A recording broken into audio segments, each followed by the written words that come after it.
They said I was broken. For 8 years, I believed them. The Ironwood Pack had a word for wolves like me: defective. Too weak to shift fully. Too strange to belong. My wolf lived somewhere between human and beast, a half-formed thing that marked me as less than whole. I cleaned their floors. I ate their scraps. I made myself small in the corners of the pack house, hoping invisibility might be mistaken for worthiness. But on the night of the lunar eclipse, when the Alpha King arrived searching for something the old prophecies called the Shadow Heir, my world didn't just change. It shattered. Because the mark that burned across my collarbone, the one I'd hidden beneath scarves and shame my entire life, began to glow like molten silver in his presence. And the most powerful wolf in 5 territories dropped to his knees before me and whispered 2 words that rewrote my entire existence. Found you. My name is Zephyra Thorn. This is the story of how I went from broken Omega to the one thing the werewolf world feared most: the truth. Subscribe now, because Zephyra's journey from invisible to unstoppable starts in Chapter 1, and you won't want to miss a single twist. Chapter 1. The Eclipse Selection. I should have known better than to hope. Hope was a luxury for wolves with standing, with futures, with names that meant something beyond the broken one. I had none of those things. What I had was a bucket of cold water, a scrub brush, and stone floors that seemed to expand every time I thought I was finished cleaning them. Zephyra. The voice cut through the early morning silence, like a whip. I didn't flinch anymore. I'd learned years ago that flinching only made it worse. Yes, Mistress Varia? I kept my eyes down, my voice even. Submission was survival. Varia Greystone, beta female of the Ironwood Pack, descended the pack house stairs with a kind of grace that came from never doubting your place in the world. Her blonde hair caught the pre-dawn light streaming through the windows, making her look almost ethereal. Beautiful. Untouchable. Everything I wasn't. The floors are still dirty, she said, though we both knew they weren't. I'd been scrubbing since before sunrise. The Alpha King arrives tonight for the eclipse selection. Everything must be perfect. Everything. Yes, mistress. I dipped my head lower. She circled me slowly, her heels clicking against the stone I'd just polished. You know what tonight means, don't you? I did. Every unmated female between 18 and 25 was required to attend the eclipse selection. The Alpha King, Theron Ravenclaw, ruler of the 5 territories, was searching for something. No one knew exactly what. The official decree said he sought a mate, but rumors whispered of something darker. Something about old prophecies and bloodlines that were supposed to be extinct.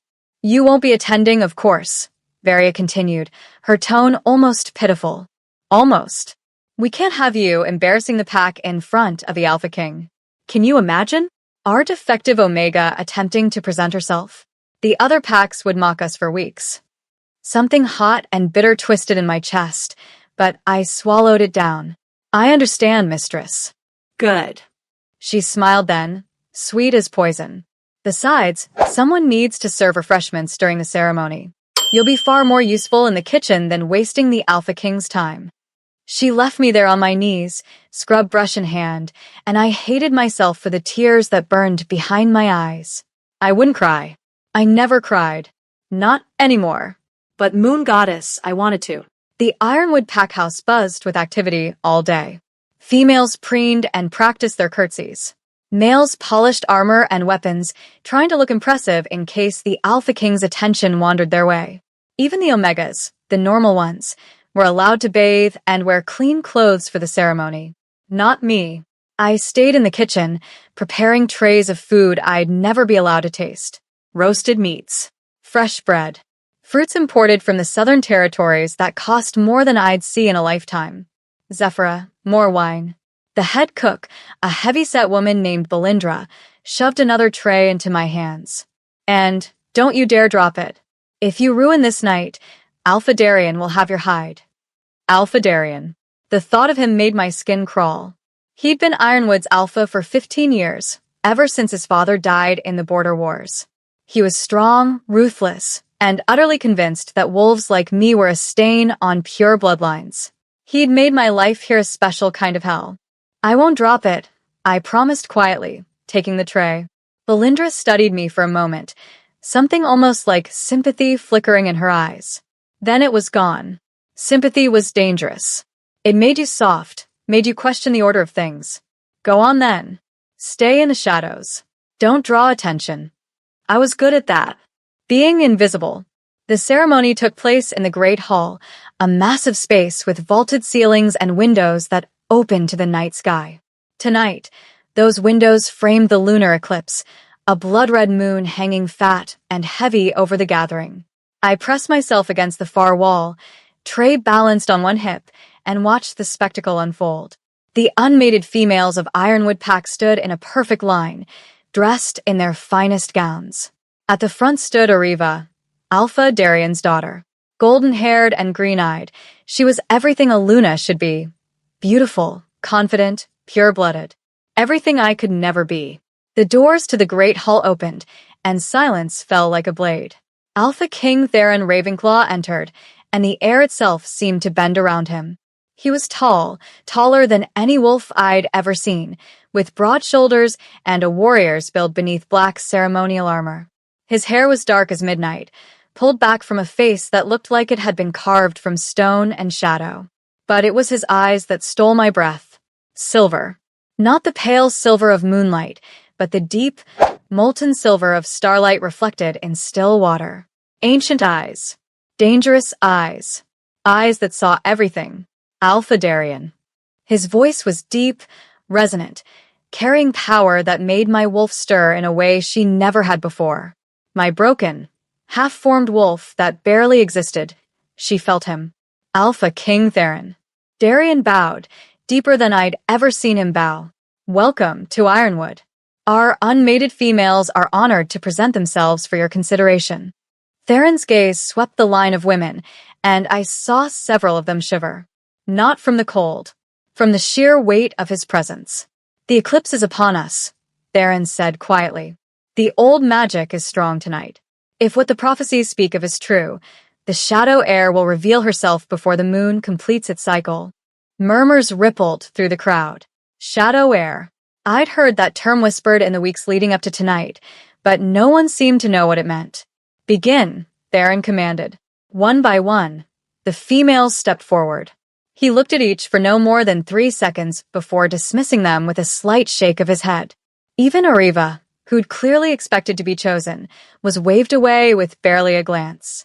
I should have felt satisfied with that. Instead, I felt nothing. This didn't concern me. I was just the broken Omega, holding a tray of wine. Then Theron went still. His head turned slowly, those silver eyes scanning the room with sudden intensity. He was looking for something. Someone. Show yourself, he said, his voice dropping to something that was almost a growl. I can feel you. I know you're here. My heart began to pound. The mark on my collarbone, the strange, twisted pattern I'd been born with, suddenly burned like someone had pressed hot iron to my skin. No, not now. Please, not now. The shadow heir is in this room, Theron continued, taking a step forward. The mark will reveal itself in my presence. There's nowhere to hide. The burning intensified. I bit my lip hard enough to taste blood, trying to stay silent, trying to stay invisible. But the mark had other plans. Light exploded from beneath my collar, silver light that cut through the shadows I'd been hiding in. Every head in the room turned toward me. Theron's eyes locked onto mine, and the world stopped spinning. There, he breathed. There you are. He crossed the room in 3 powerful strides, and before I could move, before I could think, he reached out and pulled aside the collar of my worn dress. The mark blazed in the darkness, a pattern of ancient symbols that spiraled from my collarbone down across my shoulder. Symbols that matched the ones carved into the walls of the oldest temples. Symbols that belonged to a bloodline everyone thought were extinct. The room erupted into chaos. But all I could hear was Theron's voice, quiet and certain, as he dropped to one knee before me. The Alpha King kneeling to a broken Omega, and spoke 2 words that shattered everything I thought I knew about myself. Found you. Chapter 2. The Mark of Shadows.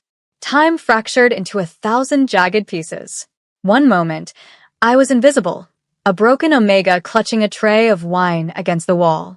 Next, I stood in the center of the great hall with the Alpha King kneeling before me, his fingers tracing the burning mark on my collarbone with something that looked like reverence. The tray slipped from my hands, crystal shattered against stone, red wine spreading across the floor like blood. No one moved to clean it. Impossible. Alpha Darien's voice cut through the stunned silence. He pushed forward through the crowd, his face twisted with disbelief and barely contained rage. That's just Zephyra. She's nobody. She's broken. Theron didn't look away from me. His silver eyes held mine with an intensity that made it hard to breathe, hard to think. Her name? Zephyra Thorn. I whispered, my voice barely audible. But there's been a mistake. I can't be. Zephyra Thorn. He repeated my name like it was something precious, something powerful. His hand still rested against my collarbone, and everywhere his skin touched mine, the mark pulsed with silver light. How long have you had this mark? My throat closed. 8 years of being taught not to speak, not to draw attention, warred with the direct question from the most powerful wolf in existence. Since birth, Alpha King. But it's just a birthmark. Nothing more. Just a birthmark. A ghost of a smile touched his lips, though his eyes remained deadly serious. Tell me, Zephyra Thorn, has anyone ever told you what these symbols mean? I shook my head. I'd asked once, years ago, before I learned that asking questions only brought pain. The pack healer had called it a deformity, a sign of my brokenness. Theron rose to his feet, and suddenly I was very aware of how much taller he was, how much more he was. Power radiated from him like heat from a forge. These are shadow marks. The old tongue, from before the territories were divided. They haven't been seen in over 300 years. The crowd pressed closer, whispers rising like a tide. 300 years ago, Theron continued, his voice carrying to every corner of the hall, the werewolf world was ruled by 2 bloodlines working in balance. The Sun Kings, who ruled by day and drew power from fire and light, and the Shadow Heirs, who ruled by night and commanded darkness and moon magic. His gaze never left mine. The Shadow bloodline was hunted to extinction during the Purge.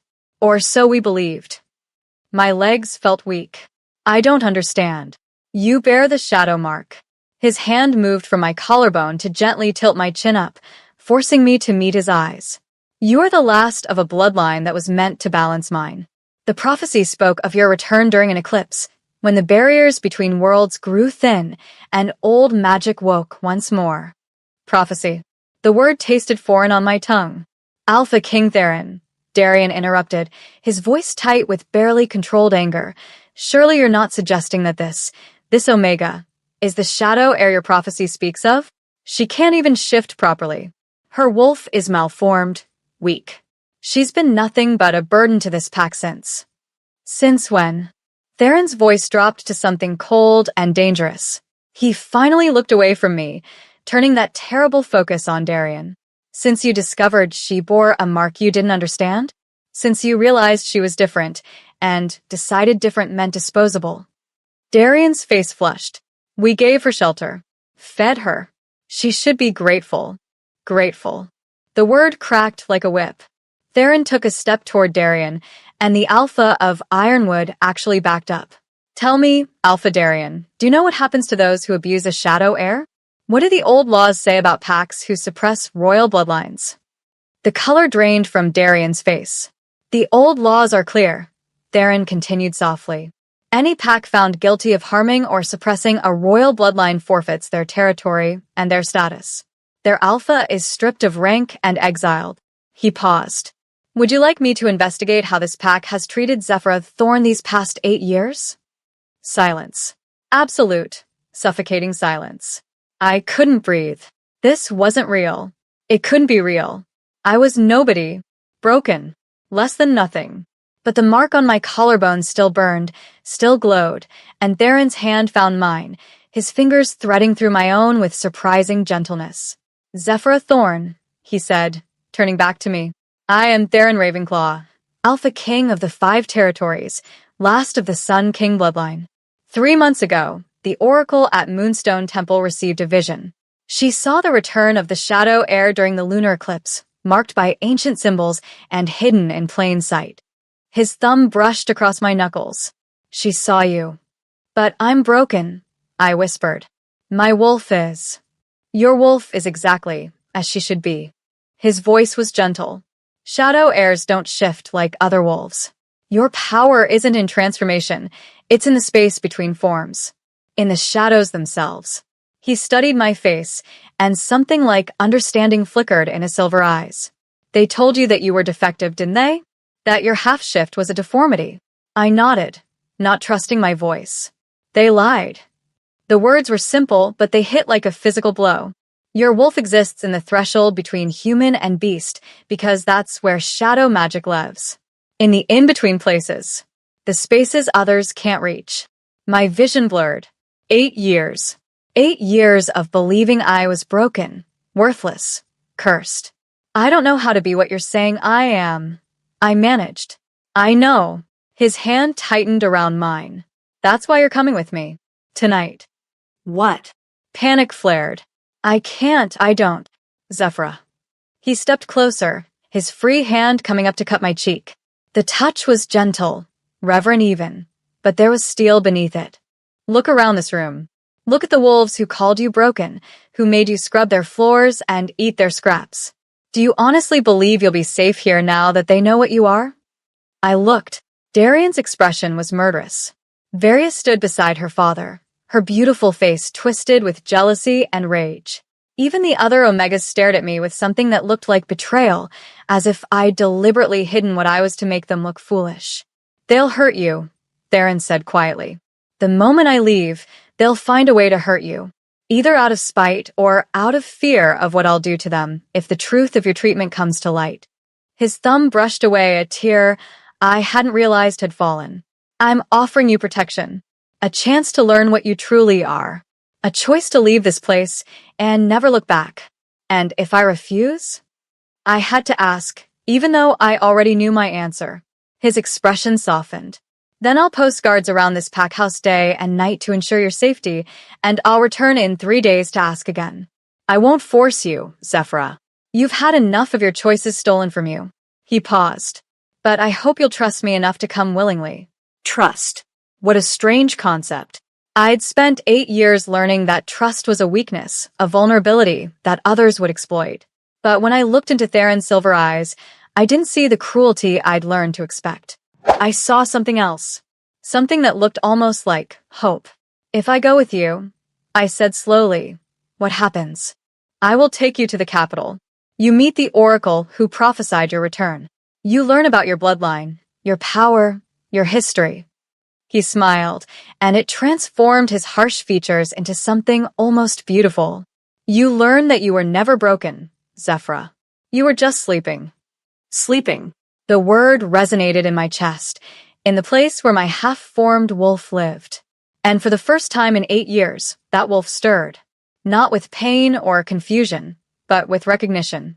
As if she'd been waiting for this moment. Waiting for him. Okay, I whispered. I'll go with you. The smile that crossed Theron's face was fierce and bright. Then pack your things. We leave within the hour. I don't have things to pack. Something dangerous flashed in his eyes. He turned to Alpha Darian. The Ironwood Pack will provide Zephyra with suitable clothing and supplies for her journey. Consider it the beginning of your reparations for 8 years of abuse. Darian's jaw clenched, but he nodded. Of course, Alpha King. And Darian? Theron's voice dropped. If I discover you've tampered with her belongings or attempted to harm her in any way before we depart, I will burn this pack house to the ground with everyone inside it. Do we understand each other? Yes, Alpha King. Theron turned back to me, his expression softening once more. Go. Gather what you need. My guards will escort you. He gestured, and 2 massive wolves in royal armor stepped forward. No one will touch you. I promise. I wanted to believe him. Moon Goddess. I wanted to believe him so badly it hurt. But 8 years of pain had taught me that promises were just pretty words that shattered when tested. Still, I nodded and moved toward the stairs, the royal guards flanking me like silent sentinels. Behind me, I heard Theron speak once more.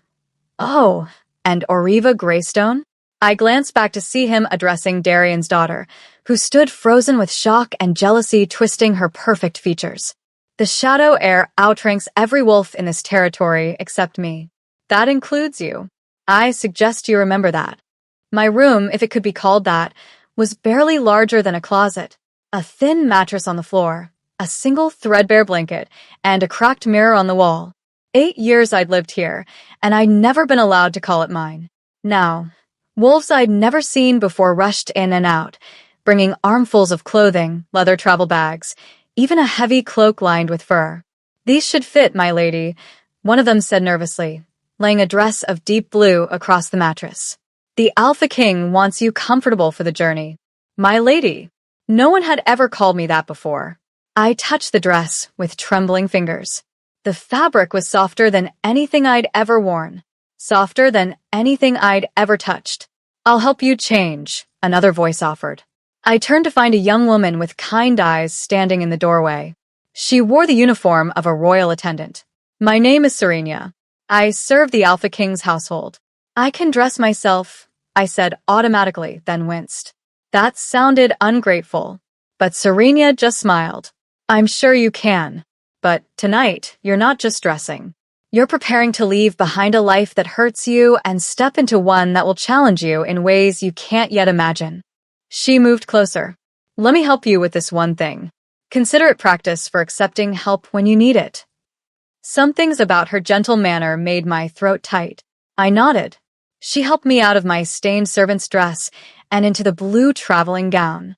It fit perfectly, hugging curves I'd never paid attention to before.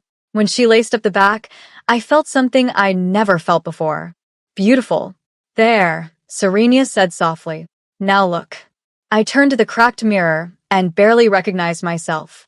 The girl looking back at me had dark hair that fell in waves past her shoulders, amber eyes that seemed to catch the light, and a bearing that was no longer hunched with shame. The shadow mark on my collarbone still glowed faintly, visible above the neckline of the dress. "You look like royalty," Serenia whispered. "Like you were always meant to." Before I could respond, a commotion erupted downstairs. Shouting. The sound of something breaking. Serenia's expression tightened. "Stay here. The guards will." But I was already moving. Something in my chest pulled me toward the noise, toward the danger. I reached the top of the stairs, just in time to see Varia lunge at Theron with a silver dagger gleaming in her hand. "You're taking her?" she screamed. "You're choosing that broken thing over me? Over Oriva? Over wolves with pure blood and actual worth." Theron caught her wrist before the blade could connect, his expression utterly calm. "Careful, beta female. Attacking the Alpha King is punishable by death. She doesn't deserve this." Varia's beautiful face was ugly with rage. "I've seen her scrubbing floors, eating scraps. She's nothing. She's everything." Theron's voice was quiet, but it carried the weight of absolute authority. "And you're the one who made her scrub those floors. Who gave her those scraps? Who convinced a royal bloodline that she was worthless?" He released her wrist, and she stumbled backward. "You should pray, Varia Greystone, that when Zephyra learns to wield her full power, she chooses mercy over justice." His silver eyes lifted to where I stood at the top of the stairs. "Are you ready?"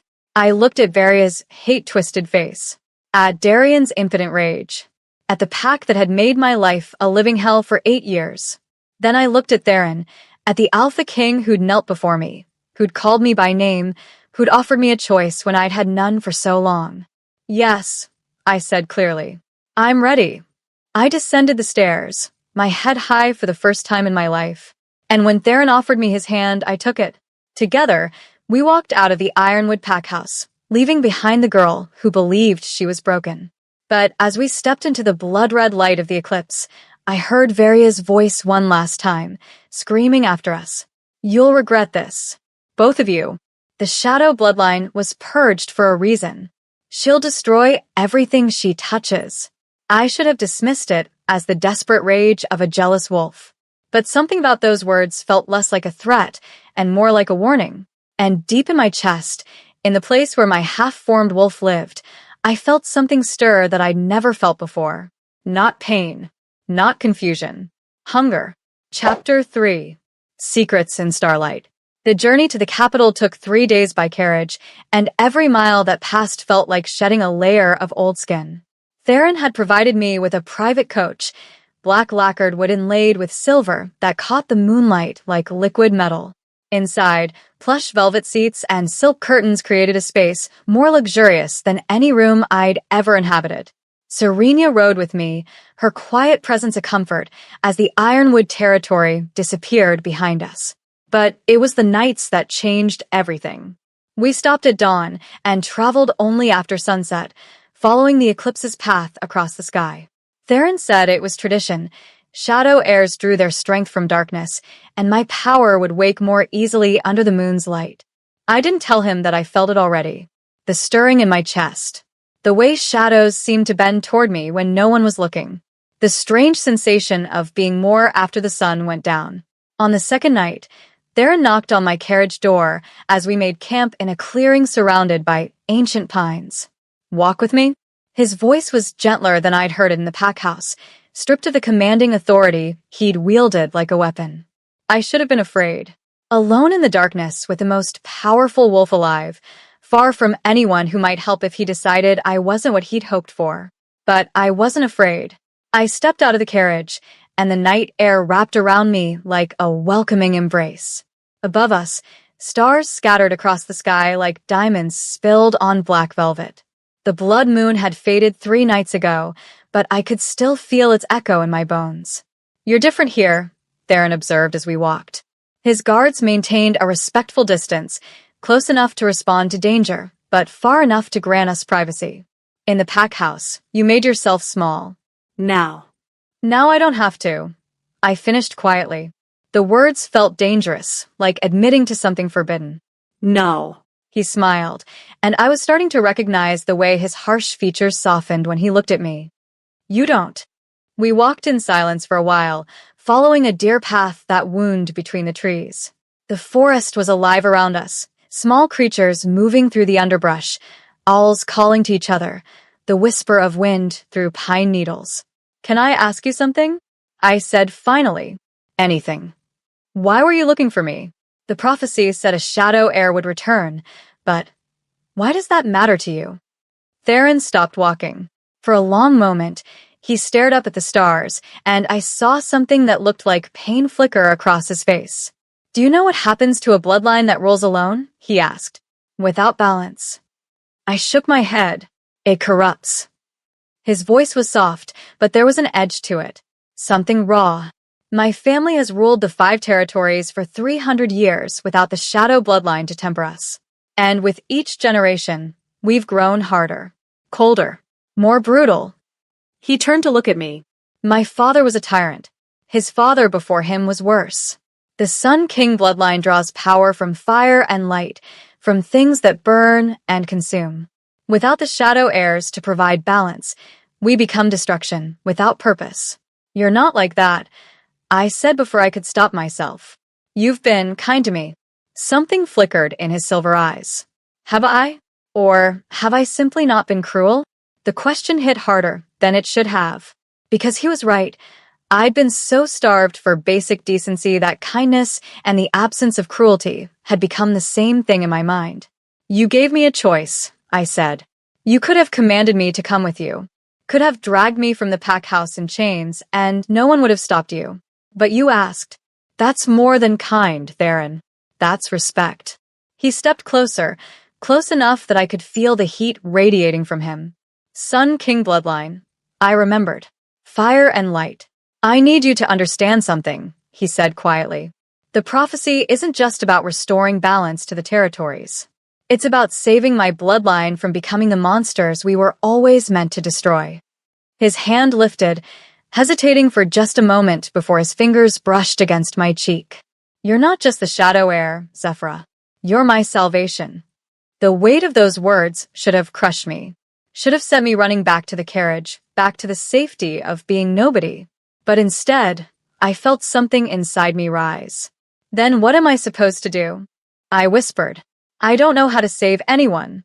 I barely know how to save myself. You learn." His thumb traced the line of my jaw, and everywhere he touched, warmth bloomed. The Oracle is waiting at the capital. She'll teach you about your power, your history, and I'll be with you every step of the way. Why? The question escaped before I could trap it. Why do you care so much? You just met me. Theron's expression shifted into something I couldn't quite read.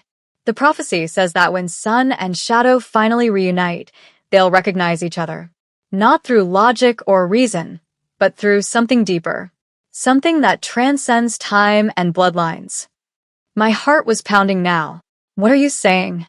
I'm saying that from the moment I saw your mark, I felt something I haven't felt in my entire life. He stepped even closer, and now we were nearly touching. Recognition. Like finding something I didn't know I'd lost. His voice dropped to barely a whisper. Tell me you don't feel it too.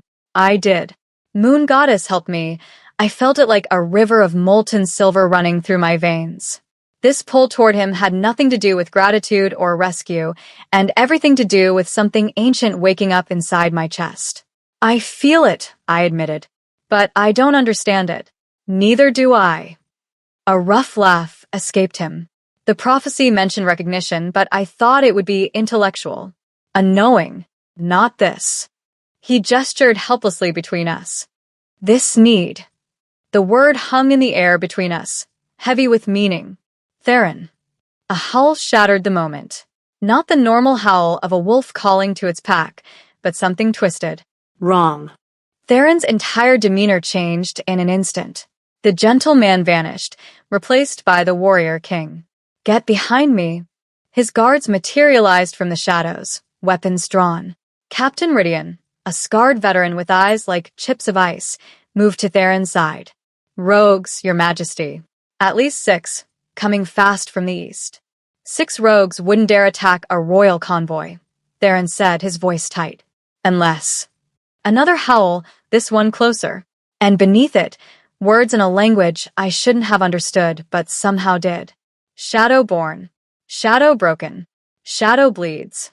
My mark burned like someone had pressed a brand to my collarbone. They're here for me. I breathed. Theron, they're here for me. He turned, his silver eyes blazing. How do you know? I can understand them. The language they're speaking. It's the old tongue. The same symbols as my mark. Fear clawed at my throat. They're chanting something. A hunting call. Theron's expression turned deadly. Ridian, defensive formation around Zephyra. No one touches her. Theron, wait. But he was already moving, his form blurring as he shifted. I'd never seen a Sun King shift before. Flames rippled across his skin as his body transformed, and then a massive wolf stood where the man had been, golden for shot through with veins of silver, eyes that glowed like molten metal, easily twice the size of a normal wolf.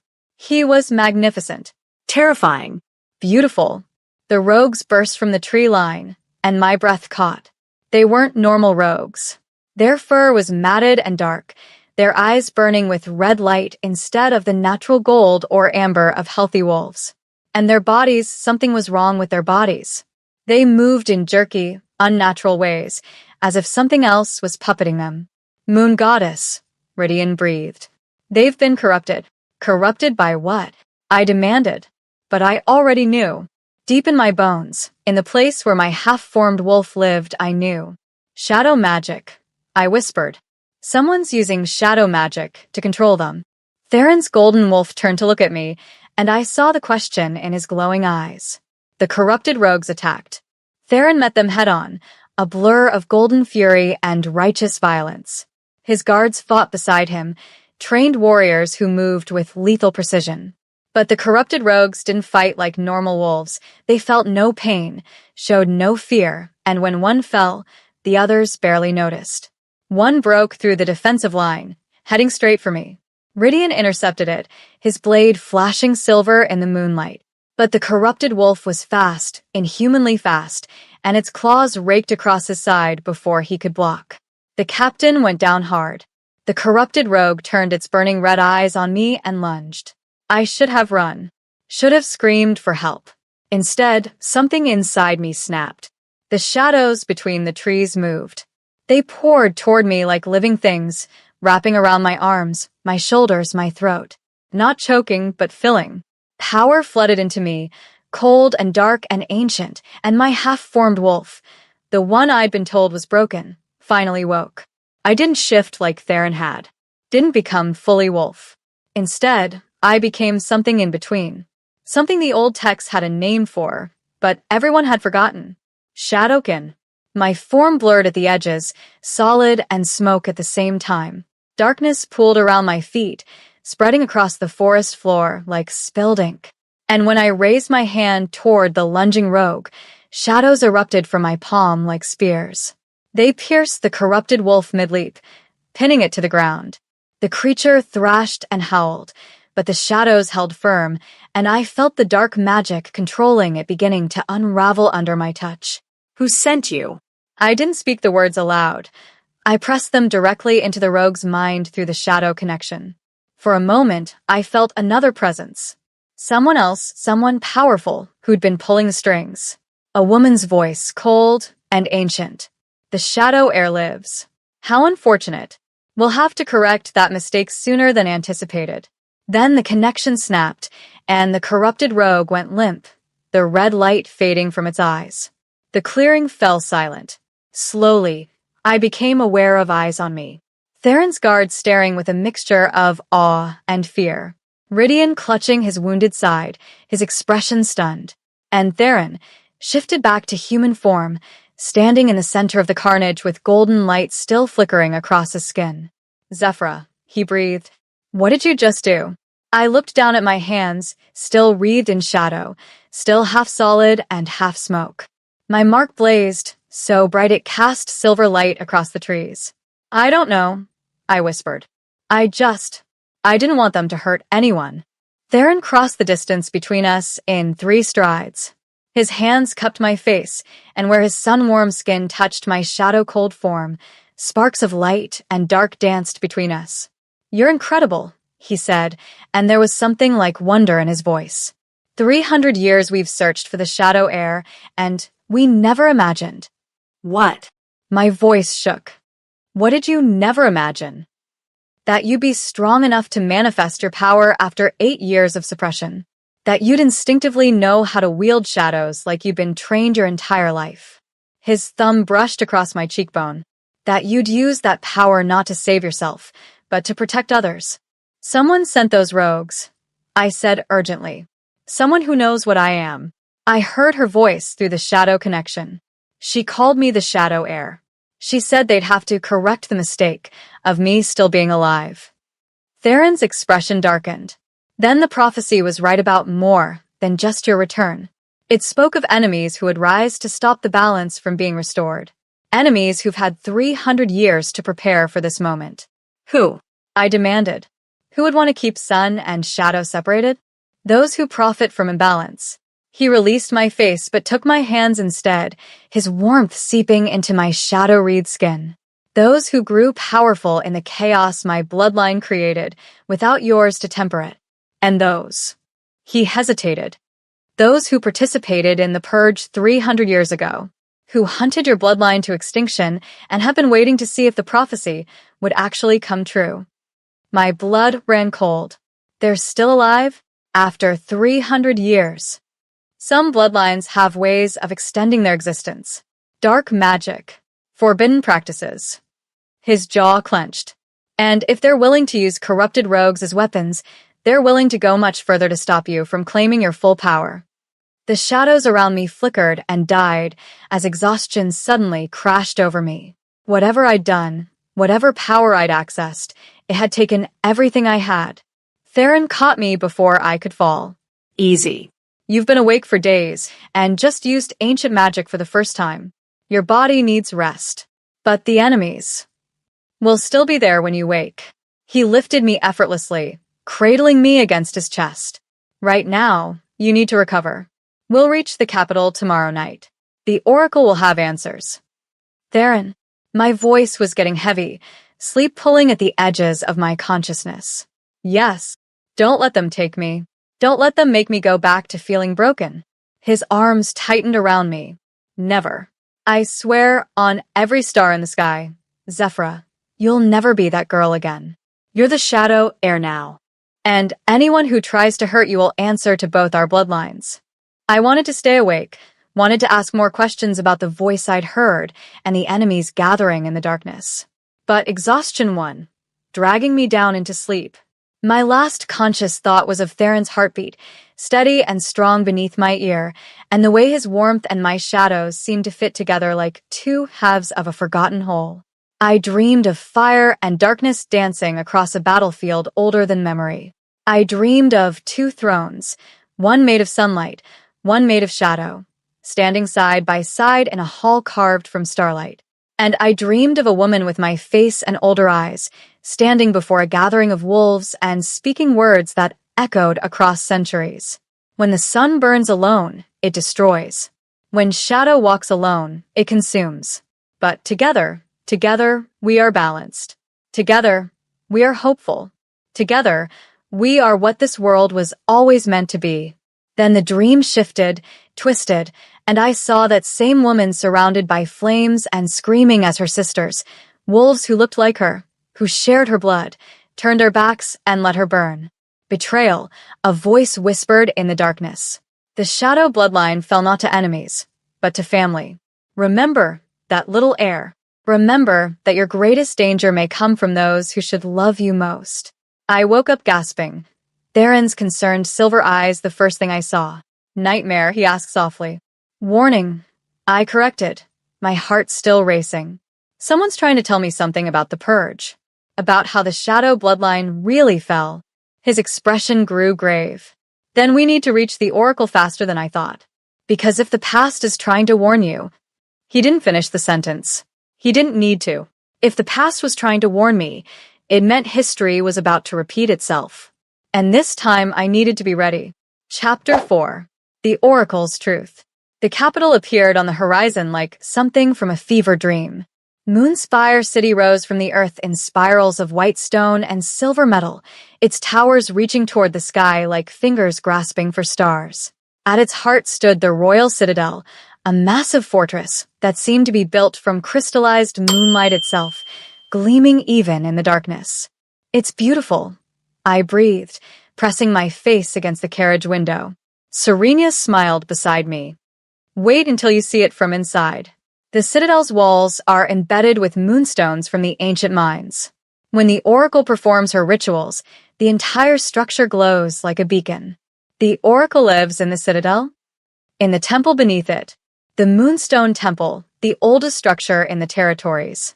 It existed long before the Citadel was built, long before even the division between sun and shadow bloodlines. Serenia's expression grew distant. Some say the temple was here when the first wolves learned to shift, that it's connected to the moon goddess herself. A chill ran through me. The moon goddess. I'd prayed to her every night for 8 years, begging her to fix what was broken in me, to make me normal. She'd never answered. Or had she? Maybe the silence had been its own answer, waiting for the moment when I'd stop asking to be fixed and start accepting what I truly was. The carriage rolled through Moonspire's gates just after sunset, and wolves lined the streets to watch us pass. But their reactions weren't what I'd expected. Instead of curiosity or excitement, I saw fear in many faces, suspicion in others. They're afraid of me, I murmured. Theron rode beside the carriage on a massive black stallion, close enough to hear. They're afraid of what you represent. Change. The return of power they don't understand. His silver eyes found mine through the window. Fear can be overcome, Zephyra. Give them time to see who you truly are. But as we passed deeper into the city, I noticed something else. Not all the wolves watching wore expressions of fear. Some, particularly the older ones, those with silver in their hair and scars from old battles, looked at me with something that might have been hope. One ancient female, her body bent with age, stepped forward as we passed. She pressed her hand to her heart and bowed deeply. The shadow returns, she whispered, her voice carrying in the sudden silence. Balance comes home. Tears ran down her weathered cheeks. Others began to follow her lead. Not everyone, maybe 1 in every 20, but enough that I felt the weight of their hope like a physical thing pressing against my chest. What does she mean? I asked. Balance comes home? 300 years is a long time to live under untempered Sun King rule, Theron said quietly. Long enough for some to remember the stories their grandparents told. Long enough to dream of what balance might feel like again. Guilt twisted in my stomach. These wolves were looking at me like I was their salvation, and I didn't even know how to control the power that had manifested during the rogue attack. What if I can't be what they need? I whispered. Then we figured it out together. Theron's voice was firm. You're not alone in this, Zephyra. You never will be again. The royal citadel was even more breathtaking from inside. Moonstone veins ran through every wall, pulsing with soft silver light that seemed to respond to my presence. The deeper we went, the brighter they glowed. The stones recognized shadow magic, Serenia explained as we descended a spiral staircase that seemed to go down forever. They were mined by shadow heir centuries ago, infused with their power. When another shadow bloodline comes near, they wake.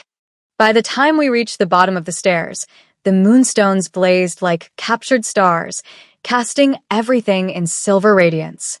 A massive door stood before us, carved with the same symbols that marked my collarbone. As we approached, the door began to open on its own, grinding against stone that hadn't moved in. 317 years, a voice said from beyond the door.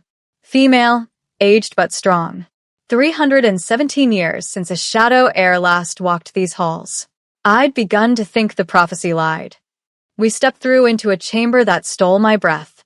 The Moonstone Temple was vast, a natural cavern that had been shaped and carved by ancient hands into something that felt alive.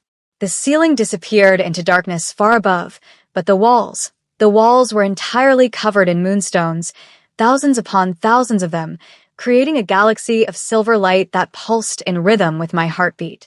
At the center of the chamber stood a woman. She wasn't what I'd expected. I'd imagined the oracle as ancient, bent and withered like the old female who'd bowed to me in the streets. Instead, she appeared to be in her 40s, tall and strong with silver-streaked dark hair and eyes that seemed to shift between colors, amber one moment, silver the next, gold the moment after that. Zephyra Thorne. Her voice resonated through the chamber. The hidden heir, the last shadow, the balance breaker. She smiled, and it was sad and knowing all at once. You have many names now, child, but do you know your true self? I glanced at Theron, confused. Every shadow heir takes a ceremonial name when they come into their power, he explained quietly. A name that reflects their nature, their destiny. I don't understand. You will. The oracle moved closer, her shifting eyes studying me with an intensity that made me want to squirm. But first, tell me, what do you remember of your childhood before the Ironwood Pack? The question hit like a physical blow. Nothing. I don't have any memories from when I was 10 years old. They told me I was found wandering the border territories during a rogue attack, that my family was killed. They lied. The oracle's voice was gentle but firm. Your family wasn't killed, Zephyra. They were hunted. And before they died, they did something desperate. Something that's never been attempted before. My hands were shaking. What did they do? They sealed your memories. Locked away not just the trauma of what you witnessed, but everything, your name, your history, your power. They made you forget you were ever a shadow heir. The oracle's expression turned grave. It saved your life. The hunters were searching for a powerful child, one who manifested shadow magic early and brilliantly. Instead, they found a broken little girl who couldn't even shift properly. They dismissed you as worthless and moved on. The chamber seemed to spin around me. You're saying I chose to be broken? That I did this to myself? Not you. Your mother. The oracle waved her hand, and the moonstones on the walls began to glow brighter, images forming in their light. Eloa Nightwhisper, the last full shadow heir before you, and the most powerful one in 5 generations. The image showed a woman with my face but older, fiercer. She stood in a burning forest, surrounded by wolves with weapons drawn. In her arms, she held a child, maybe 8 or 9 years old, with dark hair and frightened amber eyes. Me. Your mother knew she couldn't escape, the oracle continued, her voice heavy with old grief. So she made a choice.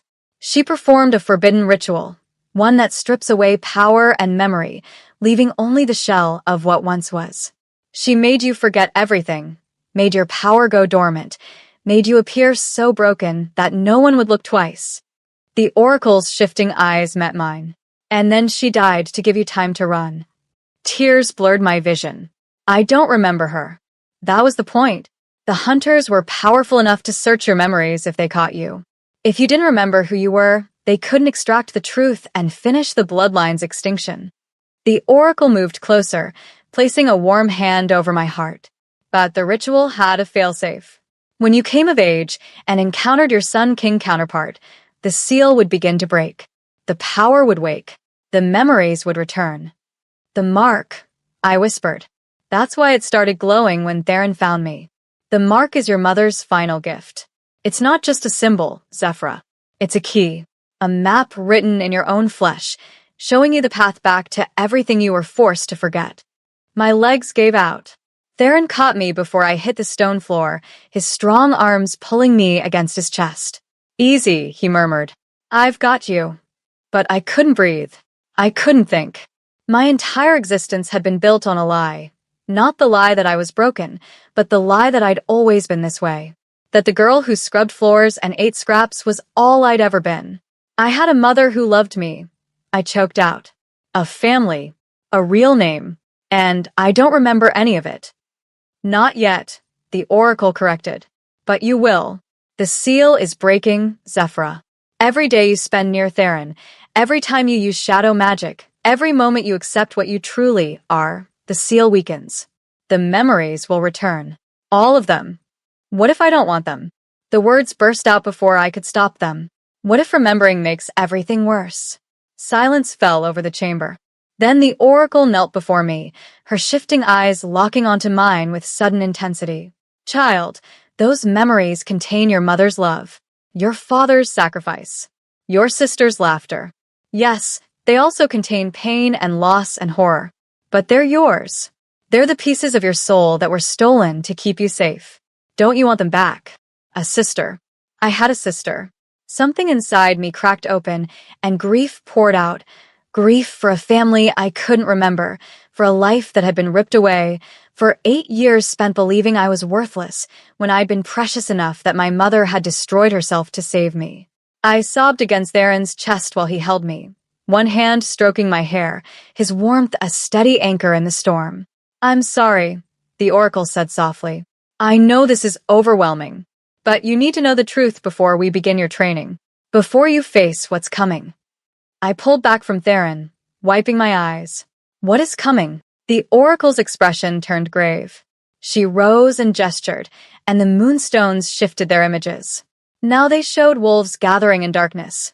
Dozens, maybe hundreds, their eyes burning with that same corrupted red light I'd seen in the rogues. The purge wasn't random violence, the oracle said. It was orchestrated by a coalition of families who believed the shadow bloodline had grown too powerful, that the balance between sun and shadow threatened their own ambitions. She pointed to specific wolves in the image. These families spent centuries consolidating power in the chaos that followed the purge. They profited from your bloodline's absence. And now that you've returned, they'll try to finish what they started. I finished numbly. Yes, but it's worse than that. The oracle waved again, and the image zoomed in on one wolf in particular, a female with white blonde hair and eyes like chips of ice. Do you recognize her? I squinted at the image, something nagging at the edges of my memory. No. Should I? Look closer at her features, the shape of her face, the way she carries herself. And then I saw it. The resemblance was subtle, but unmistakable. She looks like Varia, I breathed. The beta female from Ironwood Pack. Not just looks like, the oracle corrected grimly. That is Varia. Or rather, that's Varia's ancestor, Sylwen Greystone, one of the primary orchestrators of the Purge. The Greystone bloodline has been hunting shadow heirs for 300 years. Her shifting eyes hardened. And I don't believe it's a coincidence that you ended up in a pack controlled by that same bloodline. Ice flooded my veins. You think they knew what I was? All this time? I think they suspected. The Greystones have been obsessed with finding and eliminating any remaining shadow bloodline for generations. When a child appeared with no memory and a strange mark, they would have investigated. The Oracle's voice turned gentle. They kept you close, Zephyra. Made you serve them, made you weak and small and controllable. Not out of cruelty alone, but out of fear. They were waiting to see if you'd manifest power, if the prophecy would come true. And when it did, they were already in position to kill me. I finished. The poison wine for Theron's guards. Varia's attack with a silver dagger. It hadn't been spontaneous rage. It had been a planned execution that failed because Theron was there to stop it. Theron's grip on me tightened, his voice dropping to something dangerous. The entire Ironwood Pack leadership is descended from Purge families? Not everyone, the Oracle said. But the Greystones, yes. And they're not alone. 7 families participated in the original Purge. 3 of those families still hold significant power in the territories, including seats on the Council of Alphas. The Council? I looked between them, confused. What's that? The governing body that advises the Sun King, Theron explained, his jaw tight. 7 Alphas representing the 7 major territories. They're supposed to provide balance to royal power, prevent tyranny. His silver eyes met the Oracle's. But if 3 of those 7 seats are held by descendants of the wolves who murdered the Shadow bloodline, then they've had 300 years to position themselves as the check on Sun King authority, the Oracle finished. Which means they'll see Zephyra's return not as balance restored, but as their carefully built power structure collapsing. My head was spinning. So, what do? We prepare you, the Oracle said firmly. Break the seal on your memories. Train you to wield your full power. Teach you everything the Shadow heirs knew before they were slaughtered. She moved to a section of wall covered in ancient text. And we found the Shadow Vault. What? Before your mother died, she sent me a message through the old channels. She said she'd hidden something, knowledge, artifacts, proof of the Purge family's crimes. She called it the Shadow Vault, and she said only a Shadow heir could find it. The Oracle turned back to me, her shifting eyes intense. If we can locate what she hid, we'll have leverage against the families hunting you. Proof of their ancestors' crimes. Evidence that could strip them of their council seats and territories. But my mother stripped my memories, I said slowly. If only a Shadow heir could find this vault, and I don't remember anything.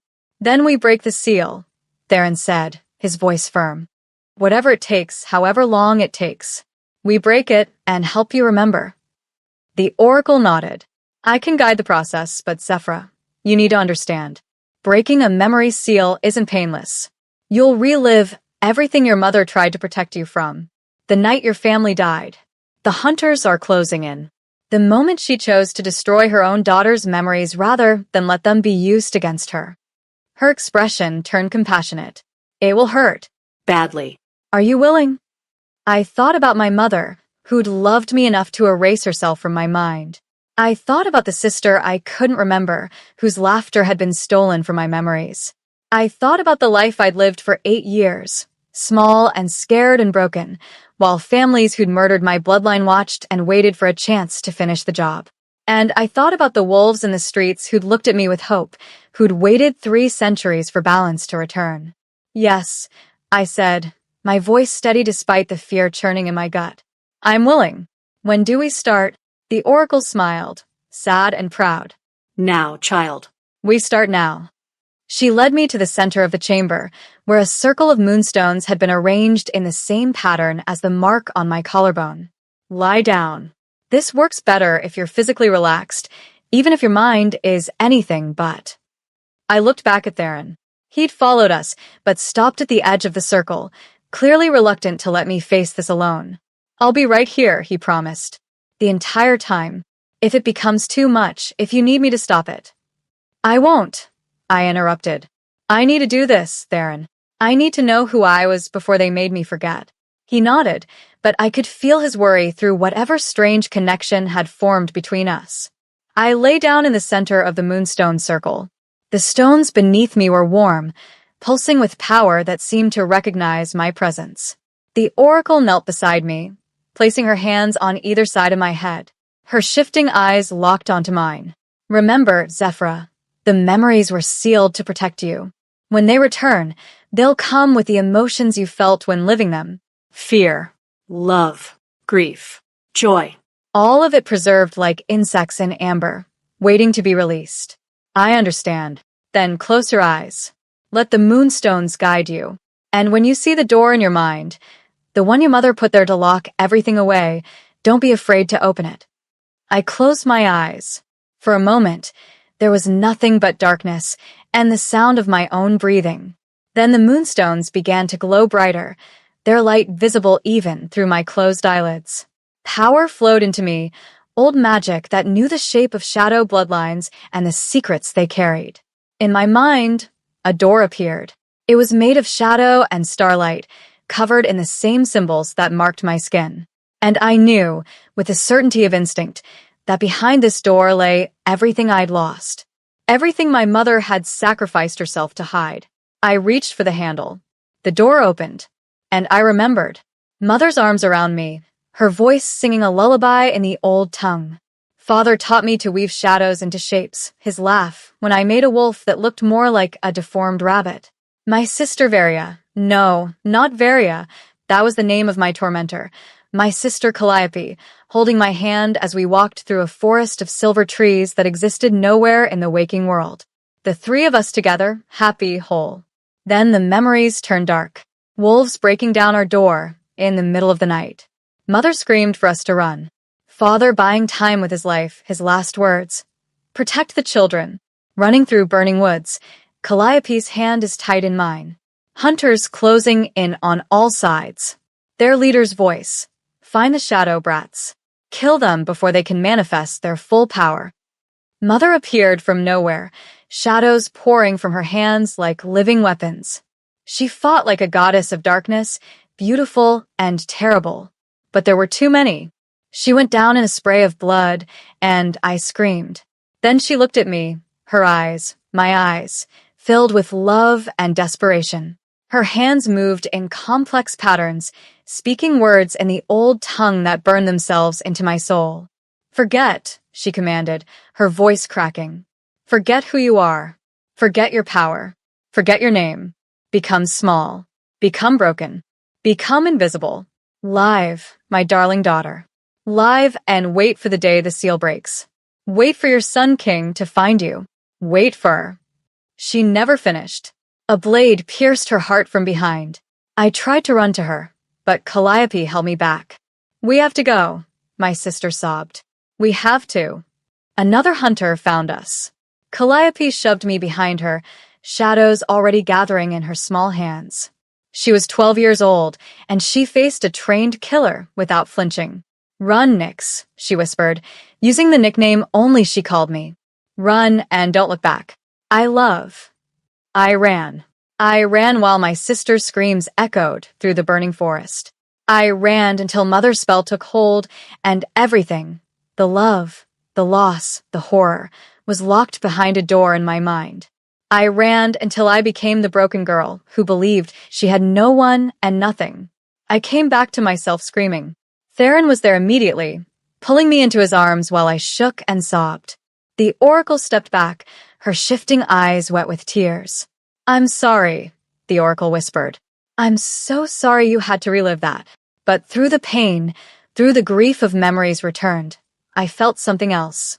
Clarity. I knew who I was now. Not just Zephyra Thorn, the broken Omega. Zephyra Night Whisper, daughter of Aloan and Merrick, sister to Calliope, the last Shadow Heir. And I knew something else. Something my mother had whispered with her dying breath, something the seal had preserved until I was ready to hear it. The Shadow Vault is hidden where light and dark first learned to dance, where the first Sun King and first Shadow Heir made their vows. Find the beginning place, and you'll find the truth that will break them. I pulled back from Theron, my eyes burning with tears and fury and purpose. I know where the vault is, I said. The Oracle's eyes widened. How? I've searched for decades. Because my mother told me with her last breath. It's in the beginning place. I looked at Theron. Do you know what that is? His face had gone pale. The first temple. where my ancestor and your ancestor first bound their bloodlines together and swore to rule in balance. His voice dropped. It was destroyed during the purge, burned to the ground, and the earth salted so nothing would ever grow there again. Then that's where we go, I said firmly. Because if they destroyed it, they were trying to hide something. And whatever my mother hid there is worth finding. Zephyra, the oracle said carefully, the ruins of the first temple are in the Dead Territories. Land so corrupted by the violence of the purge that not even rogues dare enter. The council has declared it a forbidden ground. Good, I said, and felt my shadows stir in response to my anger. Then they won't expect us to go there. Theron studied my face for a long moment. Then he nodded. When do we leave? 3 days, the oracle said before I could answer. Zephyr needs time to process what she's remembered and train with her restored memories. The seal breaking will have destabilized her power. She needs to learn control before facing the Dead Territories. I wanted to argue, wanted to leave immediately, to find the vault and the proof that would destroy the families who'd murdered my mother and sister. But I could feel the oracle was right. My shadows were responding to my emotions, flickering wildly around me. If I lost control in the Dead Territories, 3 days, I agreed. But then we go. No matter what. No matter what, Theron echoed, his hand finding mine. As the oracle led us from the temple, I looked back one last time at the moonstones glowing in the darkness. I'm coming, Mother, I thought. I'm coming to finish what you started. And when I find what you hid, I'm going to make sure your sacrifice wasn't in vain. I'm going to bring our family justice. Or I'm going to burn the world trying. Chapter 5. Shadows and Sunlight. Training with the oracle was nothing like I'd expected. I'd imagined meditation, ancient rituals, maybe some cryptic lessons about channeling my inner power. Instead, she threw me into the deep end like a wolf tossing a pup into a river. Shadow magic responds to emotion and will, she explained on the first morning, standing in a training courtyard deep beneath the citadel. The space was carved from black stone, and the only light came from moonstones embedded in the ceiling like captured stars. But it also responds to need. Your power manifested during the rogue attack because you needed to protect others. Now we need to teach you to access it without waiting for life or death situations. She gestured, and 6 training dummies appeared from alcoves in the walls, mannequins made of enchanted wood that could take punishment and keep standing.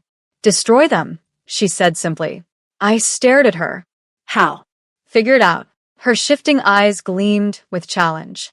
You have shadows at your command, Zephyra. They'll do what you need them to do, but only if you ask with enough conviction. So ask. I looked at the training dummies, then down at my hands. During the attack, the shadows had come to me instinctively, responding to my desperate need to protect Rydian. But now, standing in a safe courtyard with no immediate danger, I couldn't feel that same urgency. I don't know how, I admitted. Then learn. The oracle crossed her arms. We have 3 days before you enter the Dead Territories. 3 days to teach you enough control that you don't accidentally kill yourself or everyone around you when your emotions spike. So, I suggest you figure out how to access your power and quickly. Frustration bubbled up in my chest. I'm trying. No, you're thinking. She moved closer, her voice sharpening. Shadow magic doesn't live in your head, child. It lives in your gut, in your bones, in that place where instinct overrides logic. You accessed it before because you stopped thinking and started feeling. So feel something. Get angry. Get scared. Get desperate. I don't care which, but feel it. Anger was easy to find. 8 years of suppressed rage, of swallowing every humiliation and insult, of being called broken when I'd been hidden royalty. It was all right there, waiting to be unleashed. I thought about Various' sneer, about Darian's contempt, about serving food to wolves who wouldn't meet my eyes because I was beneath their notice. The shadows stirred. I thought about my mother dying to protect me, about Calliope's screams in the burning forest, about waking up with no memories, no family, no identity beyond the role they'd assigned me. The shadows moved. They poured from the corners of the courtyard like living smoke, wrapping around my arms, my shoulders, pooling at my feet. The moonstones overhead blazed brighter in response. Good, the oracle said, her voice steady. Now direct it. Channel that anger into purpose. Tell the shadows what you want them to do. I focused on the training dummies, on the need to destroy something, anything, to give shape to the fury burning in my chest. Destroy them, I commanded silently. The shadows erupted forward like spears of solid darkness. They pierced through all 6 dummies simultaneously, pinning them to the walls with enough force to crack the stone behind them. I stood there breathing hard, staring at what I'd done. Again, the oracle said, but they're all ready. She waved her hand and the dummies reassembled themselves, the wood knitting back together, the shadows dissipating. Again, she repeated, until you can do it without relying on rage. Until you can call the shadows with calm focus instead of raw emotion. Anger is useful, but it's also unstable. If you want to control your power instead of being controlled by it, you need to learn discipline.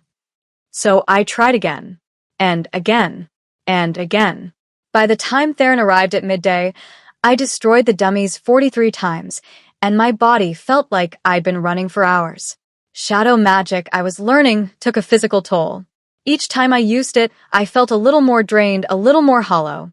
You need to rest, Theron said, his silver eyes assessing me with concern. You look exhausted. I'm fine. I lied, then immediately stumbled. He caught me before I could fall, his strong arms wrapping around my waist. The moment his sun-warm skin touched mine, energy flooded back into me, not replacing what I'd spent, but somehow balancing it. The hollowness filled with warmth. What was that? I breathed. Theron and the oracle exchanged a look. We were wondering when that would manifest, the oracle said quietly. Sun and shadow bloodlines were designed to complement each other, Zephyra. Where you command darkness and cold, Theron commands light and heat. Separately, you're powerful but unstable. Together. She gestured at the space between us, where silver shadows and golden light danced around each other like lovers. Together, you're balanced. Balanced how? I asked, very aware of how close Theron still stood, how his hands hadn't left my waist. Your power draws from the void, from absence and emptiness. It's strong, but it will drain you if used too much. Theron's power draws from life force, from vitality and presence. Where you create emptiness, he creates fullness. The oracle's shifting eyes gleamed. In the old days, Sun Kings and Shadow Heirs worked in tandem. One would channel power, while the other provided stability. It made both of them stronger than they could ever be alone. So we need to fight together, Theron said slowly. When we reach the dead territories. Not just fight. Everything. The oracle moved closer. Zephyra, your training will progress faster if Theron is present. His energy will keep you from burning out. And Theron, your tendency toward aggression and overwhelming force will be tempered by Zephyra's precision and control. You'll make each other better. Something about the way she said it made heat rise in my cheeks.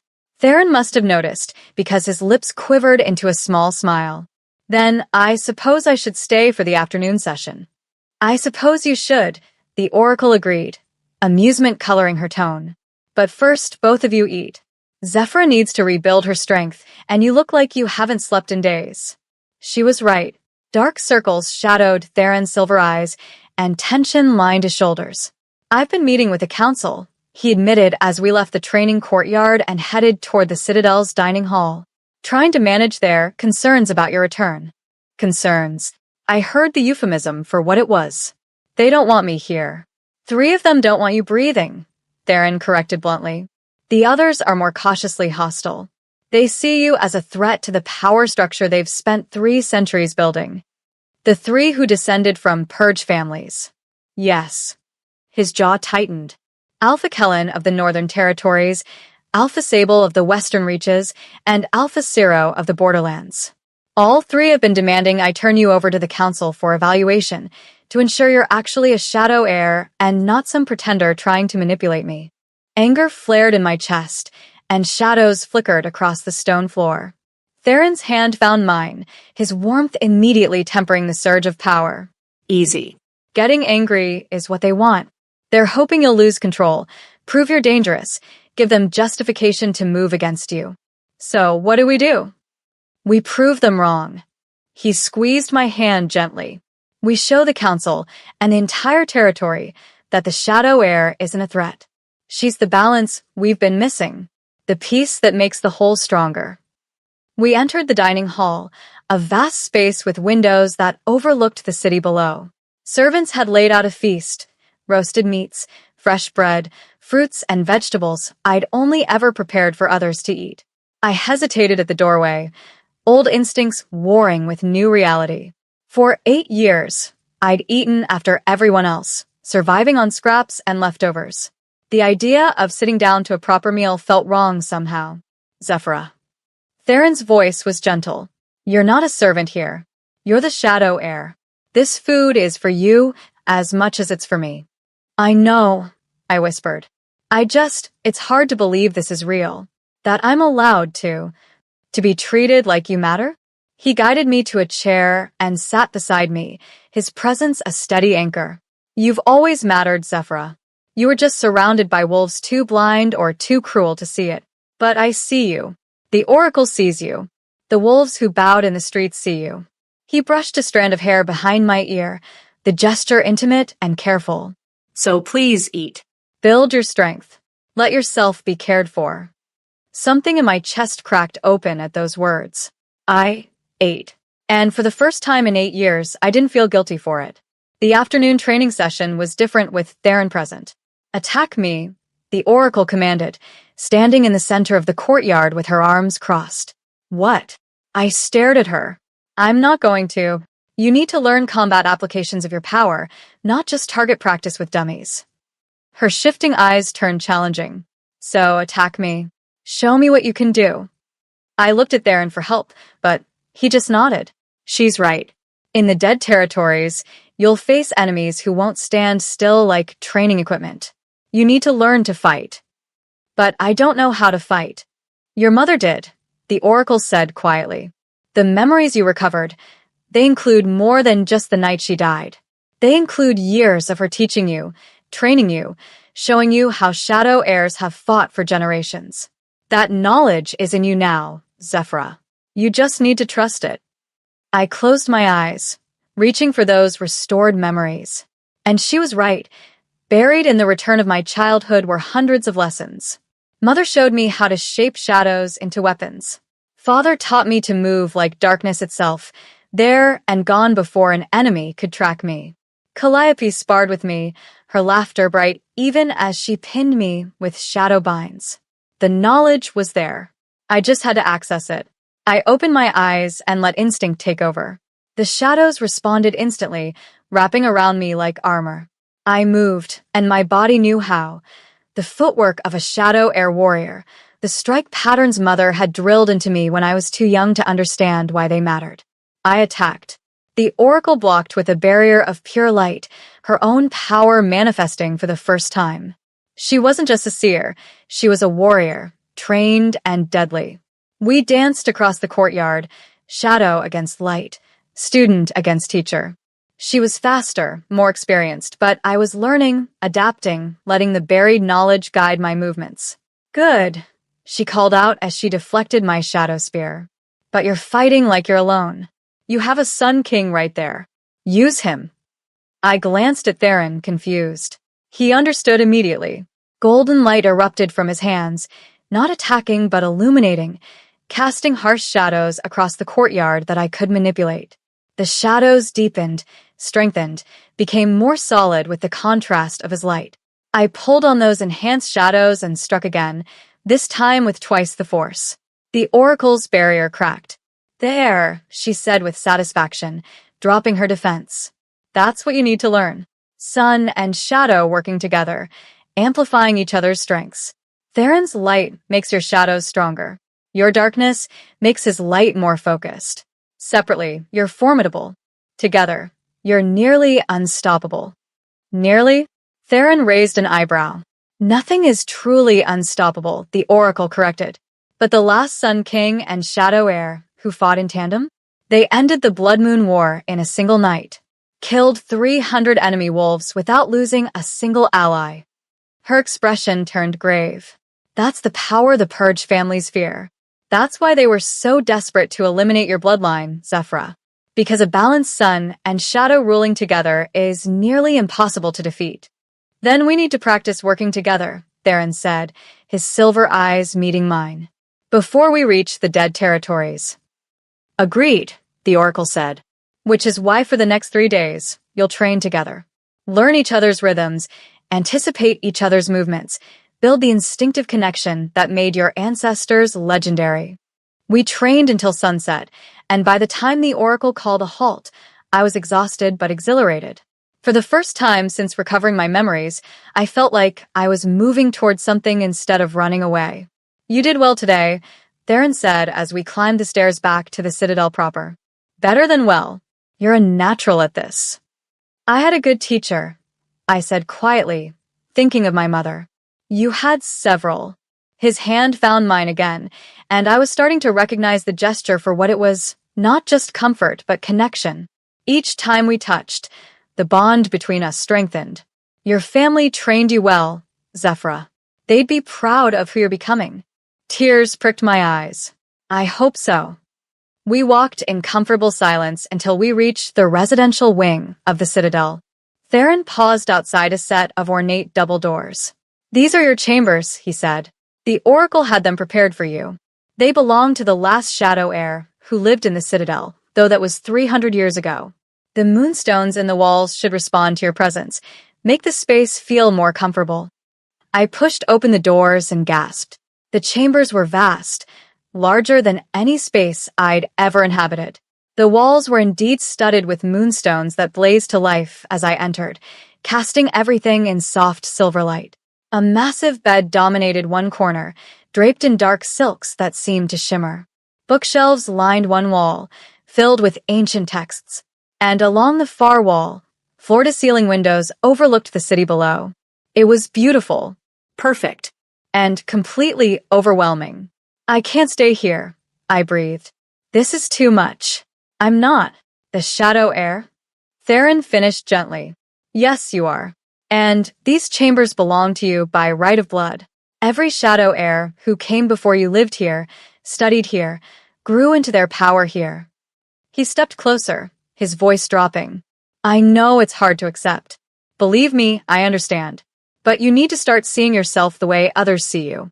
Not as the broken girl from Ironwood, but as royalty. As the equal partner to the Sun King. Equal partner, I repeated softly. Is that what we are? Something shifted in his expression. I'd like us to be. But that's your choice to make, not mine. He turned to leave, and panic fluttered in my chest. The chambers were beautiful but empty, and the thought of spending the night alone with nothing but restored memories for company felt unbearable. Theron, wait. He paused at the doorway, looking back at me with those impossibly silver eyes. Would you? I swallowed hard, trying to find words for what I needed. Would you stay? Just for a while. I don't want to be alone with my thoughts yet. For a moment, I thought he might refuse. Then he nodded and stepped back into the chambers, closing the door behind him. Of course. We sat together on the balcony overlooking the city, watching the stars emerge one by one. And for the first time since my memories returned, I let myself lean against someone else's strength without fear of it being used against me. Tell me about your family, I said quietly. I've shared mine. It's only fair if you share yours. Theron was silent for a long moment, his jaw tight. Then he began to speak.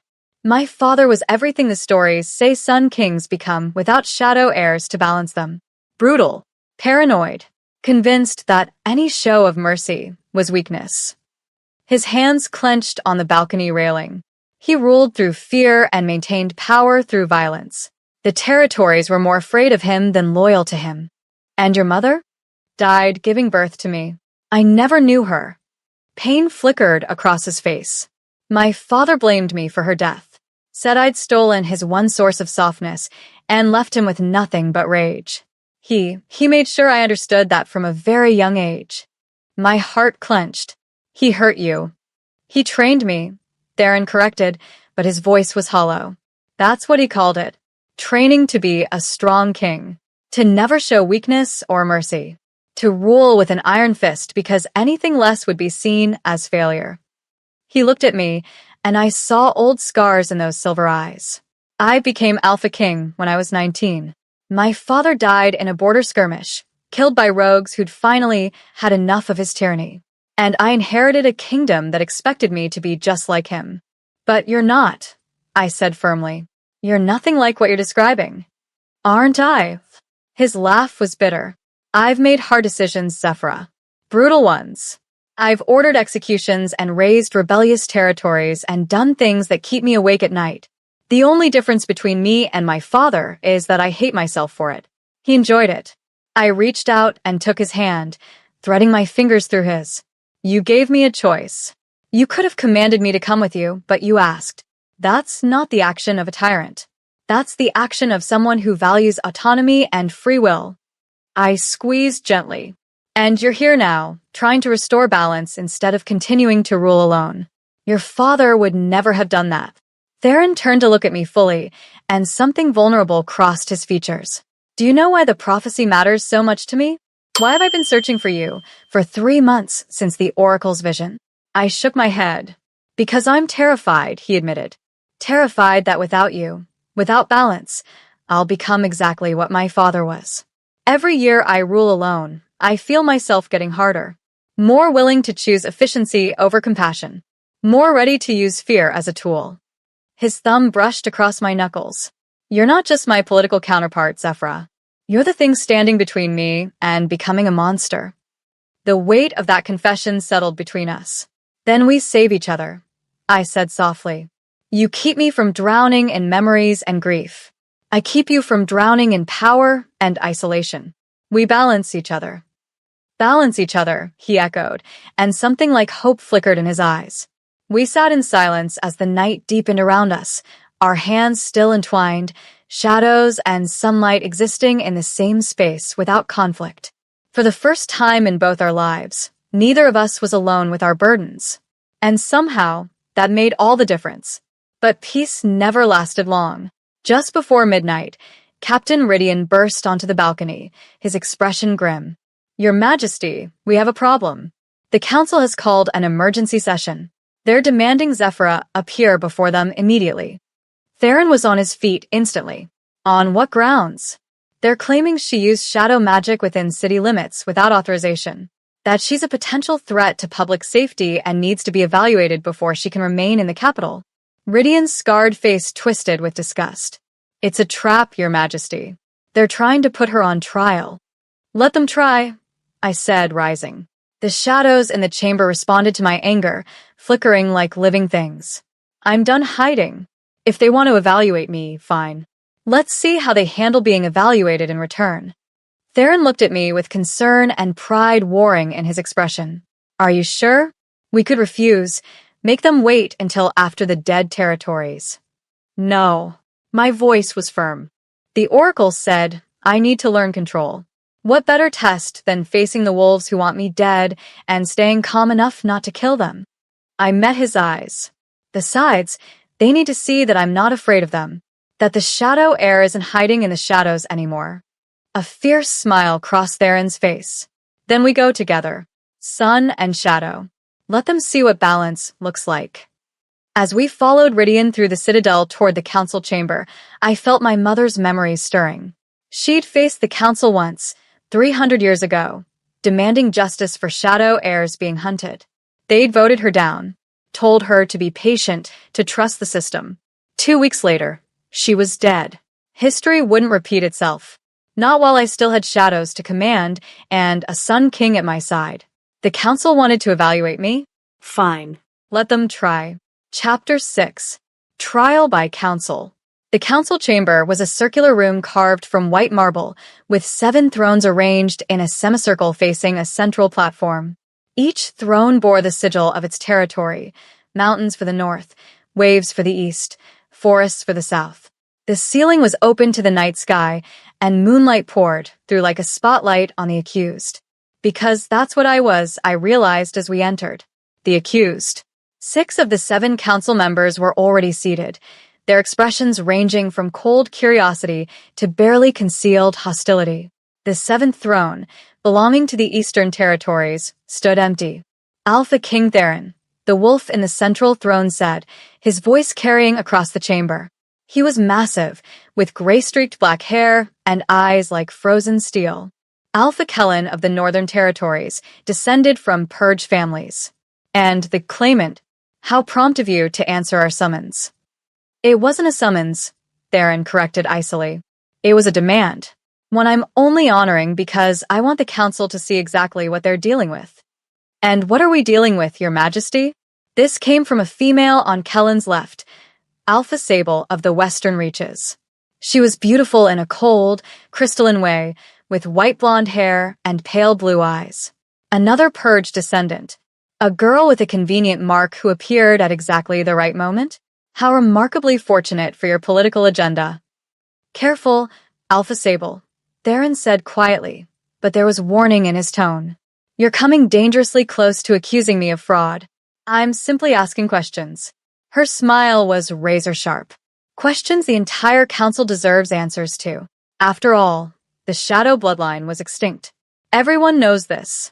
Yet here stands a girl claiming to be the prophesied heir, and we're all supposed to simply accept it based on a mark that could be painted on for all we know. Anger surged through me, and the shadows in the chamber responded, darkening in the corners, creeping across the white marble like spilled ink. Every council member noticed. Interesting, Alpha Kellen murmured. She has some control over darkness. But parlor tricks don't make her a shadow heir. Any wolf with enough training in forbidden magic could accomplish similar effects. The Oracle verified her bloodline, Theron said, his voice hard as iron. Elder Sage herself performed the reading. Are you suggesting the Oracle is lying? I'm suggesting the Oracle is old. A new voice interjected. Alpha Ciro of the Borderlands, a lean wolf with sharp features and sharper eyes. The third purge descendant. Perhaps her vision is clouded by wishful thinking. Perhaps she saw what she wanted to see, because the prophecy has been her life's work for decades. Or perhaps, I said, speaking for the first time since entering the chamber, you're all terrified that the prophecy is true and your family's 300-year reign of unchecked power is coming to an end. Silence fell across the chamber. Bold words, Kellen said slowly. For someone in your position. And what position is that? I stepped forward onto the central platform, deliberately placing myself in the moonlight. The mark on my collarbone blazed in response, symbols glowing silver bright. The position of someone you've already decided to condemn? Someone you're hoping will lose control and prove she's dangerous, so you can justify eliminating her. We're simply conducting due diligence, Sable began. You're conducting a show trial, I interrupted. You've already made up your mind. The only question is whether I'll give you the excuse you need to move against me. I let the shadows rise around me, felt them respond to my will with precision and control. So, let's stop pretending this is about verification. What do you really want to know? Kellen's expression shifted into something calculating. Very well. If you're truly a shadow heir, you'll have knowledge that was lost with the purge. Ancient secrets that only the bloodline would know. He leaned forward. Tell us, what is the Shadow Oath? The vow every shadow heir swore when coming into their power. It was a test, a trap. If I didn't know the answer, I'd be exposed as a fraud. If I did know it, but I did know, the memories my mother had locked away included this, the ceremony she performed when she came of age, the words that had been passed down through generations. The Shadow Oath, I said clearly, my voice carrying through the chamber. Is this... I am the darkness that defines the light. I am the silence that gives meaning to sound. I am the void that holds all things. I swear to walk in the shadows, but never become a shadow. To wield power, but never be wielded by it. To remember that darkness without purpose is merely absence, but darkness with purpose is transformation itself. The chamber went absolutely silent. Even Kellen looked shaken, though he recovered quickly. That could have been learned from old texts. No, it couldn't. This came from the wolf seated in the southern throne, an older male with kind eyes and silver hair. Alpha Evander of the Forest Territories, who hadn't yet spoken. The Shadow Oath was never written down. It was passed orally from heir to heir. The fact that she knows it. He turned to look at me with something like wonder. The fact that she knows it exactly, word for word, means she either learned it from a shadow heir or she recovered it from blood memory. Blood memory is a myth, Ciro snapped. Is it? I met his hostile gaze. Then how do I know that your ancestor, Ciro Bloodbane, led the raid on the Shadow Heir Sanctuary 300 years ago? How do I know that he personally killed 7 children, the youngest only 5 years old, because they carried shadow blood? The memories burned in my mind, my mother's knowledge combining with the history the Oracle had shown me. How do I know that he took their bodies and buried them in unmarked graves in the Deadwood Forest, terrified that, even in death, shadow heirs might find a way to return? Ciro's face went white as parchment. Because I remember, I continued, my voice dropping to something cold and deadly. Not my own memories, but the memories passed through blood and bone. Every shadow heir who died screaming, every child murdered in their sleep, every family torn apart by wolves who feared what they couldn't control. I remember all of it. This is impossible, Sable breathed, though she no longer looked so confident. Blood memory doesn't work that way. It shouldn't. It works exactly that way for shadow heirs. The Oracle's voice rang out from the entrance to the chamber. She walked in with her robes flowing behind her, her shifting eyes blazing with power. Or did you all forget that the shadow bloodline was tied to the moon goddess herself? That they were her chosen instruments, given access to knowledge that transcends individual lives? Elder Sage, Kellen said with forced respect, your presence wasn't requested. I don't require your permission to enter a council session, Alpha Kellen. Especially not when that session is clearly designed to condemn an innocent. She moved to stand beside me, her presence a shield. I've spent 3 months verifying Zephyr's identity through every method available to me. The mark is genuine. The bloodline is pure. The prophecy is fulfilled. Her voice hardened. And unless you have concrete evidence to the contrary, not suspicions, not fears, but evidence, this trial ends now. The council members exchanged glances, silent communication passing between them. Finally, Evander spoke. I move that we accept Zephyr Nightwhisper as the legitimate shadow heir, with all rights and privileges that entails. Seconded, said another council member, Alpha Merowyn of the River Valleys, a quiet woman who'd been watching the proceedings with sharp intelligence. All in favor? Evander asked. 3 hands rose, his own, Merowyn's, and surprisingly, Alpha Tarion of the Mountain Holds, who'd been silent throughout the trial. All opposed. Kellen, Sable, and Ciro raised their hands immediately. 3-3. A deadlock. The eastern seat remains empty, Kellen said with barely concealed satisfaction.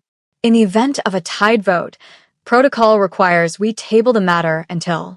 I'm afraid protocol is about to change, a new voice said from the entrance. Every head turned. A male wolf strode into the chamber, tall and broad-shouldered with copper hair and eyes like molten amber. He wore the formal armor of a Council Alpha, emblazoned with the Eastern Territories symbol. Alpha Xavian, Theron said, surprise clear in his voice. I wasn't aware you'd returned from the border campaigns. I returned 2 hours ago and heard about this farce immediately. Xavian's amber eyes swept the room before settling on me with something that looked like approval. Forgive my tardiness, shadow heir. Traveling across 3 territories in one day leaves even an alpha a bit winded. He moved to the empty eastern throne and sat, his presence somehow shifting the entire energy of the chamber. Now then, he said calmly, I believe there was a vote in progress. Let me make my position clear. I vote to accept Zephyr Nightwhisper as the legitimate shadow heir. 4-3. The matter is settled. Kellen's face flushed with rage. You can't just walk in here and... I can and I did. Xavian's voice remained pleasant, but steel ran beneath it. Unless you're suggesting the Eastern Territories don't have equal voice in council decisions? That would be a very interesting position for you to take, Alpha Kellen, given your repeated insistence on equal representation. The trap was beautiful. Kellen couldn't protest without undermining his own political arguments. The vote is settled, Evander said firmly. Zephyr Nightwhisper is hereby recognized as the shadow heir. He stood and bowed deeply to me. Welcome home, Your Highness. It's been far too long since these halls heard that title. The other council members who'd voted in my favor followed suit, Merowyn, Tarion, and Xavian all bowing with genuine respect. Kellen, Sable, and Ciro remained seated, their expressions murderous. "This isn't over," Kellen said quietly, his voice pitched for my ears alone as the chamber began to empty. "Recognition or not, you're still a threat. And threats have a way of being eliminated." "Is that a threat, Alpha Kellen?" Theron stepped between us, his voice dropping to a growl that raised the hair on my arms. "Because threatening the shadow heir in my presence is the same as threatening me. And I promise you, that's a line you don't want to cross." Kellen held his gaze for a long moment, then stood and swept from the chamber, without another word. Sable and Ciro followed, their hostility palpable. When they were gone, I finally allowed myself to breathe. "Well handled," Xavian said, approaching with an easy smile. "I half expected you to lose control and paint the walls with shadow spears. That you maintained composure under that kind of provocation speaks well of your training." "It speaks to barely restrained homicidal impulses," I corrected weakly, and he laughed. "Even better. A monarch who wants to kill people but chooses not to is far more valuable than one who doesn't want to kill anyone at all." He bowed again, more casually this time. "Alpha Xavian Stormclaw, at your service. I've been fighting on the eastern border for the past 6 months, or I would have been here to greet you properly when you arrived. Thank you for your vote," I managed. "I wasn't sure if I'd support you," he shrugged. "My family stayed neutral during the purge. We didn't participate, but we didn't stop it either, a cowardice that's haunted us for 3 centuries. When I heard the shadow heir had returned, I saw a chance to finally do the right thing." His amber eyes turned serious. "Besides, I've seen what 300 years of unbalanced Sun King rule has done to the territories. We need change. We need you." "What he means," Merowyn said, joining our conversation with Tarion at her side, "is that some of us have been waiting our entire lives for this moment. The balance to be restored. The old wounds will finally heal." She was younger than I'd expected, maybe 30, with dark hair and intelligent gray eyes. My grandmother told me stories about the last shadow heir. Said she was the wisest ruler the territories had ever known. That when she died, something broke in the world that never healed. "It's true," Tarion added. "The mountain holds Alpha was built like the terrain he ruled, solid, immovable, weathered by time. I'm old enough to remember the tail end of the imbalanced years before the purge. Even then, you could feel things starting to fracture. Sun King power with no shadow wisdom to temper it created problems.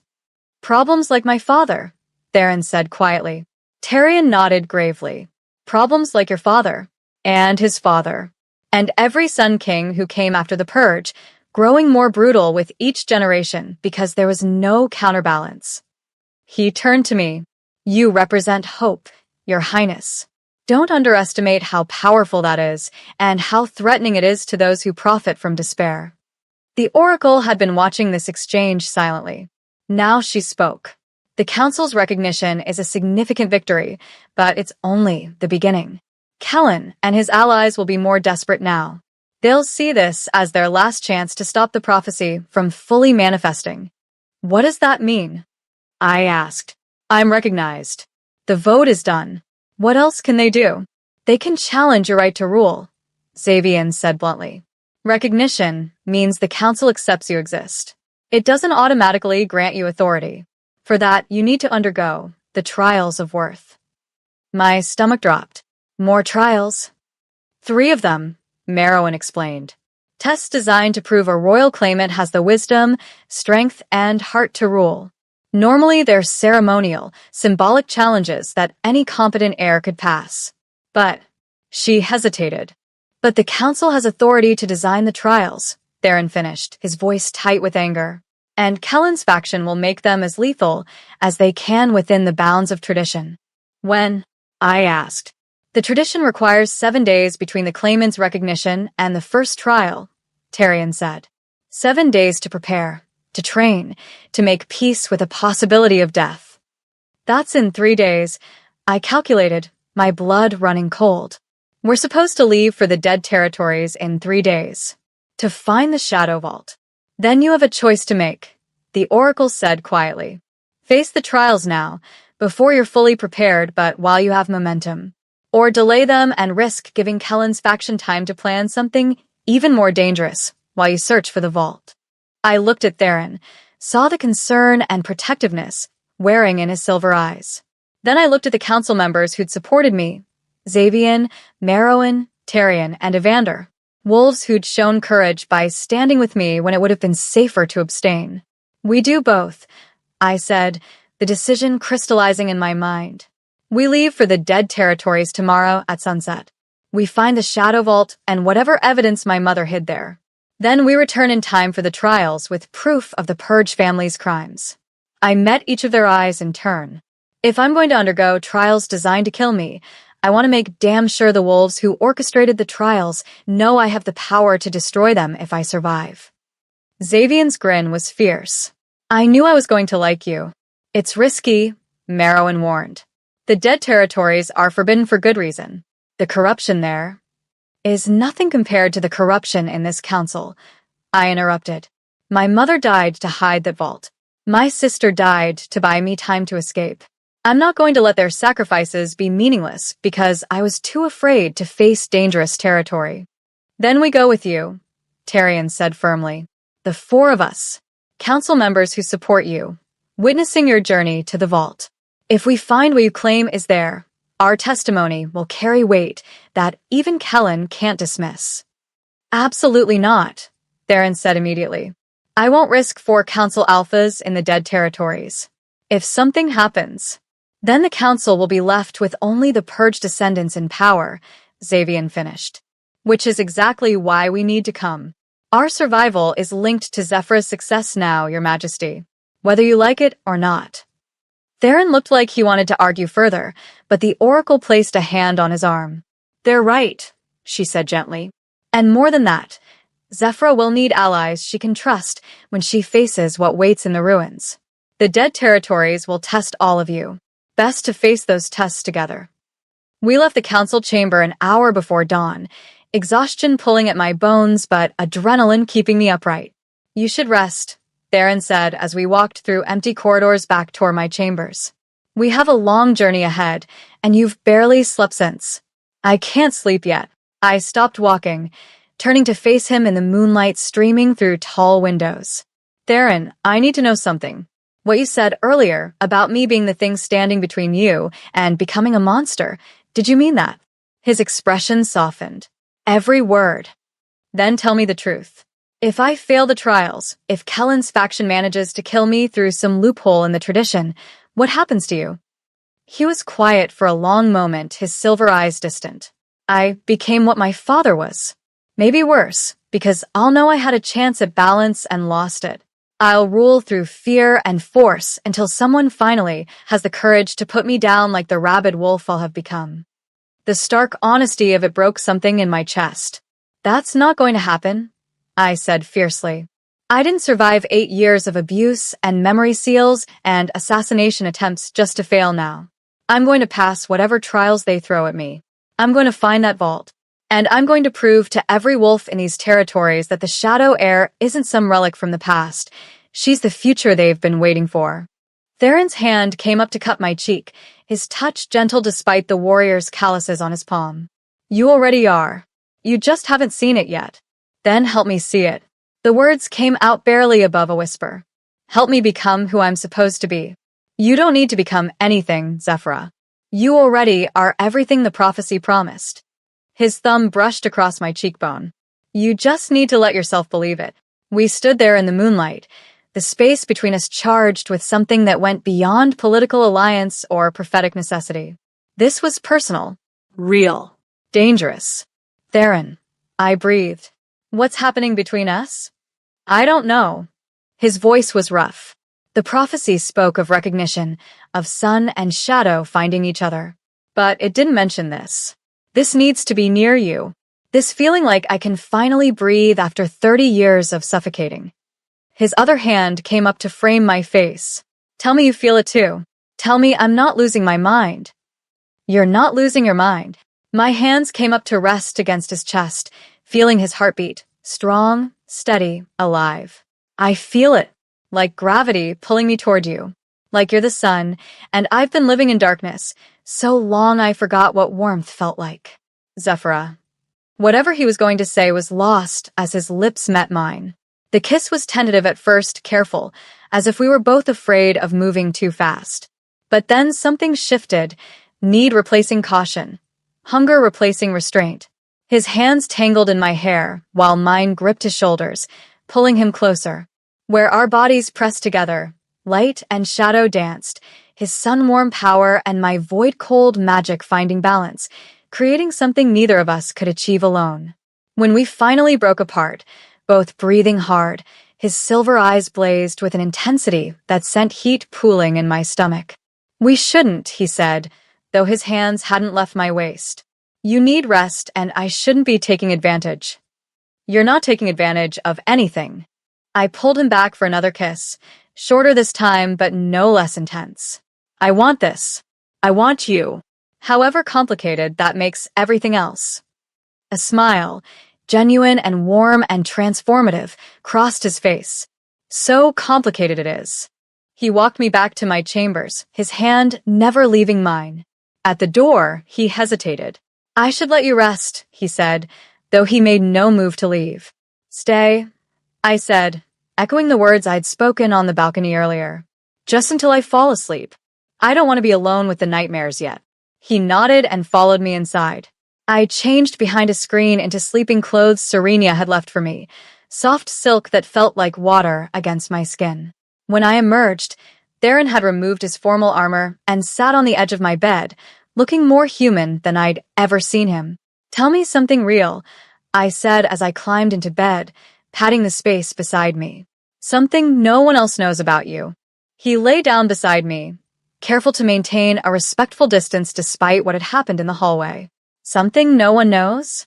"Something that makes you human instead of the terrifying Alpha King everyone sees." He was quiet for a moment then. "I'm afraid of thunderstorms." I turned to look at him, surprised. "Really?" "Since I was a child. My father used to lock me outside during storms as punishment. Said a future king couldn't show weakness, and fear of weather was the epitome of weakness." His voice was matter-of-fact, but I heard the old pain beneath it. I spent hours in the rain and lightning, terrified, trying not to cry because that would only make it worse. Eventually, I learned to hide the fear, but it never went away. I reached out and took his hand. "That's not a weakness. That's trauma. There's a difference." "Is there?" His laugh was bitter. "Because every time thunder rolls, I'm 8 years old again and locked outside in the dark." "Then we'll face thunderstorms together," I said firmly. "You and me, sun and shadow, balanced." He turned his head to look at me, and something shifted in his expression. Together. I fell asleep with his hand in mine and his warmth and steady presence beside me. For the first time since my memories returned, the nightmares stayed away. I woke to urgent knocking on my chamber door. Theron was already up, his armor back in place, looking like he'd been awake for hours. "Come in." Captain Ridian entered, his scarred face grave. "Your Majesty, we have a situation." A body was found in the city just before dawn. A young wolf, throat torn out, drained of blood. He paused. There were symbols carved into the corpse. Shadow marks. My blood ran cold. "What?" "Someone's trying to frame you," Theron said immediately, fury radiating from him. "Make it look like the shadow heir is dangerous, unstable. Give Kellen justification to move against you before the trials even begin." "There's more," Ridian continued. "The victim was a servant in the Citadel, one of the wolves who'd been assigned to prepare your chambers." His eyes met mine with something like an apology.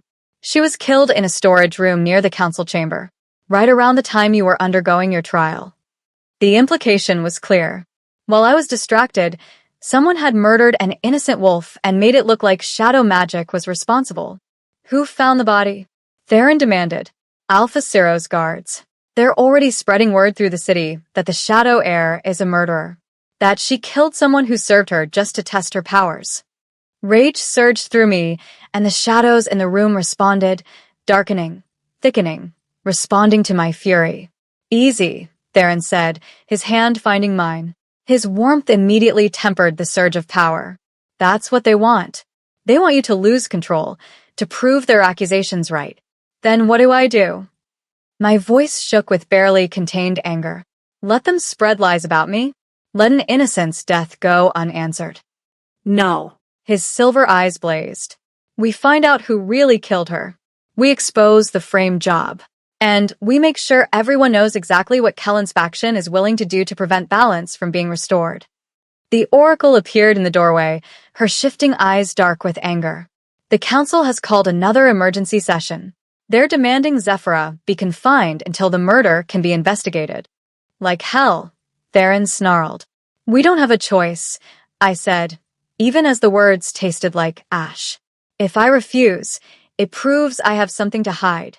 But if I agree to confinement, and we can prove the frame job. I looked at Theron. We turn their trap against them. Zephyra. It's a smart play, and you know it. I squeezed his hand. Besides, being confined doesn't mean powerlessness. The dead territories can wait one more day. First, we prove I'm innocent. Then we leave to find the vault. Then I face their trials and pass every single one. My voice hardened. And when this is over, Kellen and his allies are going to wish they'd never heard my name. Theron stared at me for a long moment. Then a fierce, proud smile crossed his face. There's the shadow heir, he said softly. Not running, not hiding. Standing and fighting. I learned from the best, I said, and kissed him quickly before turning to face whatever came next. The Council wanted a trial? Fine. Let them bring it. This time, I'd be ready. Chapter 7. Hunting Shadows. They put me in a tower, not a dungeon, which would have been too obvious an insult to the shadow heir. Instead, they confined me to the highest room in the Citadel, a circular chamber with windows on all sides and guards posted at the only door. A gilded cage, but a cage nonetheless. This is absurd, Theron growled, pacing the small space like a caged wolf. He'd refused to leave, pulling rank as Alpha King to stay with me during my confinement. They have no evidence, just a body with symbols that any wolf with basic knowledge of shadow marks could have carved. That's the point. I sat on the window ledge, looking out over Moonspire City as the sun began to rise. They don't need real evidence. They just need enough doubt to justify delaying my trials, restricting my movements, maybe even imprisoning me permanently for the public's safety. The Oracle stood near the door, her shifting eyes tracking every shadow in the room. The murder was carefully planned. The victim was chosen specifically because she served you. It creates a narrative of the shadow heir being cruel to those beneath her station. And the timing, during your council trial, provides an alibi they can claim is too convenient. So how do we prove I didn't do it? I asked. We find who did it. Captain Ridian entered the chamber, nodding to the guards outside before closing the door. I've been investigating since dawn. The victim's name was Lisette, 23 years old, been serving in the Citadel for 5 years. No enemies that anyone knows of, no reason for someone to target her specifically. Except that she served me, I said quietly. She was collateral damage. Wrong place, wrong time, convenient target. The symbols carved into her body were crude. Ridian continued, pulling out a piece of parchment with sketches. Not the elegant work of someone who knows shadow magic intimately. More like someone copying from a reference, getting the general shape right, but missing the nuances. I studied the sketches, and ice flooded my veins. These aren't shadow marks.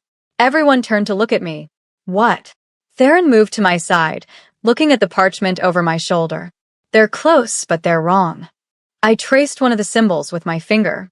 This one here, it's supposed to curve inward at the end, like a crescent moon, but it curves outward instead. And this one should have 3 lines crossing through it, not 2. I looked up at Ridian. Whoever carved these symbols was working from incomplete knowledge.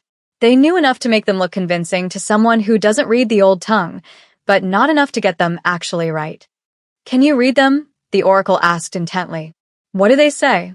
I focused on the symbols, letting my restored memories guide my interpretation. They're trying to say Shadow's judgment or Shadow's punishment. Something meant to make it look like I killed her as an act of dominance or cruelty.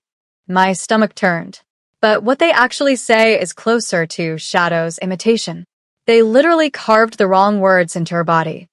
That's our proof, Theron said, a predatory smile crossing his face. The symbols are wrong. Anyone with actual shadow knowledge would know the correct forms. This was someone pretending to use shadow magic, not someone who actually commands it. It's a start, the Oracle agreed. But we need more. We need to know who had access to shadow mark references, who had the opportunity to commit the murder during the council session, and who had motive. Motivation is easy, I said bitterly. Half the council wants me dead or discredited. Opportunity is trickier. Someone had to slip away during my trial without being noticed. The council session lasted approximately 2 hours, Rydian said. The healer estimates Lisette was killed about halfway through that time, based on the blood patterns and body temperature. So we're looking for someone who is either absent from the council chamber entirely or left for a significant period in the middle. I can help with that. Xavian's voice came from the doorway. The Eastern Alpha entered without waiting for permission, his amber eyes bright with purpose. I may have arrived late to the trial, but I was watching from the observation gallery before I made my entrance. I saw 3 council members leave at various points. Who? Theron demanded. Alpha Sable left first, about 20 minutes into the proceedings.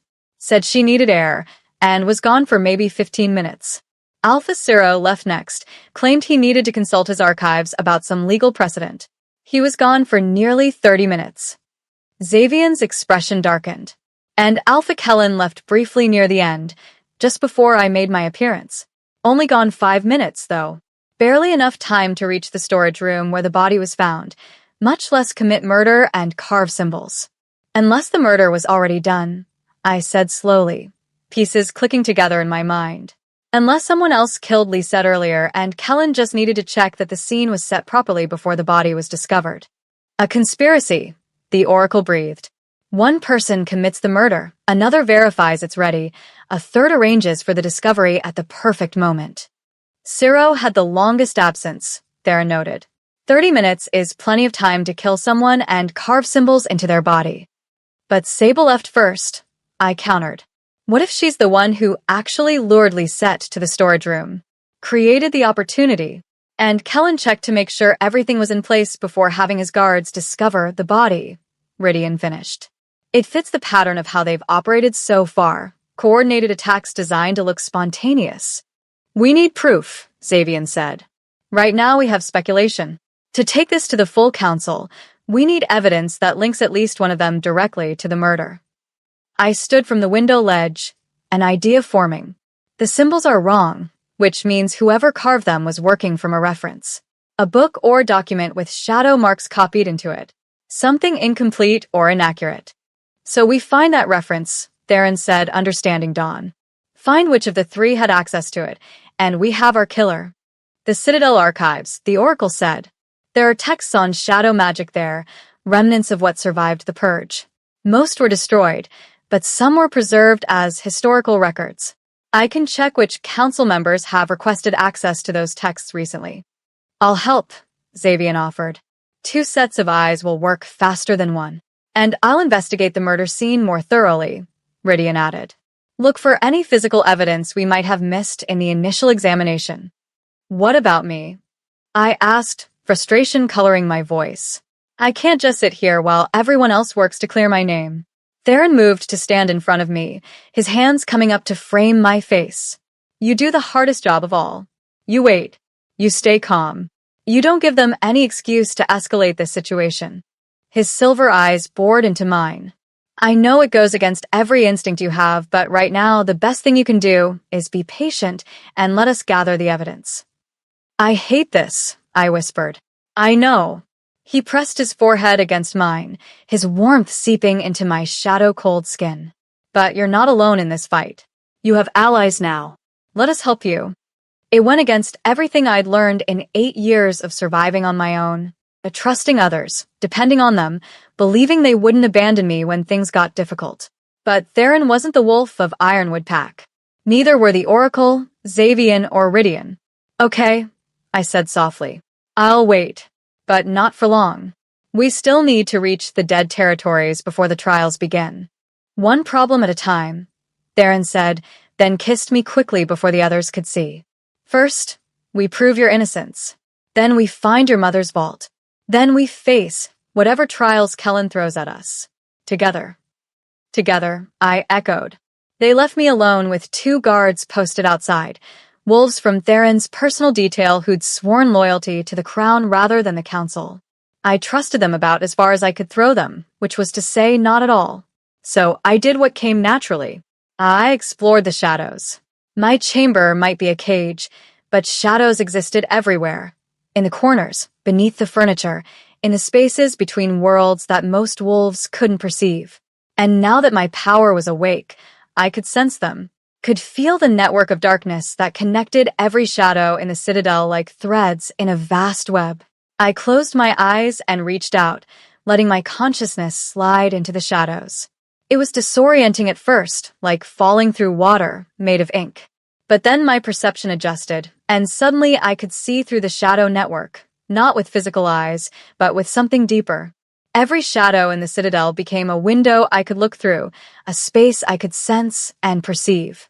I found the Oracle first, down in the archives with Xavian, pulling ancient texts from shelves and examining them with fierce intensity. Their voices came through the shadows as if I stood beside them. 3 requests for shadow magic texts in the past month, the Oracle was saying, her finger tracing down a ledger. 1 from Alpha Zero, dated 2 weeks ago. 1 from Alpha Sable, dated 5 days ago. And 1 from...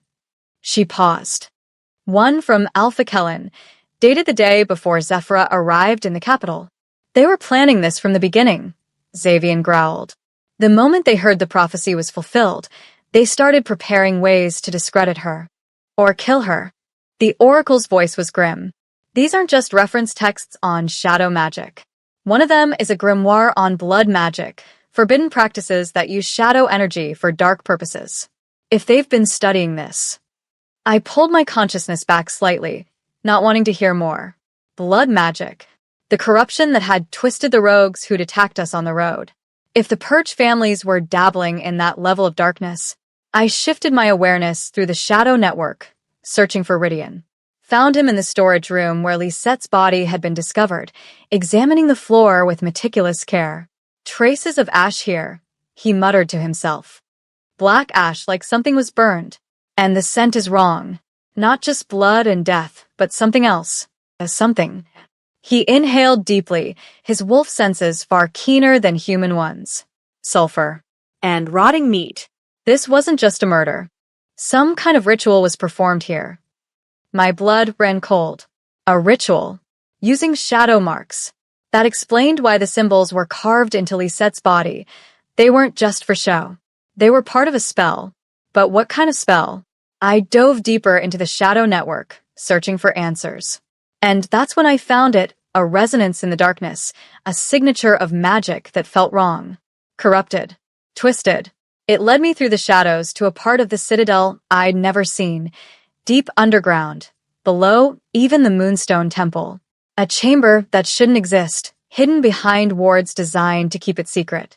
And inside that chamber, 3 figures stood around a circular altar carved with symbols I recognized from my mother's memories. Blood magic symbols. Test was successful. Alpha Zero's voice echoed through the hidden chamber. The Shadow Heir's power signature was successfully imprinted on the victim. When we examined the body, her energy was all over it. Because we forced her energy there, Alpha Sable corrected coldly. Using the ritual circle and the blood sacrifice. It won't hold up under intense scrutiny, but it doesn't need to. We just need enough doubt to keep her confined until we can arrange something more permanent. The trials, Alpha Kellen said. Once she enters the trials of worth, we can design challenges that will kill her without it looking like assassination. Falls that appear accidental. Opponents who go too far in the heat of combat. 1,000 ways to eliminate her while maintaining plausible deniability. Horror and rage warred in my chest. They hadn't just framed me, they'd used blood magic to literally imprint my energy on a murder victim. created false evidence that would look real to anyone who couldn't tell the difference between genuine shadow magic and corrupted imitation. What about the Alpha King? Sable asked. He's more protective of her than we anticipated. He won't allow the trials to be too dangerous. Then we remind him of his duties, Kellen said coldly. The king serves the kingdom, not his personal attachments. If he tries to interfere with the trials, we'll have grounds to question his fitness to rule. Suggest that the shadow heir has already corrupted him, turned him into her puppet. And if that doesn't work, then we arrange for both of them to have accidents. Kellen's voice was utterly devoid of emotion. The prophecy requires sun and shadow working together. Remove one, and the other becomes just another flawed ruler we can eventually depose. The bloodlines die out, and we maintain control. I'd heard enough. I pulled my consciousness back into my body, so fast I gasped, my eyes flying open. The chamber spun around me, and I had to grip the window ledge to stay upright. They were planning to kill us both. Not just discredit or imprison, kill. And they had blood magic powerful enough to frame me for murder by literally forcing my energy signature onto a victim. I needed to tell Theron. Needed to warn him that the conspiracy ran deeper than we'd thought. But how could I explain what I'd seen without revealing that I'd been shadow walking through the Citadel? That I'd essentially been spying through darkness itself? The answer came to me with crystal clarity. I couldn't hide it. Not anymore. If we were going to survive what was coming, Theron needed to know exactly what I was capable of, even the abilities that might frighten him. I moved to the door and knocked. I need to see the Alpha King. Immediately. One of the guards turned, his expression skeptical. The Alpha King is occupied with. I know where the real evidence is hidden. I interrupted. I know how they framed me, and I know they're planning to kill both me and King Theron during the trials. So, unless you want your king dead because you delayed delivering this message, I suggest you find him. Now. The guard's face went pale. He turned to his partner. Stay here. Don't let her leave. Then he was gone, running down the corridor. 10 minutes later, Theron burst through the door, Xavian and the Oracle close behind him. What did you find? He demanded. I took a deep breath. Something I should have told you I could do from the beginning. I can shadow walk. Move my consciousness through the shadow network that connects all darkness. I can see and hear through any shadow in the Citadel. The Oracle's eyes widened. True shadow walking? That's a myth. No shadow heir has been able to do that in over 500 years. Well, I can do it, I said. And I just used it to spy on Kellen, Sable, and Ciro. They have a hidden chamber deep underground, below the temple. They're using blood magic. That's how they framed me. They performed a ritual that imprinted my energy signature on Lisette's body. Theron's expression turned thunderous. Blood magic is forbidden. Using it as grounds for immediate execution. They know that, but they're desperate. I moved closer to him, needing his warmth to chase away the chill of what I discovered. They're planning to kill you during the trials. Make it look like I corrupted you, or use your interference as proof you're unfit to rule.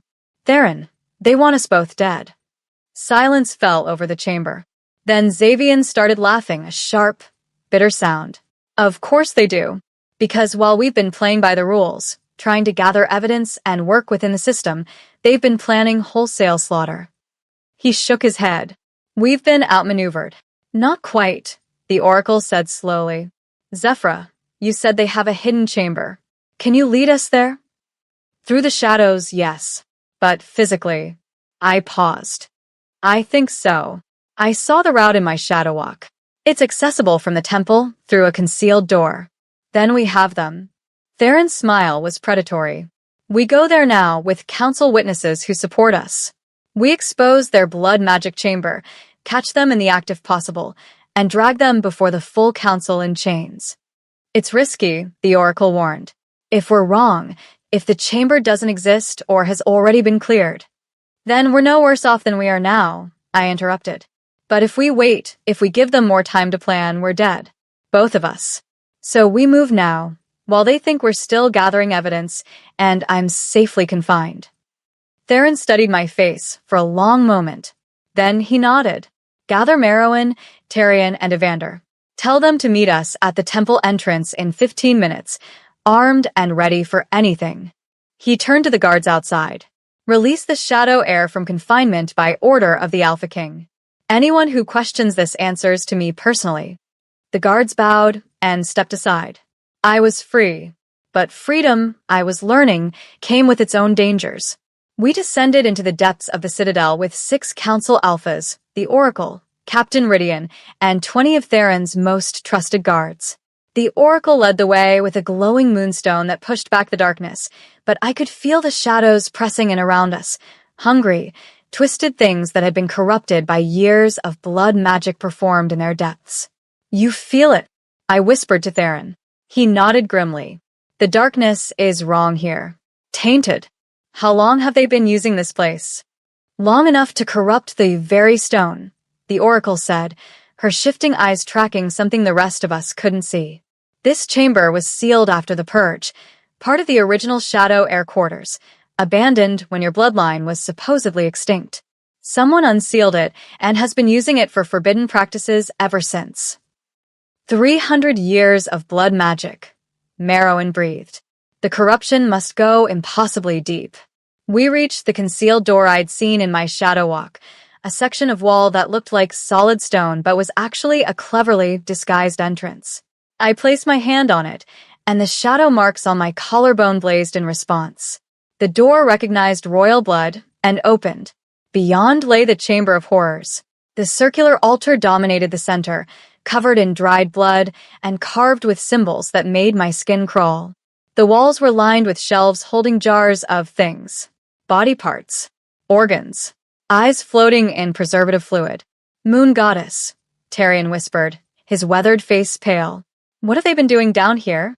Blood magic requires blood, the Oracle said, her voice shaking with barely contained rage. And not just any blood. The blood of innocence. The young. The pure. How many have they killed over the years to fuel their rituals? Evander moved to one shelf, examining the jars with horrified fascination. Some of these are old. Decades, maybe centuries old. This isn't recent escalation. This is generational practice. The Purge families, I said, understanding flooding through me. They didn't just kill shadow heirs 300 years ago. They've been using blood magic ever since to maintain their power, to extend their lives, to keep control of the council. That's impossible, Xavian said, but his voice lacked conviction. Blood magic can't grant immortality. It can grant extended life, the Oracle corrected grimly. At terrible cost. The more innocent blood you spill, the more years you steal. If the Purge families have been practicing this for 3 centuries. She trailed off, the implications too horrible to voice. Then some of the wolves we've been dealing with might be the original perpetrators, Theron finished, his voice deadly quiet. Not descendants. The actual wolves who murdered the Shadow bloodline, kept alive through forbidden magic. A slow clap echoed through the chamber. We all turned to see Kellen, Sable, and Ciro standing in a doorway we hadn't noticed, a second entrance on the opposite side of the chamber. Very good, Kellen said, his voice dripping with mock approval. You figured it out faster than I expected. Though I suppose we shouldn't be surprised. The Shadow Heir does have certain advantages when it comes to perceiving darkness. You knew we were coming, Theron growled, his hand moving to his weapon. Of course we knew. Did you really think we'd leave our most valuable asset unguarded? Sable smiled, cold and beautiful. The moment your guards left the tower chamber, we were alerted. We've been waiting for you. Waiting to do what? I demanded, shadows already gathering around my hands. Kill us all? Even you aren't bold enough to murder 4 Council Alphas and the Alpha King in one night. Oh, we're not going to kill you, Ciro said, amusement coloring his tone. You're going to kill each other. He raised his hand, and the blood on the altar began to glow. The symbols carved into the stone blazed with sickly red light. And I felt something take hold of my mind, foreign presence, trying to force its way into my consciousness, trying to make me see my allies as enemies. Around me, I heard gasps of shock as the same thing happened to everyone in the chamber. Blood magic can do more than extend life, Kellen explained calmly as his allies' eyes began to glow with that same corrupted red light. It can be controlled, manipulate, Make wolves see what we want them to see. feel what we want them to feel. His smile was grotesque. The shadow heir goes mad and attacks the Alpha King and his allies. They're forced to kill her in self-defense. Tragic, but it proves what we've been saying all along.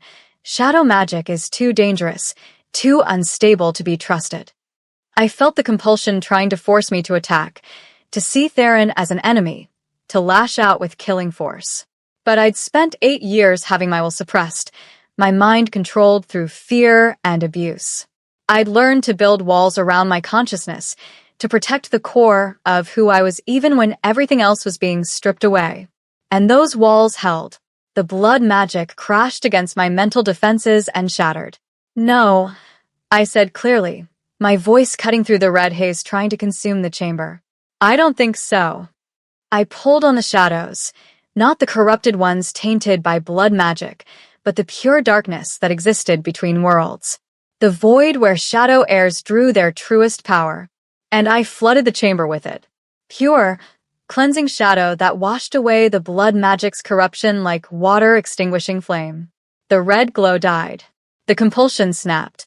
And every wolf in the chamber regained control of their minds. Kellen's smile vanished. That's impossible. No one can resist the blood altar's control. We've used it successfully for 300 years, I interrupted. Controlling wolves who didn't know what you were doing to them, who didn't have defenses built from surviving abuse. My shadows coiled around me like living armor. But I'm not some innocent victim you can manipulate. I'm the shadow heir, and your cheap tricks don't work on me. Then we do this the old-fashioned way. Sable snarled and shifted. Her wolf form was massive and terrible. White fur stained with blood, eyes burning with red light, muscles twisted and enhanced by centuries of blood magic. Ciro and Kellen shifted beside her, equally corrupted, equally monstrous. Take them alive if possible, Theron commanded, his voice carrying absolute authority as he shifted into his golden Sun King form. I want them tried before the full council, want everyone to see what the Purge families have become. And if they won't come quietly? Xavian asked, already shifting, his copper fur blazing with energy. Then we do what should have been done 300 years ago, Theron said grimly. We end the bloodlines that should never have survived the Purge. The battle that followed would be spoken of for generations. Sun and shadow, fighting in tandem for the first time in 3 centuries. Light and darkness, perfectly balanced, unstoppable together. And when the dust settled, 3 ancient wolves lay defeated, their blood magic unable to save them from the combined might of the restored balance. Justice, 300 years delayed, had finally come home. Chapter 8. Into the Dead Territories. The full council convened at dawn in the Great Hall, not the formal council chamber, but the vast public space where judgments of the highest importance were witnessed by the entire court. Kellen, Sable, and Ciro knelt in chains forged from moonsilver, the only metal that could suppress both sun and shadow magic. Their wounds from the battle had been treated, but they looked diminished somehow, centuries of stolen life finally catching up to them now that their blood magic altar had been destroyed. The charges are clear. Theron's voice rang through the hall, commanding and cold. He stood on the raised platform in full ceremonial armor, every inch the Alpha King. 3 council members stand accused of practicing blood magic, extending their lives through forbidden rituals, and conspiring to murder the shadow heir and destabilize the crown. He paused, letting the weight of the accusations settle. How do you plead? Kellen raised his head, defiance still burning in his eyes despite the chains. We plead necessity. You want to know the truth? Yes, we use blood magic. Yes, we've lived far longer than natural law allows. But it was necessary to protect the territories from what happens when shadow and sun rule together. Protect the territories?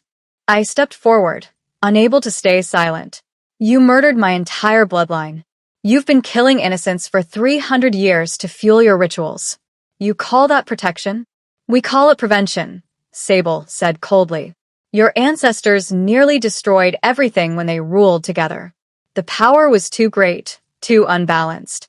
One disagreement between Sun and Shadow Kings could level entire territories. We witnessed it. We survived it. And we swore it would never happen again. Lies, the Oracle said, her shifting eyes blazing with fury. She stood beside me, a pillar of righteous anger. I've examined the historical records you tried to destroy.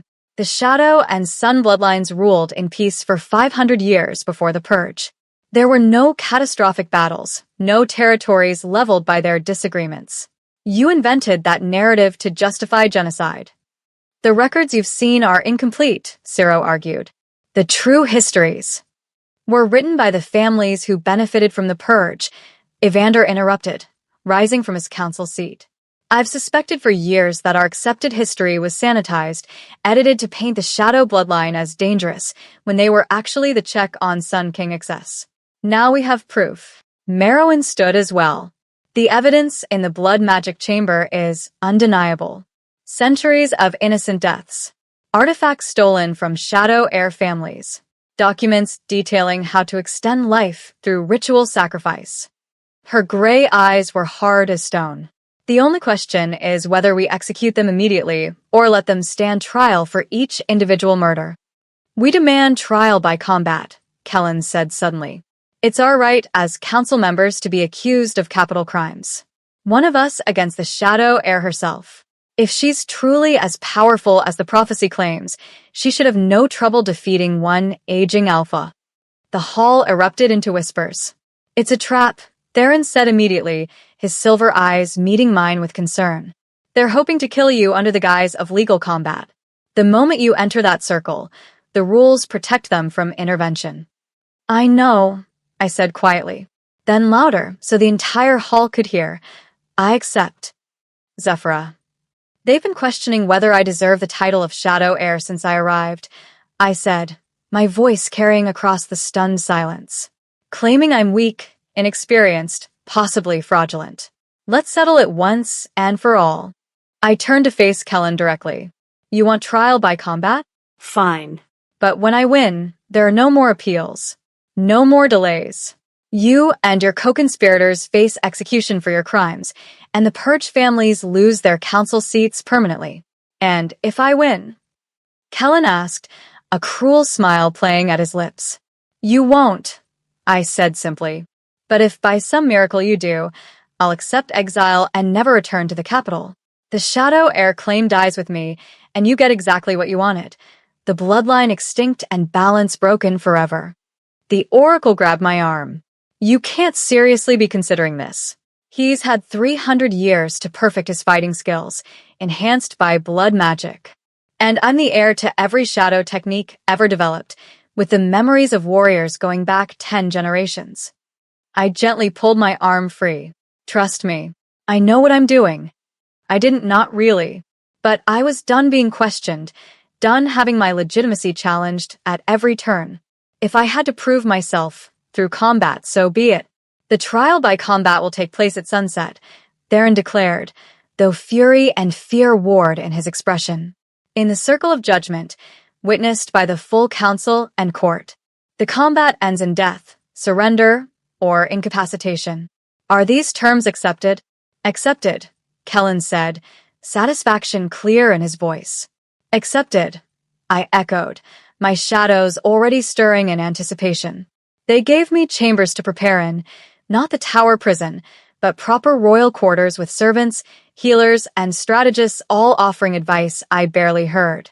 You need to eat, Serenia urged, pressing a plate of food into my hands. Build your strength for tonight. You need to rest, a healer insisted. You used significant power in the battle last night. Your reserves are fine, I interrupted gently. Thank you, all of you, but I need a moment alone. They filed out reluctantly, leaving me in silence broken only by the crackling fire in the hearth. A moment later, a knock came at the door. I knew who it was before I opened it. Theron stood there, still in his armor, looking like he hadn't slept at all. We need to talk. I stepped aside to let him enter. You don't have to do this, he said the moment the door closed. We have enough evidence to convict them without combat. The council would support a vote for execution. And in 10 years, someone else from their families would challenge that conviction, claim the evidence was fabricated or that the trial wasn't fair. I moved to the window, looking out over the city that would witness my fight in just a few hours. This ends tonight, Theron. One way or another. Either I prove beyond any doubt that I'm the shadow heir, or I die trying. Don't talk like that. He crossed the room and pulled me against his chest, his warmth of comfort against the cold fear trying to take root in my bones. You're not going to die. I won't allow it. You can't interfere in a trial by combat. You know that. Then I'll break the rules. His arms tightened around me. I'll shatter every tradition and law if it means keeping you alive. I pulled back just enough to look up at him and prove to everyone that the shadow heir needs the Sun King to protect her, that she's too weak to stand on her own. I shook my head. No. This is my fight. I need to win it myself. Why? The word came out raw, desperate. Why does it matter if people think you need help? We're supposed to be partners, Zephyra. Sun and shadow working together. There's no shame in that. There is when people are looking for any reason to dismiss me as fraudulent. I cupped his face with both hands, feeling the roughness of stubble against my palms. I've spent my whole life being underestimated, being told I was broken, worthless, less than nothing. If I don't prove to this court, to this entire kingdom, that I'm strong enough to stand alone, they'll always see me as your weakness instead of your equal. Understanding dawned in his silver eyes, followed by something that looked like pain. You're right. I hate it, but you're right. I know you want to protect me, I said softly, and I love you for it. But sometimes the best way to protect someone is to let them fight their own battles. The words hung between us, and I realized what I'd just said. I love you. We'd kissed, held each other, admitted to attraction and connection. But we'd never said those words. Never made that particular vulnerability explicit. Theron's eyes widened slightly, then something fierce and tender crossed his features. Say that again. Which part? You know which part. His thumb brushed across my lower lip. Say it again so I know I didn't imagine it. I love you, I whispered. I don't know when it happened. Maybe when you first offered me a choice. Maybe when you held me through nightmares. Maybe in 1,000 small moments I didn't even notice. But I love you, Theron. And that's why I need to do this. Not just for me, but for us. For the future we're trying to build. He kissed me then, deep and desperate and claiming. When we finally broke apart, both breathing hard, his forehead rested against mine. I love you too, he said, his voice rough with emotion. I think I loved you from the moment you stood on that platform in Ironwood with your head high despite 8 years of abuse. The moment I saw your strength hidden beneath layers of forced submission. His hands framed my face. And you're right. You need to fight this battle yourself. But Zephyra? Yes. Win. The single word carried the weight of a command and a plea. Whatever it takes, whoever you have to become, whatever darkness you have to embrace, win. Come back to me. Build this future with me. Because if you die tonight, I'm not sure I'll survive losing you. I'll win, I promised, and hoped desperately that I could keep it. The circle of judgment was carved into the courtyard's stone floor, a perfect circle 50 feet in diameter, marked with symbols of neutrality and binding. Once combat began inside that circle, no outside force could interfere until one combatant won. The entire court had gathered to watch, along with what looked like half the city's population. Wolves packed every balcony, every window overlooking the courtyard. The air hummed with anticipation and bloodlust. The rules are simple, the Oracle announced from her position as official witness. Combat continues until death, surrender, or incapacitation. No weapons beyond natural abilities and magic. No interference from outside the circle. The winner's judgment on all charges stands unchallenged. She looked between Kellen and me. Do both combatants understand and accept these terms? I do, Kellen said, already shifting into his corrupted wolf form, massive, scarred, enhanced by 3 centuries of blood magic. I do, I said, and felt my shadows rise in response to my will. I didn't shift. I didn't need to. Shadow heirs fought in the threshold between forms, neither fully human nor fully wolf, but something that transcended both. Begin, the Oracle said, and stepped back from the circle. Kellen attacked immediately, using his size and enhanced speed to close the distance between us. His claws raked toward my throat, aiming for a quick kill. I dissolved into shadow and reformed behind him, my darkness-wreathed fist slamming into his kidney.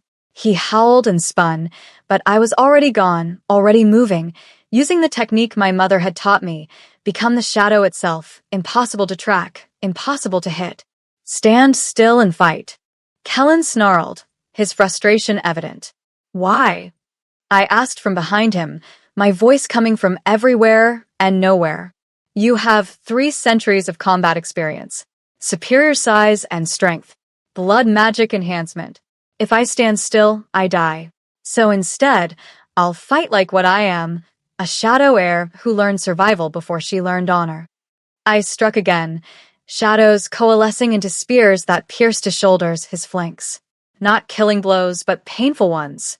Wearing him down, making him bleed. Coward, he spat. Your ancestors would be ashamed.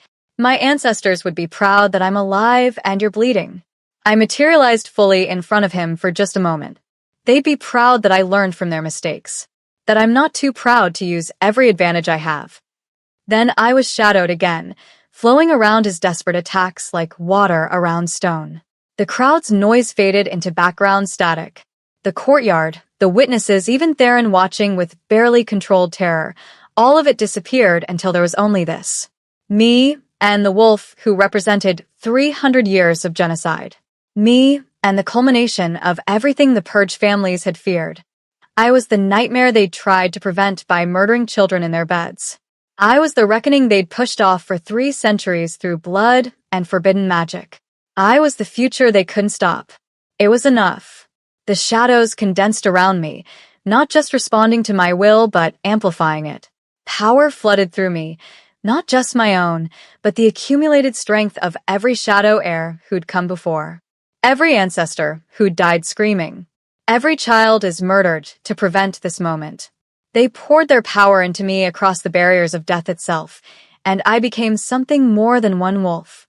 I became a legacy. When I solidified again, I was wreathed in shadow so dense it looked like armor carved from pure darkness. My eyes blazed with silver light. The mark on my collarbone glowed bright enough to cast shadows of its own. Kellen stared at me with something that might have been fear. You wanted to see what a real shadow heir could do, I said, my voice resonating with power that wasn't entirely my own. You wanted proof that I deserved the title. Allow me to demonstrate. I moved. Not with supernatural speed or shadow stepping, but with the practiced efficiency of a warrior who'd trained for this her entire life, even if that life had been locked behind memory seals for 8 years. My strikes were surgical, precise, devastating. I targeted pressure points, joints, the places where Kellen's blood magic had enhanced his body, but also created weaknesses. I used his size against him, his rage against him, his 3 centuries of experience against him. Because experience created patterns, habits, predictability, and I was chaos given form. Within 5 minutes, Kellen was on the ground, bleeding from a dozen wounds, his enhanced healing unable to keep up with the damage I was inflicting. Yield, I commanded, standing over him with shadows poised to strike a killing blow. Yield and accept execution for your crimes. Die with what little dignity you have left. For a moment, I thought he might refuse, might force me to kill him and live with that blood on my hands forever. Then he shifted back to human form, his body broken and bleeding. I yield, he gasped. The shadow heir has proven herself. The combat has ended. The circle of judgment released its binding. The crowd erupted into noise, some cheering, some stunned into silence, all of them witnessing history. I stood there breathing hard, covered in Kellen's blood and my own power, and finally, let myself believe it. I was the shadow heir. Not because of prophecy or bloodline or destiny, but because I'd fought for the title and won. They executed Kellen, Sable, and Ciro at midnight in the same courtyard where I defeated their champion. The entire council witnessed it, along with representatives from every major pack in the territories. By the power invested in me as Alpha King, Theron's voice rang out, and with the full support of the Shadow Heir and the Council of Alphas, I hereby sentence you to death for crimes including but not limited to murder through blood magic, conspiracy to commit treason, and genocide against the Shadow bloodline." The executioner's blade fell 3 times. 300 years of corruption ended in 3 swift strokes. When it was done, the courtyard fell silent. Not celebratory, not somber, something in between. "Let it be known," Theron continued, his voice carrying across the gathered wolves, "that the bloodlines who participated in the purge are hereby stripped of all lands, titles, and authority. Their territories will be redistributed to families who remain neutral or fought against the genocide. And never again will we allow fear to justify the murder of innocents." "Never again," the crowd echoed. I stood beside Theron on the platform, my hand in his, and felt the weight of what we'd accomplished, but also the weight of what remained. "The dead territories," I murmured, quiet enough that only he could hear. "We still need to find the Shadow Vault before the trials begin." "Tomorrow night," he confirmed. "We've earned 1 night's rest. Tomorrow, we will finish what your mother started." We left at sunset the next day, Theron and I, the Oracle, Xavian, Rydian, and 20 handpicked guards. The 4 Council Alphas who'd supported me wanted to come, but I convinced them to stay and help stabilize the Council in the wake of 3 executions. "Someone needs to hold down the fort while we're gone," I'd told Merowyn. "And I trust you to do it." The journey to the dead territories took us north and west into lands that had been abandoned for 3 centuries. The corruption was visible from miles away, trees twisted into unnatural shapes, ground that looked scorched despite no fire, a wrongness in the air that made my shadows recoil. "The battle that ended the purge was fought here," the Oracle explained as we made camp on the border of the corrupted lands. Both sides used magic they didn't fully understand. Blood magic and shadow magic and sun magic all collided in ways that broke the natural laws. The resulting explosion killed thousands and rendered the land itself toxic to life. "Can we survive passing through it?" Theron asked. "With the Shadow Heir and Sun King working together? Maybe. The balance between your powers might protect us from the worst of the corruption." She didn't sound certain. "Or it might kill us all." "There's no way to know until we try." "Comforting," Xavian muttered. "We could turn back," I offered, though I already knew no one would accept. "Wait until we're stronger, better prepared, and give whoever killed your family time to find the vault first." Theron shook his head. "No." "We go now. Together." That word again. Together. The promise we kept making to each other. The foundation of everything we were building. Together, I agreed. At dawn, we entered the dead territories. The moment we crossed the boundary, I felt it.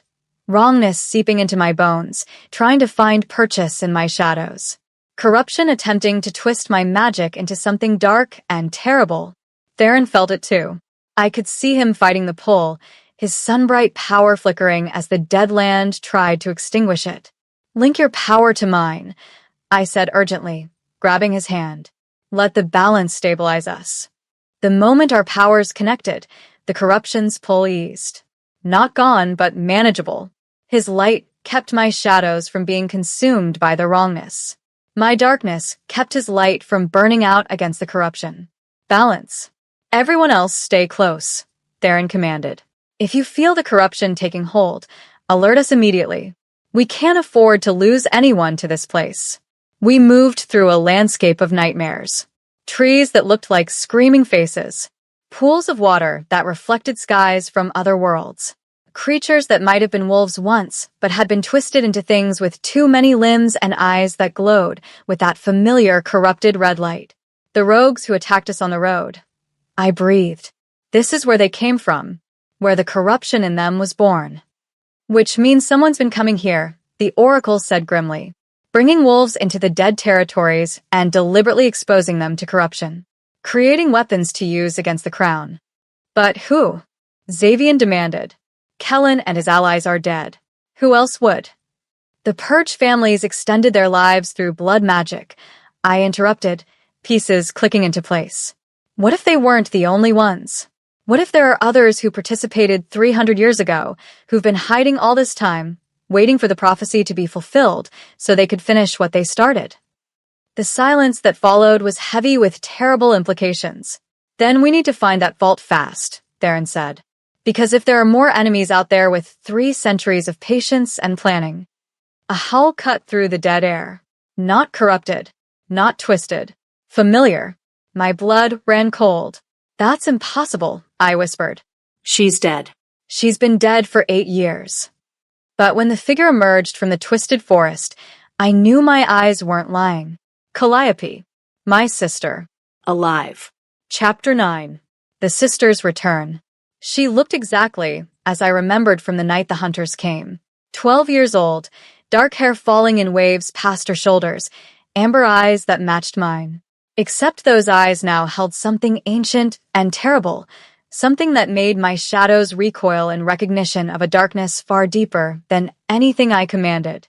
Nyx, she said, using the nickname only she had ever called me. Her voice was the same, my sister's voice, preserved perfectly across 8 years. You came. I knew you would eventually. Prophecy is so wonderfully predictable. You're dead. The words scraped out of my throat. I saw you die. I heard you scream when the hunters caught me? Calliope tilted her head, the gesture achingly familiar despite the wrongness radiating from her. Oh, they caught me, dragged me into these very territories, actually, planned to use me as bait to lure Mother out of hiding. A smile curved her lips. My sister's smile twisted into something cruel. But something unexpected happened. The corruption here recognized what I was, what I could become with the right motivation. Theron stepped forward, positioning himself partially in front of me. His hand rested on his weapon. You're not Calliope Nightwhisper. You're something wearing her face. I'm exactly Calliope Nightwhisper. My sister's eyes flashed with annoyance. Just not the version my baby sister remembers. 8 years changes a person, especially when those years are spent learning to survive in a place that kills most wolves within days. She spread her arms, gesturing at the twisted landscape around us. I adapted. I thrived. I became what the dead territories needed me to be. Corrupted. The Oracle breathed, her shifting eyes wide with horror and recognition. You let the dead magic into your bloodline. Twisted your shadow powers into something forbidden. I evolved. Calliope corrected. Shadow magic was always meant to walk the line between life and death, light and void. I simply stepped over that line, embraced what the dead territories had to offer. Her gaze locked onto mine with unsettling intensity. And now I'm strong enough to finish what our bloodline started 300 years ago. What are you talking about? I demanded, my shadows rising defensively around me. Our bloodline didn't start anything except trying to bring balance. Balance is a pretty lie we tell ourselves. Calliope moved closer, and the corrupted land seemed to move with her. Shadows that weren't shadows. Darkness that felt hungry. The truth? The shadow bloodline was always meant to rule alone. We don't need Sun Kings to complete us. We don't need anyone. Her eyes flicked to Theron with contempt. But the first shadow heir made a mistake. She fell in love with a Sun King and let that weakness compromise everything. Created a system where our power was tethered to theirs, where we could never reach our full potential without their approval. That's not weakness, I said, my voice shaking with emotion. That's partnership. That's exactly what I expected you to say. Calliope's expression softened into something that looked almost like pity. You've spent 8 years being controlled, Nyx. First by the memory seal, then by the Ironwood Pack, and now by him. She pointed at Theron. He found you at your most vulnerable and convinced you that you needed him. That sun and shadow working together was destiny instead of just another cage. You don't know what you're talking about, Theron growled, but I placed a hand on his arm. Let me handle this. I stepped forward, away from his protective stance, until only 10 feet separated me from my sister. Calliope, I don't know what happened to you in these territories. What they did to you, or what you had to do to survive. But this isn't you. The sister I remember would never. The sister you remember was weak. The word cracked like a whip. She sacrificed herself to buy you time to run. She died screaming while you escaped. And for what? So you could grow up broken and abused, Convinced you were worthless. Calliope's voice rose with genuine anger. I spent 8 years clawing my way back from death itself, learning powers our ancestors never dreamed of, becoming strong enough to actually matter. And you spent those same 8 years scrubbing floors for wolves who should have been kneeling at your feet. The accuracy of her assessment stung more than I wanted to admit. I survived, I said quietly. In my own way, I survived. And now I'm here, standing in the place that killed you, except you're not dead. I searched her face for any hint of the sister I'd loved. Help me understand, Calliope. What happened to you? What did they do? For a moment, just a brief flicker, something vulnerable crossed her features. They tried to break me. The hunters, the corruption, the loneliness of knowing everyone I loved was dead or had forgotten me. Her voice dropped. I was 12 years old, Nyx. 12. And I was alone in a place that wanted to devour my soul. So when the corruption offered me power, offered me strength, offered me a way to never feel weak or afraid again, she trailed off. I took it. And now? I asked. What do you want now? The Shadow Vault. She said it like it was obvious. Mother hid something here before she died. Knowledge, power, proof of what the Shadow bloodline could truly become if we stopped letting Sun Kings hold us back. I've been searching for 8 years, but the Vault's protections respond only to Mother's bloodline. To us. She extended her hand. Help me find it, Nyx. Let me show you what we could become together. Sisters ruling the territories without anyone to tell us we're too dangerous or need balance or... No. The word came out firm, absolute. Whatever's in that vault, Mother didn't hide it, so you could use it to start a war. She hid it to protect it from wolves like Kellen who wanted to destroy all evidence of our bloodline's truth. Calliope's expression hardened. Then you're a fool, just like Mother was. Just like every shadow heir who thought partnering with Sun Kings would end anyway except betrayal and death. She pulled her hand back. But I expected this. You're too compromised, too attached to your precious Alpha King to see clearly. I see perfectly clearly, I said. And what I see is my sister twisted by pain and corruption into something she was never meant to be. But Calliope, it's not too late. Come with us. Leave this place. Let the Oracle try to cleanse the corruption from your bloodline. Cleanse. She laughed, the sound sharp and bitter. I don't want to be cleansed. This power is the only thing that kept me alive. The only thing that made me strong enough to survive when everyone else would have died. Her eyes blazed with corrupted silver light. And I'm not giving it up. Not for you. Not for anyone. The shadows around her coalesced into something solid and deadly. Corrupted shadow magic that felt like everything my own power wasn't. Where mine was cold void and clean darkness, hers was rot and hunger and twisted need. Last chance, Nyx, she said quietly. Join me willingly, or I will take you to the vault by force. Either way, you're helping me open it. We're the only ones left who can. I felt Theron tense behind me, felt his power beginning to rise in preparation for battle. But something the Oracle had said earlier echoed in my mind. Balance between your powers might protect us from the worst of the corruption. What if there's another option? I said slowly, an idea forming. What if instead of fighting or joining you, I try to help you? Not with finding the vault for your purposes, but with healing what the corruption did to you. Calliope's expression flickered, suspicion warring with something that might have been hope. There's no healing this. The Oracle's already said as much. Corrupted bloodline magic can't be reversed. Maybe not by the Oracle alone, I agreed. But I'm the Shadow Heir. My power is cleaner, purer than what you're carrying. And Theron's sun magic can burn away darkness that's become too twisted. I looked back at him. Together, we might be able to do what neither could do alone. You want to try to heal me? Calliope's laugh was incredulous. Nyx, I'm not sick. I'm not broken. I chose this power. I want it. Then prove it. I challenged. If you're really in control, if the corruption hasn't taken more of you than you realize, then you should be able to lower your defenses long enough for me to examine what it's done to your bloodline. If I'm wrong, if you're truly choosing this willingly, I'll help you find the vault. It was a lie. I had no intention of helping her weaponize whatever Mother had hidden. But I needed her to trust me enough to let me close. I needed a chance to see if any part of my real sister still existed beneath the corruption. Calliope studied me with those ancient, terrible eyes. You're trying to manipulate me. Yes, I admitted. But I'm also offering you a real choice. Lower your defenses. Let me see what the corruption's really done. And if I can help you, if there's a way to remove the twisted parts while keeping you alive, wouldn't you want to know? Silence stretched between us, broken only by the whisper of dead wind through twisted trees. Then slowly Calliope nodded. Fine.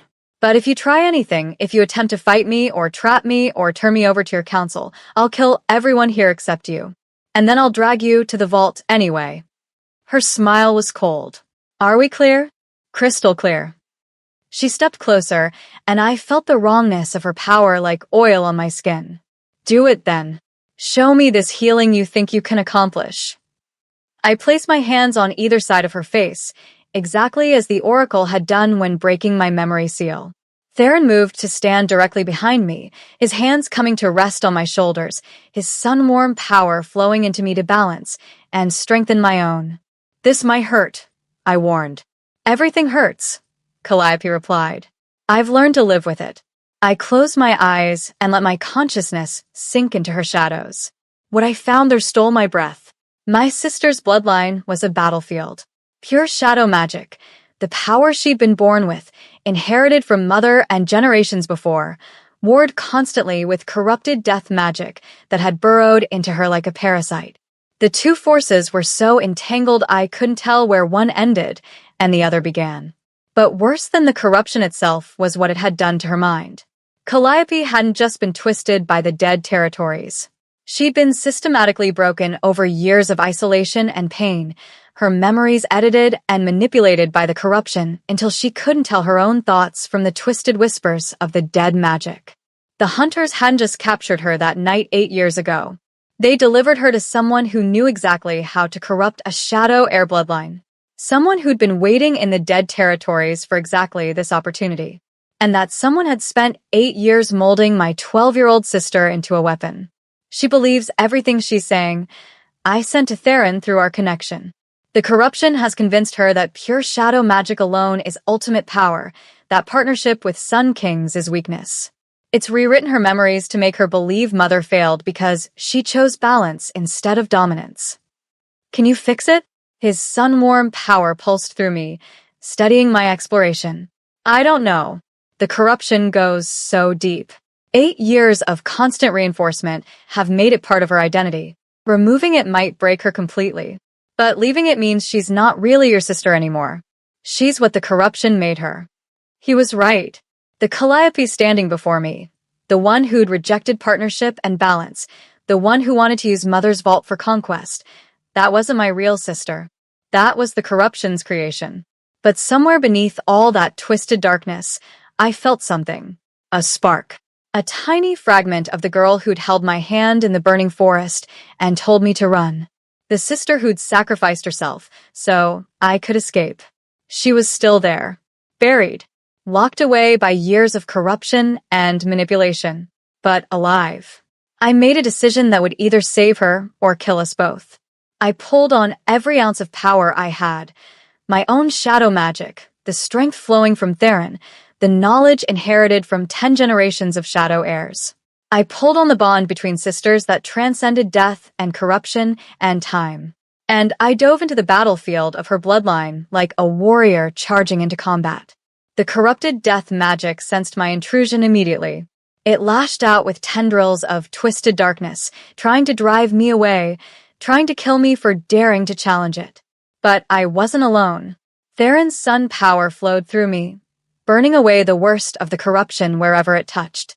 Not destroying Calliope's shadows, but purifying them, returning them to what they'd been before the dead territories twisted them. Hold on, I whispered to the tiny spark of my real sister. I'm coming for you. Just hold on. The corruption fought back viciously. It had spent 8 years claiming Calliope as its own, and it wouldn't give her up easily. Wave after wave of twisted magic crashed against my defenses, trying to overwhelm me. But I'd survived 8 years of being broken down and rebuilt. I'd endured memory seals and abuse and assassination attempts.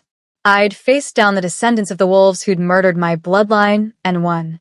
A parasite wearing my sister's face wasn't going to stop me now. I pushed deeper, burning away corruption with combined shadow and sun power, reclaiming inch after inch of Calliope's bloodline. The death magic screamed and thrashed, sensing its defeat approaching. And then I found her, the real Calliope, 12 years old and terrified, locked in a cage made of her own corrupted memories, screaming for help that never came. I'm here, I told her, my own consciousness manifesting in the mindscape as myself. I'm here, and I'm getting you out. She looked up at me with eyes full of tears and hope and disbelief. Nyx, you're really here? You're not just another trick? I'm really here, and I'm taking you home. I shattered the cage with pure shadow power. The corruption howled in rage as the spark of the real Calliope merged with my consciousness, protected now by my shields. Together, we pushed back against the death magic, reclaiming her mind piece by piece. It's too strong, Calliope's young voice whispered. It's been here too long. Nyx, it's part of me now. Nothing is irreversible, I said firmly. Watch. I called on Theron's power, letting it flood through me into Calliope's bloodline. Sun magic blazing like fire through oil, burning away corruption that couldn't stand against the combined force of balanced sun and shadow. The death magic made one final, desperate attempt to maintain its hold. It surged up from the depths of her bloodline with all the power it had accumulated over 8 years. And I met it with everything I had. Shadow and sun, sister and mate, past and present, all coming together in one perfect moment of absolute balance. The corruption shattered. I came back to myself gasping, Theron's arms wrapped around me to keep me from collapsing. My entire body felt like I'd been burning from the inside out, every nerve ending on fire. But in front of me, Calliope was changing. The corrupted darkness that had wrapped around her like armor was dissolving, revealing pure shadow magic beneath. The twisted hunger in her eyes was fading, replaced by confusion and dawning horror. What did you do? Her voice had changed, younger, more vulnerable. I was so strong, so powerful, and now it's gone. Then she looked down at her hands, at the clean shadow magic flowing around them, and understanding crashed through her. Oh gods, she breathed. Oh gods, Nyx, what have I done? What did I say? Her eyes filled with tears. I called you weak. I said mother failed. I wanted to. She couldn't finish, horror stealing her words. You were corrupted, I said gently, moving toward her on shaking legs. For 8 years, death magic twisted your thoughts and memories. Made you believe things that weren't true. But you're free now, Calliope. The corruption's gone. But the things I felt, the certainty that Sun Kings were weak, that partnership was a compromise. She looked at Theron with something like shame. I wanted to kill you. I wanted to use whatever's in Mother's vault to start a war. That was me. Those were my thoughts. Those were the corruption's thoughts. I corrected. Planted in your mind and nurtured over years until you couldn't tell them apart from your own. I finally reached her and pulled her into a fierce embrace. But you're here now. You're alive. And we're together again. She clung to me like a drowning wolf grasping a lifeline, her whole body shaking with sobs. I thought everyone was dead. I thought I was alone. The corruption told me you'd forgotten me, that you'd moved on, that I meant nothing to anyone anymore. Never, I whispered fiercely. Never forgotten. Never worthless. You were my sister then, and you're my sister now, and nothing, not corruption or time or distance, changes that. We held each other while she cried years of accumulated pain and isolation. The rest of our group maintained a respectful distance, giving us this moment. When Calliope finally pulled back, her eyes were red but clearer than they'd been since she'd appeared. The vault. I know where it is. The corruption. It used me to search for 8 years, learning the dead territory's secrets. I know exactly where Mother hid it. Can you lead us there? Theron asked gently. She nodded. But there's something you need to know first. I wasn't the only one in the dead territories. The wolf who corrupted me, who spent 8 years breaking me down and rebuilding me as a weapon. She's still here. Calliope's voice shook. And she knows you're coming. She's been preparing for this since the moment the prophecy was fulfilled. Who is she? The oracle demanded. Calliope met my eyes, and I saw fear in their depths. Her name is Silpha, and she's the original architect of the Purge, the one who convinced the other families to hunt shadow heirs to extinction. Kellen and the others thought they were the leaders, but they were just pawns. Her hands clenched into fists. She's 300 years old, sustained by blood magic, far more powerful than anything Kellen mastered. And she's been waiting in the dead territories all this time, building an army of corrupted wolves. The pieces clicked into place with terrible clarity. She sent the rogues that attacked us on the road, I said. She orchestrated the murder that framed me. She's been pulling strings from the shadows while we fought her puppets. And now that her puppets are dead, Calliope finished, she'll come for you herself. The vault isn't just hidden here, Nyx. It's bait. Mother knew Silpha was hunting her, knew she'd eventually figure out where the vault was hidden. So she turned it into a trap. She looked at each of us in turn. The moment we open that vault, Silpha will know. And she'll come with every corrupted wolf she's created over 3 centuries. Silence fell over our group. Then we spring the trap, I said finally. We open the vault, we take whatever Mother hid there, and we end this. Tonight. Once and for all. You want to deliberately trigger a battle against a 300-year-old blood mage with an army at her command? Xavian asked incredulously. I want to finish what the first purge should have accomplished, eliminating the true threat instead of the scapegoats. I looked at Theron. Sun and Shadow working together. That's what she fears. That's why she orchestrated the genocide in the first place. She knew that if our bloodlines ever truly unified, she'd lose. Understanding and pride blazed in his silver eyes. Then let's show her exactly what she's been afraid of for 300 years. Calliope straightened, wiping away the last of her tears. The vault is in the ruins of the first temple, the place where your bloodlines first swore partnership. It's at the heart of the dead territories, in the most corrupted part of the land. She looked at me. It's going to be the hardest battle of your life, Nyx. Are you ready? I thought about my mother dying to protect me, about Calliope spending 8 years alone and corrupted, about every shadow heir who'd been murdered to prevent balance from being restored. I was born ready, I said. Let's end this. The ruins of the first temple rose from corrupted earth like bones of a long-dead giant. It had once been magnificent. I could see that in the broken pillars and shattered walls, in the intricate carvings still visible beneath centuries of decay. This was where the first Sun King and first Shadow Heir had stood together and sworn to rule in balance, to be partners instead of rivals, to create something greater than either could achieve alone. And this was where that dream had died 300 years ago, consumed by fire and blood and betrayal. The entrance to the vault is beneath the altar, Calliope said, leading us through the ruins with the confidence of someone who'd spent years mapping every inch. Mother used the original binding stones, the ones the first rulers used to seal their oath. Only a shadow heir can open it, and only in the presence of a Sun King. It was meant to ensure that balance would be required even to access the vault. We reached the altar, a massive slab of stone carved with symbols in both the Old Tongue and the Sun script. Despite 3 centuries of corruption, the stones still gleamed faintly with residual power. Together, Theron said, offering me his hand.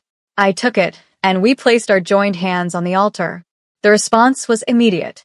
Light and shadow erupted from the stone, spiraling upward in a column that pierced the dead sky. Ancient magic recognizing bloodlines had been waiting centuries to welcome home. The ground beneath the altar began to shift, stone sliding away to reveal stairs descending into darkness. That's it, Calliope breathed. That's the vault. And from the corrupted forest surrounding the ruins, wolves began to howl. Not normal howls. Twisted. Wrong. Corrupted. Hundreds of them. She's coming, Calliope whispered, fear coloring her voice. Silpha knows. The army's coming. I looked at Theron and saw my own determination reflected in his eyes. Then we make this fast, I said. Half the guards stay up here and hold them off as long as possible. The rest come with us into the vault. We grab whatever Mother hid and get out before I kill you all." The voice was silk and venom, ancient and terrible. How wonderfully predictable. A wolf emerged from the ruins, elegant, deadly, with silver-white fur and eyes that glowed with corrupted red light. But unlike the other corrupted wolves I'd seen, she maintained perfect control, perfect awareness. This was no mindless weapon. This was Silpha, the original architect of the Purge. 300 years of accumulated power and malice given flesh. "Hello, little shadow heir," she purred. "I've been waiting so very long to meet you. The last obstacle between me and total control of the territories.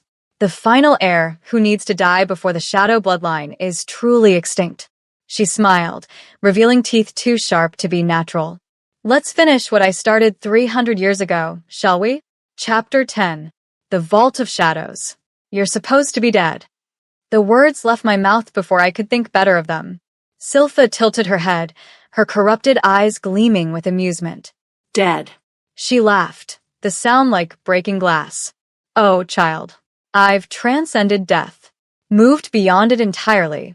300 years I've walked these territories, perfecting my craft, building my army, waiting for the moment when the prophecy would finally be fulfilled and I could end your bloodline once and for all."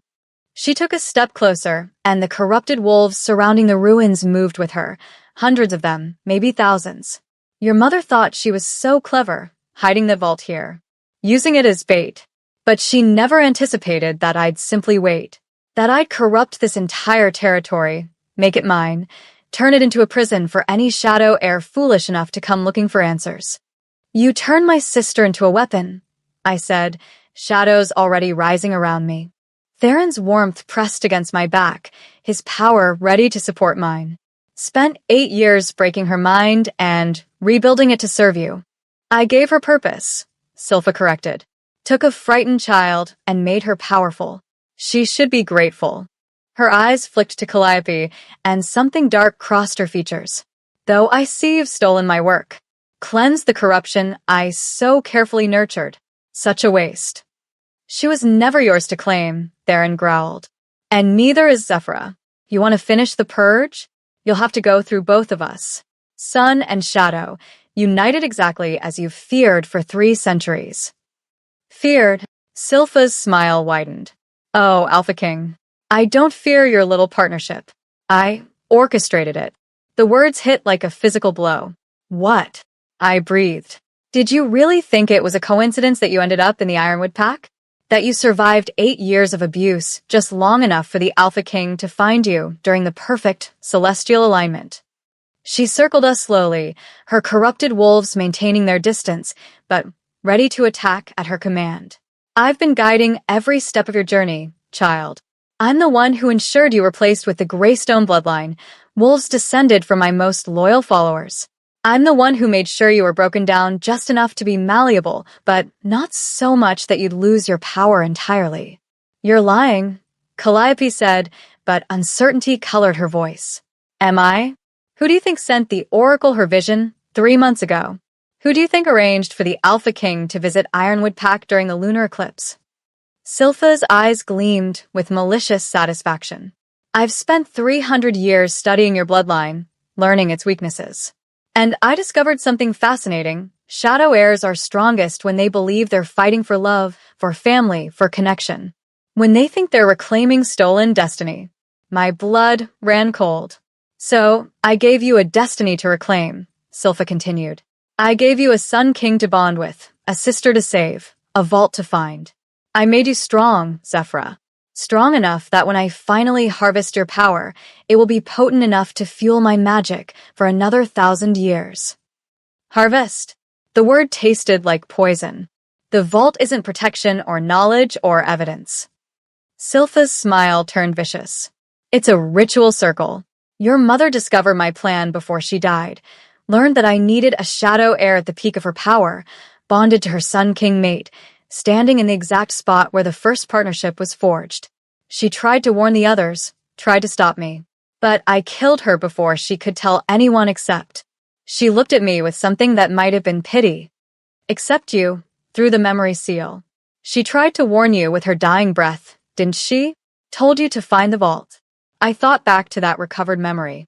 Mother's last words, the Shadow Vault is hidden where light and dark first learned to dance. Where the first Sun King and first Shadow Heir made their vows. Find the beginning place, and you'll find the truth that will break them. Not break our enemies. Break us. It's a trap, I whispered. The vault is a trap designed to kill bonded sun and shadow royalty. Finally, you understand. Silpha clapped slowly, mockingly. The moment you descend those stairs and try to open the vault, the ritual will activate. It will drain both your powers, strip your bloodlines away, and feed all that beautiful energy directly to me. I'll become what no wolf has been before, simultaneously sun and shadow, light and dark, with enough power to rule unchallenged for eternity. The oracle stepped forward, her shifting eyes blazing with fury. The first rulers knew.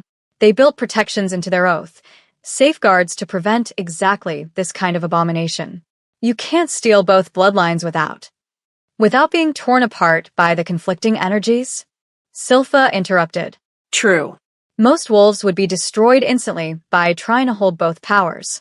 But I've spent 300 years preparing this body, corrupting my bloodline to the point where I can contain anything. Light, dark, life, death. I've transcended all limitations. She spread her arms wide. And tonight, I ascend to godhood. Over my dead body, Theron snarled. Yes, Silpha agreed pleasantly. Exactly over your dead body. Both of you, in fact. Your deaths will be the final component of the ritual.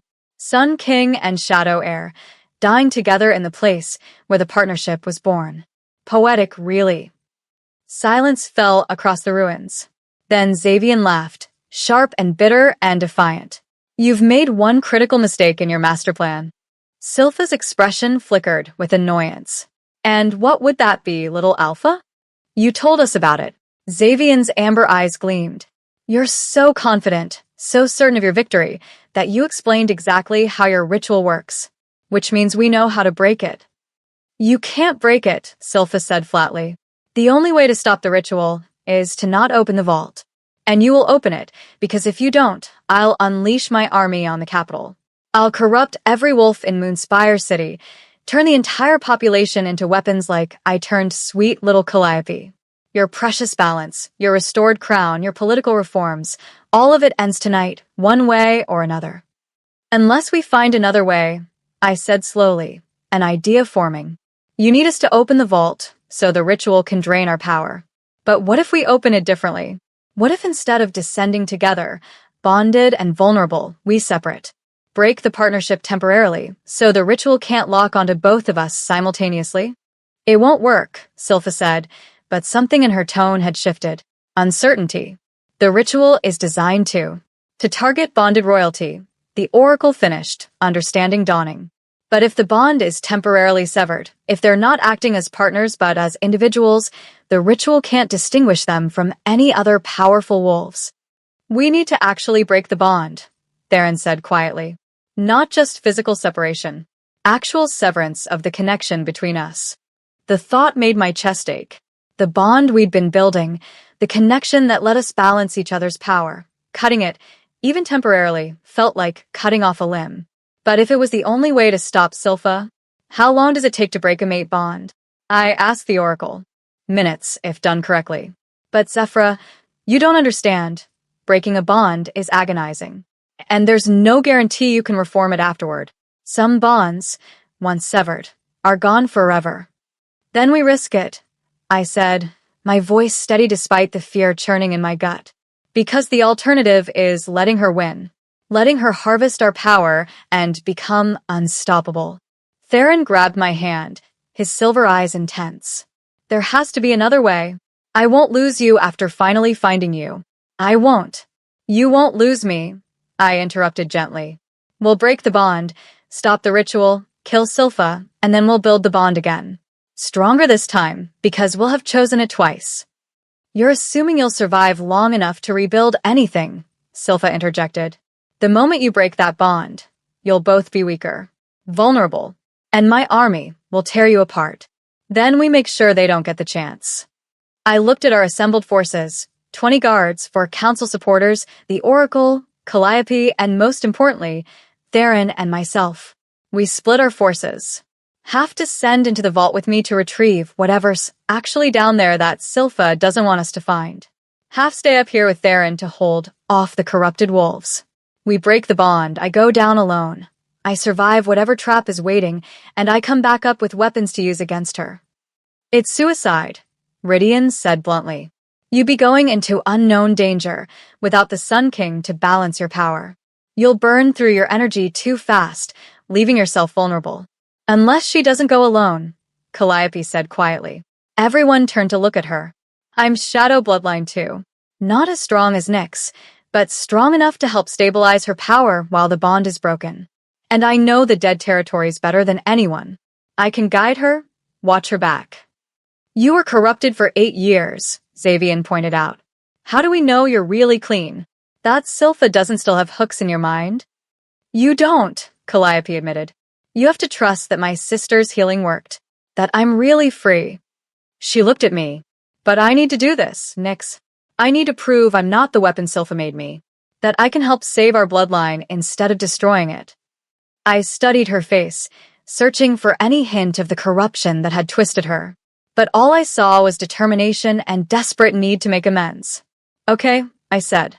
"You're with me. But Calliope, if you feel the corruption trying to take hold again, if you sense Silpha influencing your thoughts, you tell me immediately. No heroics, no trying to fight it alone." She nodded solemnly. "I swear it." Silpha had been watching this exchange with growing irritation. "You truly believe you can outmaneuver me? I've spent 3 centuries planning this. Every contingency, every variable, every possible." "Every plan has a weakness," Theron interrupted. "And yours is arrogance. You're so convinced of your superiority that you can't imagine us actually succeeding. That's going to be your downfall." Bold words from a wolf about to watch his mate descend to her death. Silpha's smile returned. "But very well. Attempt your desperate gambit. Send the little shadow heir into my trap, without her Sun King to protect her. See how well that works out." She raised her hand, and the corrupted wolves around the ruins began to move forward. "Kill everyone except the Alpha King and the Shadow Heir. I want them alive for the ritual." "Hold the line," Theron roared, his own guards immediately forming a defensive perimeter. No one reaches the vault entrance. Chaos erupted. Corrupted wolves crashed against our defensive line like a wave against stone. Theron's guards fought with disciplined efficiency, but they were outnumbered at least 10 to 1. Maybe more. "We need to move," Calliope urged, pulling at my arm. "The distraction won't last long. We need to get into the vault before we break the bond," I finished. I turned to Theron, who was already shifting into his massive golden wolf form to join the battle. "Wait." He shifted back partially, enough to speak. "Zephyra, there's no time. There's time for this." I grabbed his face and kissed him fiercely, desperately, trying to pour everything I felt into the contact. "I love you. Whatever happens down there, whatever I find, whatever it costs, I love you. And I'm coming back." "You'd better," he said roughly. "Because if you die in that vault, I'm following you into whatever afterlife exists and dragging you back myself." I managed a shaky laugh. Then I stepped back and nodded to the Oracle. "Do it. Break the bond." Her hands came up, glowing with ancient power. "This is going to hurt." She wasn't wrong. The moment her magic touched the bond between Theron and me, pain exploded through my chest.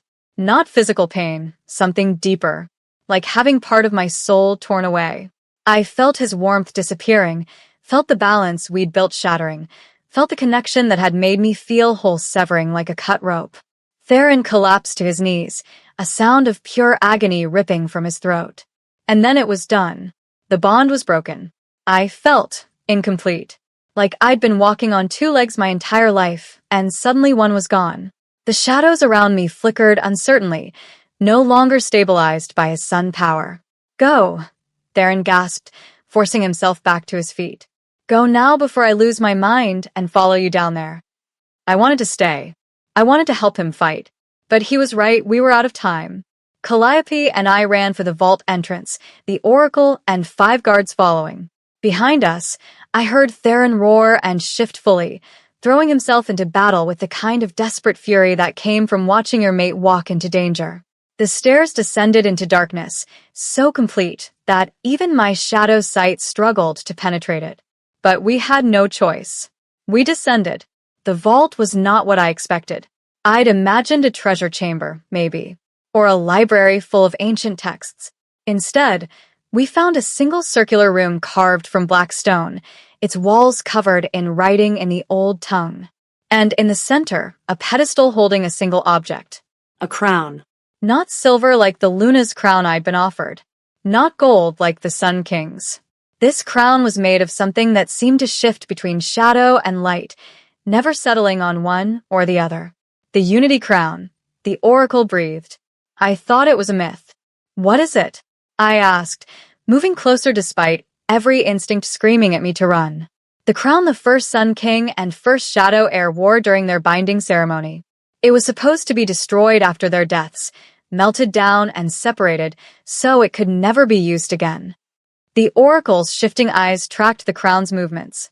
Legend says it grants the wearer the ability to hold both shadow and sun powers simultaneously. But the cost is absolute balance.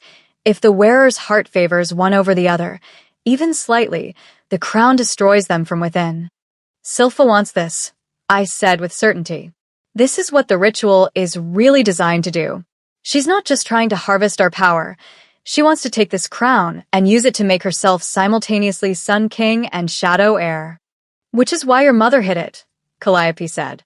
If Silpha got her hands on this, and if she's corrupted enough to survive the balance requirement, she'd be unstoppable, I finished. The vault isn't bait to trap us. It's bait to trap her. Mother knew Silpha would eventually figure out where it was hidden, so she made it appear to be part of a ritual designed to drain our power, when really, the walls around us began to glow. Not with the soft silver light of moonstones, but with harsh red light that pulsed like a heartbeat. The ritual's activating anyway, one of the guards said urgently. We need to leave. Now. No. I stepped toward the crown, understanding flooding through me. This is what Mother wanted me to find. Not the crown itself, but the truth it represents. Silpha's been alive for 300 years because she's been trying to achieve true balance through corruption and blood magic. But she can't. The Unity Crown would kill her the moment she touched it because her heart isn't balanced. It's twisted toward domination and power. And you think yours is balanced? Calliope asked. Nyx, you just broke your mate bond. You're running on shadow power alone right now. If you touch that crown, then I prove Silpha wrong. I reached for the crown. She thinks sun and shadow can't truly coexist. That one must always dominate the other. But that's not true. The first rulers proved it's possible. And I'm going to prove it again. Without your Sun King, the Oracle demanded. Without the bond to balance you? Balance doesn't come from outside forces, I said, my hand hovering over the crown. It comes from within. From choosing to value both light and darkness equally. From understanding that neither is superior, they're just different aspects of a same whole. I thought about Theron's warmth and my shadows. About how they worked together, enhanced each other, created something beautiful and powerful when united. I thought about 8 years of living in darkness, being called broken, learning to survive in shadows. And I thought about the light that had found me anyway, the hope that had refused to die even when I'd been told I was worthless. Both were part of me. Both mattered equally. I grabbed the crown. Power exploded through me, not painful, but overwhelming. Sun and shadow, light and darkness, fire and void, all of it pouring into my bloodlines simultaneously. My body should have torn itself apart from the conflicting energies. Instead, they balanced. Perfectly. Absolutely. Because I didn't favor one over the other. Didn't see them as opposing forces, but as complementary halves of a whole. The Unity Crown settled on my head, and I felt it recognize me, acknowledge me, accept me. Impossible, the Oracle whispered. No one's been able to wear that crown since the first rulers died. No one has been balanced enough to. The walls exploded inward. Corrupted wolves poured into the vault, led by Silpha herself. Her eyes blazed with fury and something that might have been fear. "You touched it," she snarled. "You actually touched the Unity Crown and survived." How? I looked at her, really looked at her, and suddenly I could see everything. Not just her corrupted bloodline, but the truth beneath it. The fear that had driven her to orchestrate the purge. The desperate terror of wolves who didn't understand balance and feared what they couldn't control. "Because I don't want to rule alone," I said simply. "I never did. And that's something you'll never understand, Silpha. Your entire plan was built on the assumption that power is finite. That if sun and shadow share authority, both are weakened. But that's not how balance works." "Then enlighten me," she growled, her corrupted wolves surrounding us. "Before I tear you apart and take that crown from your corpse." I smiled and felt the Unity Crown pulse with power that was simultaneously mine and something far greater. Gladly. I reached through the crown, felt it connect me to every shadow in the dead territories, every ray of light that had ever touched this cursed ground. Felt it reach up through the stone, through the ruins, to where Theron fought on the surface. And I remade the bond. Not the same bond we'd had before, not dependent on proximity or touch or gradual building of trust. This bond was forged by the Unity Crown itself, connecting Sun King and Shadow Heir across distance and time and death itself. I felt Theron gasp as it snapped into place. Felt his shocked joy, his fierce love, his sun-bright power suddenly accessible to me despite the broken mate bond. Together, I sent through the crown-forged connection. Sun and shadow. Balanced. Unstoppable.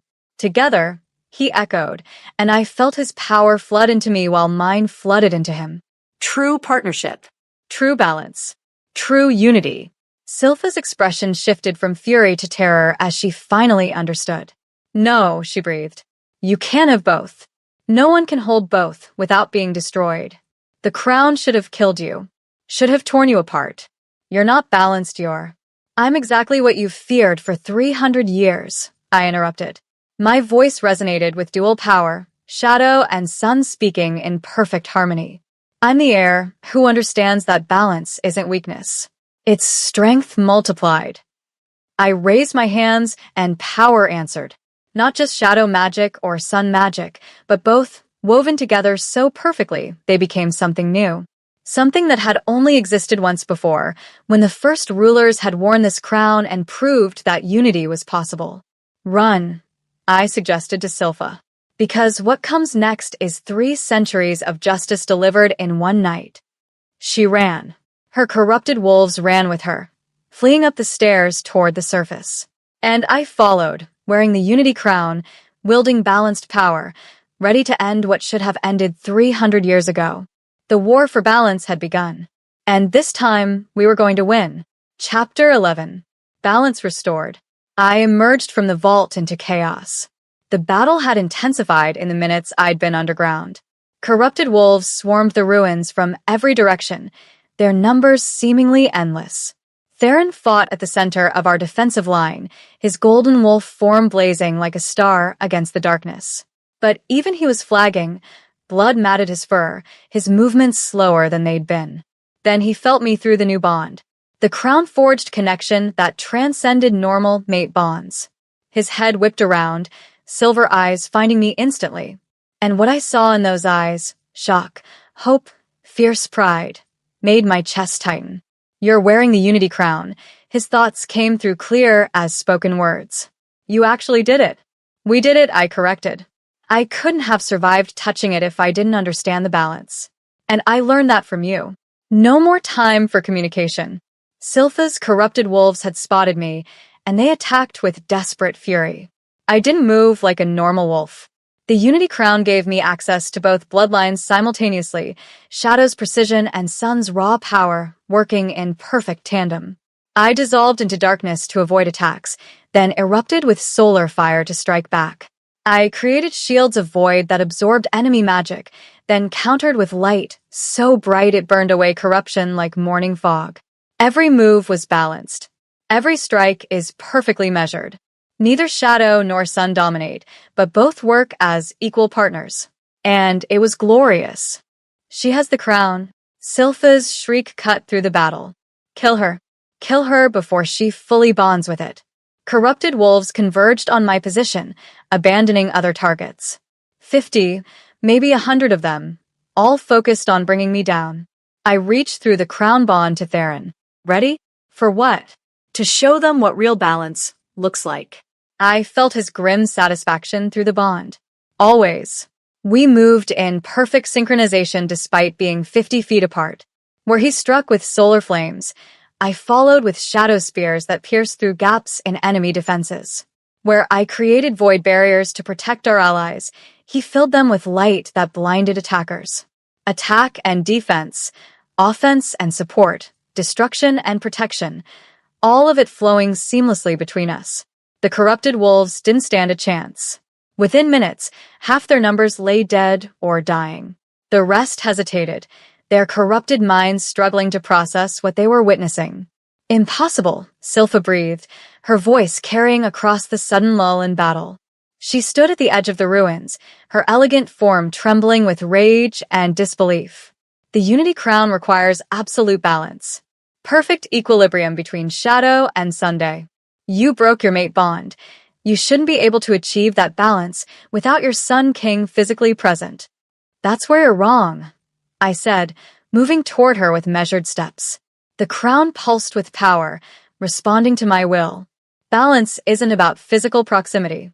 It's about understanding, about choosing to value both darkness and light equally, even when only one is present. I gestured to Theron, who'd shifted back to human form and moved to stand beside me. The bond we had before was beautiful, but it was incomplete, built on proximity and gradual trust. The Unity Crown showed me how to build something deeper, a balance that exists whether we're together or apart, whether one of us is present or not. Poetry, Silpha snarled. But it won't save you. You're strong, I'll grant you that. Stronger than I anticipated. But you're still just 2 wolves against an army I've been building for 3 centuries. 2 wolves who embody the balance you've spent 300 years trying to destroy, the Oracle interjected, moving to stand on my other side. 2 wolves who've proven that sun and shadow working together are stronger than any corruption you can throw at them. And 2 wolves who aren't alone, Xavian added, joining our formation. Merowyn, Tarion, and Evander, the Council Alphas who'd supported me from the beginning, moved to flank us. Rydian and the surviving guards formed ranks behind us. Even Calliope, exhausted from our descent into the vault, stood ready to fight. You see an army, Theron said, his voice carrying absolute authority. We see wolves who are corrupted against their will, victims of your manipulation just like Calliope was. Wolves who deserve a chance at freedom. Freedom? Silpha laughed, the sound sharp and bitter. They're beyond freedom. I've corrupted them too deeply. They're mine, body and soul, until death releases them. Then let's test that theory, I said quietly. I reached out with the Unity Crown's power, feeling it connect to every shadow in the dead territories, every ray of corrupted light. And through that connection, I touched the minds of the corrupted wolves surrounding us. What I found broke my heart. They were still there. The real wolves, buried beneath layers of corruption and blood magic, screaming silently for help that never came. Trapped in their own bodies while Silpha used them as puppets. Just like Calliope had been trapped. You don't have to serve her. I sent into their minds, not commanding but offering. You can be free. I can help you. I can burn away the corruption if you let me. Silpha felt what I was doing immediately.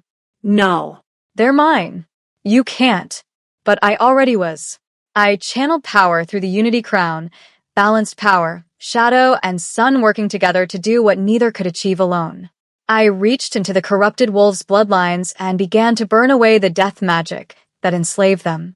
It was agonizing work. Each wolf required careful precision. Too much sun power would burn them alive. Too little shadow power would leave corruption behind. But the Unity Crown guided me, showed me exactly where balance needed to be applied. And one by one, the corrupted wolves began to wake. Their red glowing eyes cleared. Their twisted forms straightened.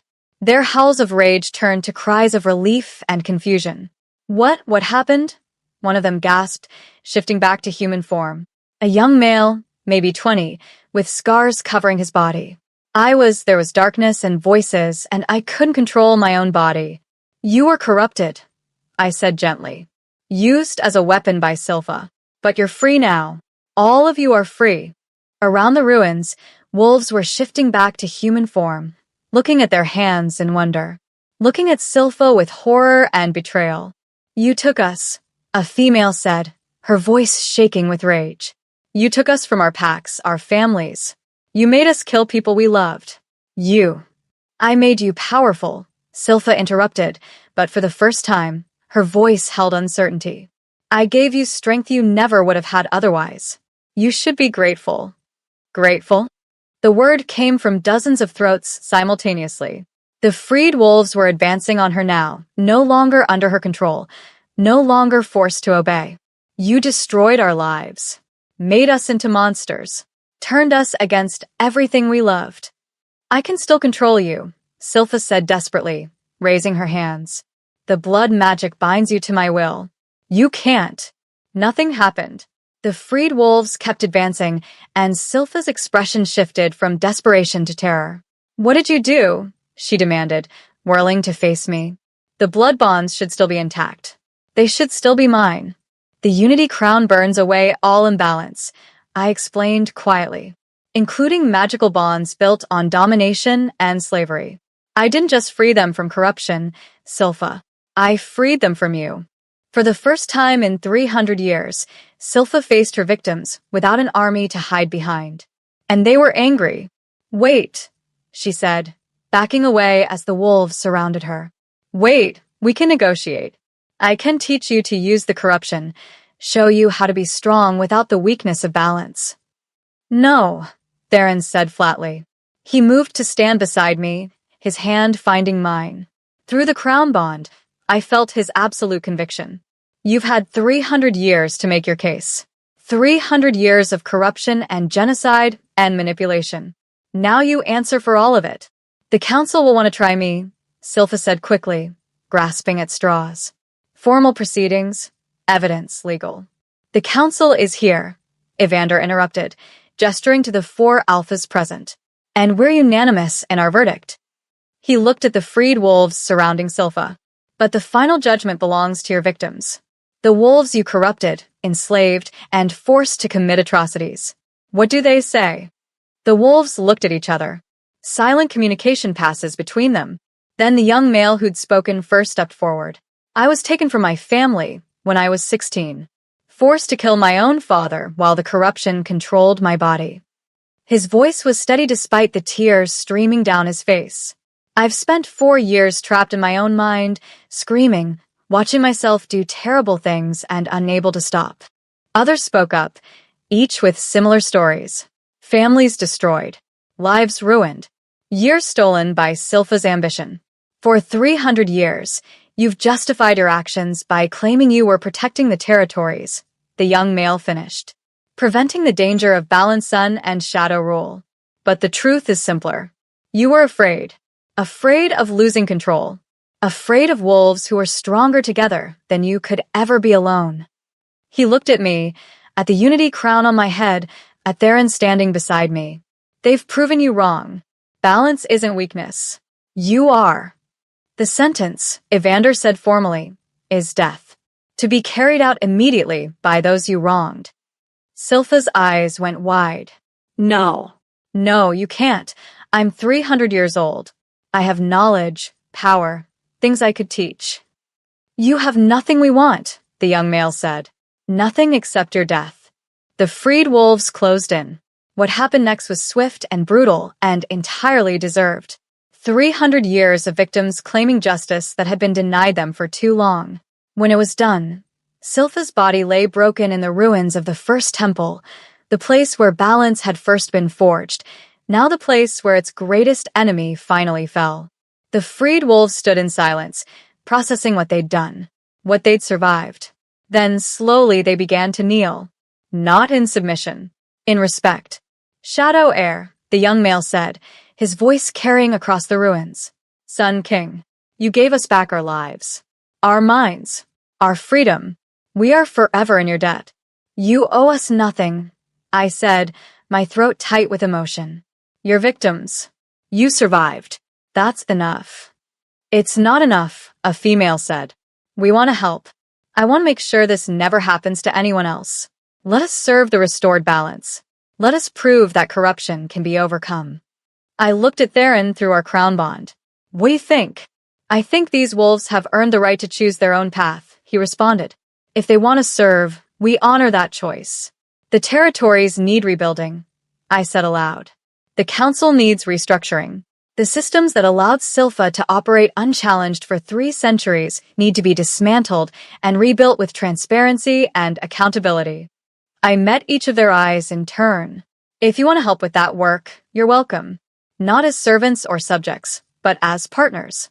As wolves who understand better than anyone what happens when power goes unchecked. They rose as one, and I saw hope beginning to replace the horror in their expressions. There's still the matter of the dead territories themselves, the oracle said quietly. She'd been examining the ruins while we dealt with Silpha. The corruption here runs deeper than blood magic. The land itself is poisoned, twisted by 3 centuries of death and darkness. It will take years to cleanse, if it can be cleansed at all. I looked at the Unity Crown and felt its power humming through my bloodline. Maybe not. Zephyra, Theron warned. The crown is powerful, but balance can heal what imbalance corrupted. I interrupted gently. I turned to face the dead territories stretching out beyond the ruins. The first temple was built here because this was where light and darkness were perfectly balanced. Where the first Sun King and Shadow Heir proved that unity was possible. That balance could exist.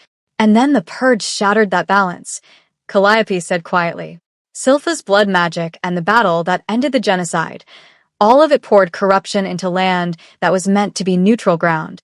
So we restore the balance, I said simply.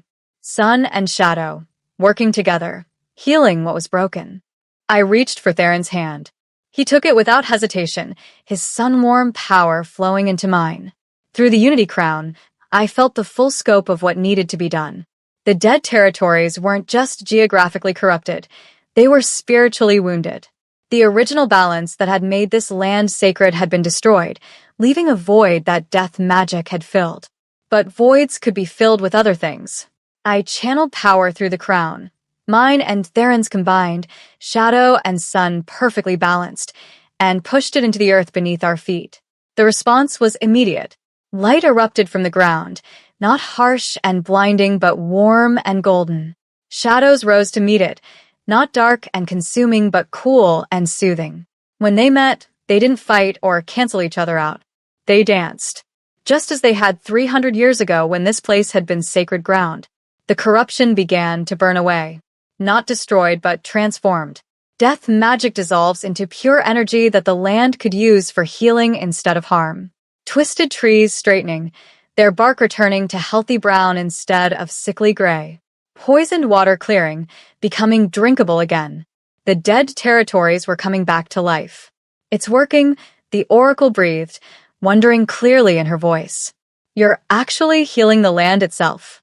We're restoring balance, I corrected. Giving the territories back what was stolen 300 years ago. The process took hours. By the time we finished, the sun was rising over land that no longer deserved to be called dead.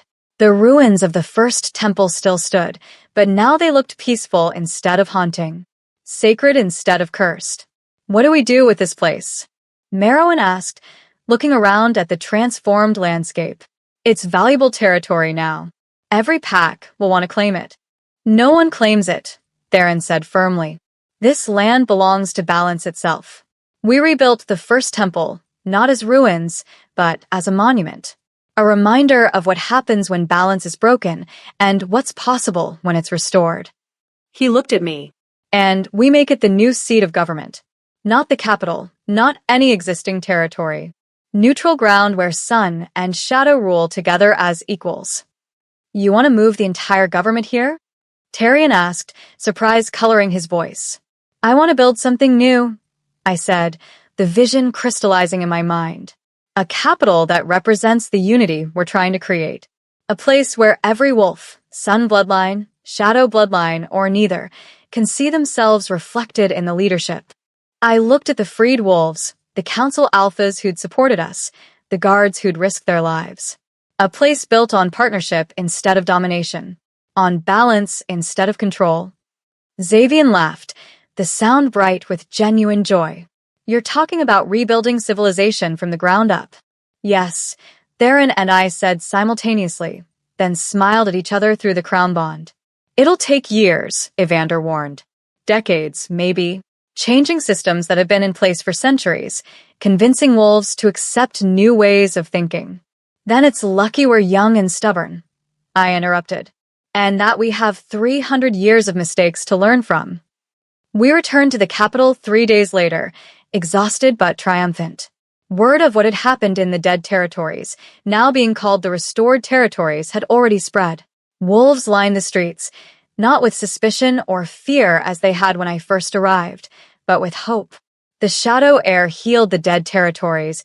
I heard someone whisper as we passed. She wears the unity crown. Real balance has returned. Maybe things really will be different now. The council convened immediately upon our return, not in the formal chamber, but in the great hall where the entire court could witness. The reports we've received are difficult to believe, Alpha Ciro's replacement said. A younger wolf named Lorcan who'd been elevated to the Borderlands seat after Ciro's execution. You're claiming you healed an entire territory? That you killed Silpha and freed hundreds of corrupted wolves? We're not claiming anything, Theron said. We're reporting facts. Facts that 50 witnesses can corroborate. The freed wolves who'd chosen to return with us stepped forward, each ready to testify to what they'd experienced. By the time they finished speaking, the great hall was silent. If what you're saying is true, Lorcan said slowly, then you've accomplished something unprecedented. Not just defeating an enemy, but healing wounds that have festered for 3 centuries. And we want to keep healing, I said, which is why we're proposing a complete restructuring of how the territories are governed. I laid out our vision. A new capital in the restored territories, a council with representatives from all bloodlines, systems of accountability that would prevent any one faction from accumulating unchecked power. Reforms that would ensure balance wasn't just a pretty word, but an actual practice. Some council members looked skeptical. Others looked intrigued. You're asking us to abandon systems that have worked for centuries, Lorcan said. Systems that allowed Silpha to operate unchallenged for 3 centuries. I corrected. Systems that enabled the purge, that let corrupted council members use blood magic without oversight, that created the conditions for everything we just fought to stop. I leaned forward. Yes, I'm asking you to abandon those systems. Because they didn't work. They just looked like they did, while everything slowly rotted underneath. The shadow air is right, Merowyn said. I've served on this council for 10 years, and I've watched us grow more corrupt with each passing season. More focused on maintaining our own power than actually serving the wolves we represent. If we don't change now, while we have momentum and public support, we never will. And what happens to those of us who resist these changes? Lorcan asked carefully. Do we face execution like Kellen and his allies? No, Theron said firmly. What happened to Kellen was justice for specific crimes, blood magic, conspiracy, attempted murder. If you oppose our reforms through legal means, through debate and voting and political process, that's not a crime. That's democracy. He paused. But if we discover you're using corruption, blood magic, or other illegal methods to maintain power, then yes, you'll face the same justice Kellen did. The message was clear. Play by the rules and you're safe. Break them and you're done. I support the proposed reforms, Xavian said immediately. The Eastern Territories are ready to embrace the new balance. As are the river valleys, Merowyn added. One by one, the council members voiced their support. Not unanimous. There were still wolves clinging to old power, but enough. Enough to begin real change.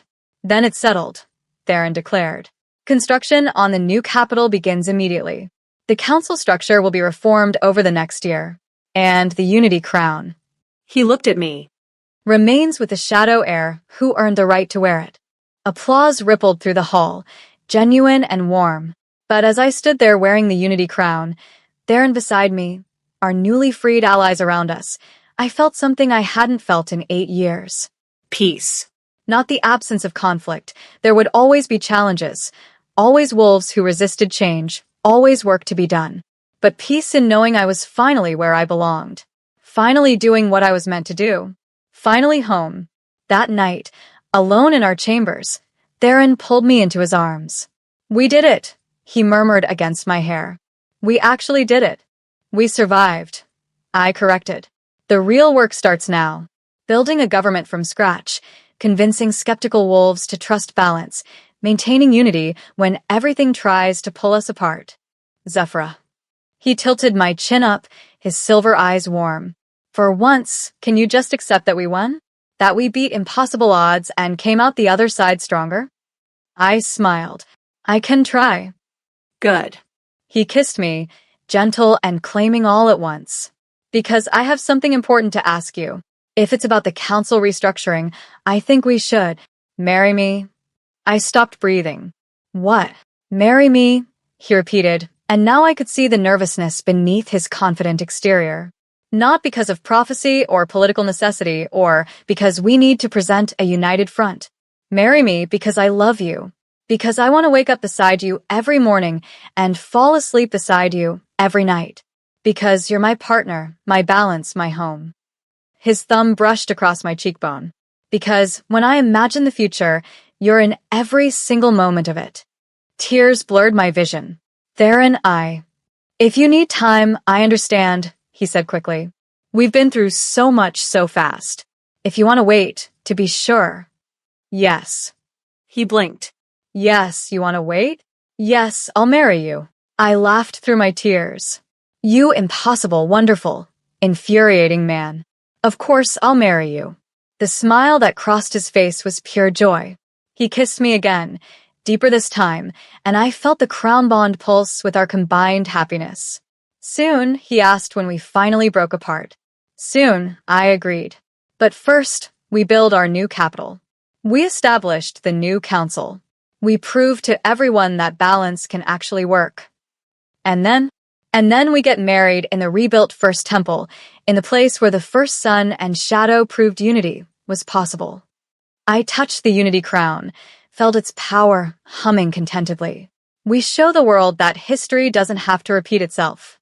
That love and partnership and balance aren't just pretty words. They're the foundation of everything worth building. Theron's expression turned serious. The trials. With everything that happened, we never completed the trials of worth. The council could still challenge your right to rule based on that technicality. "Let them," I said calmly. I wore the Unity crown and survived. I healed the dead territories. I defeated the architect of the purge. If that's not proof of worth, nothing is. You know some wolves won't accept that logic. Then they can challenge me directly. I met his eyes. "I'm done trying to prove myself to people who are determined to find me lacking. From now on, I rule because I've earned it. And anyone who disagrees is welcome to face me and make their case." Pride blazed in his expression. "There's the queen I fell in love with. There's the king who taught me to be one," I countered. We stood together in the quiet of our chambers, the Unity crown on my head, Theron's arms around me, and the future stretching out before us. It wouldn't be easy. Change never was. But for the first time in 300 years, balance had returned to the territories. And we were ready to fight for it. Together. Chapter 12. Crown of Unity. 6 months later, the new capital rose from the restored territories like a promise made manifest. We called it Luminera, a name that meant where light and shadow dance in the old tongue. The city was built in concentric circles around the rebuilt First Temple, with districts representing each major territory radiating outward like spokes on a wheel. Architecture that blended shadow aesthetics, elegant curves, spaces for darkness to pool and rest, with sun design, open courtyards, windows that captured golden light. It was beautiful. It was balanced. And today, it would host the wedding that would bind Sun King and Shadow heir not just through prophecy, but through choice. "Stop fidgeting," Calliope said, adjusting the circlet of silver flowers woven into my hair. You've faced down-blood mages and corrupted armies. You can handle a wedding ceremony. That's different, I muttered, staring at my reflection in the full-length mirror. Those enemies I could fight. This is. I gestured helplessly at the wedding gown, a masterpiece of shadow-dark silk and sun-gold embroidery that somehow managed to be both elegant and powerful. This is vulnerable. Public. Everyone watching, judging, waiting for me to make a mistake. You mean everyone watching two people who love each other commit to building a life together? Calliope raised an eyebrow. How terrifying. I shot her a look. You're not helping. I'm being realistic. She moved to stand beside me, her own reflection showing how much she'd healed in 6 months. The haunted look was gone from her eyes, replaced by quiet strength. She'd become my closest advisor, using her knowledge of corruption to help identify and prevent its resurgence. Nyx, you are the Unity Crown. You've literally reshaped the political structure of 5 territories.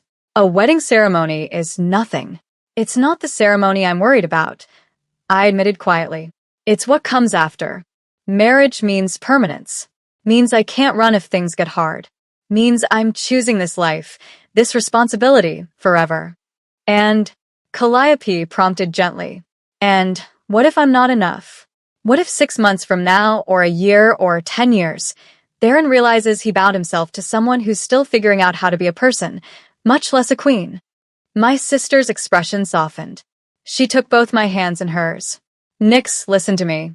You spent 8 years being told you were broken, that you were worthless, that you didn't deserve love or respect or basic dignity. She squeezed gently.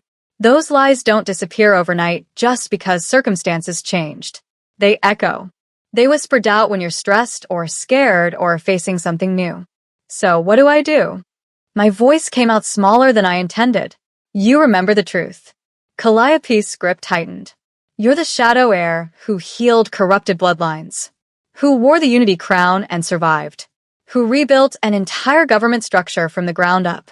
You're brilliant, fierce, compassionate, and strong. She smiled. And Theron knows all of that. He's not marrying you despite your perceived flaws.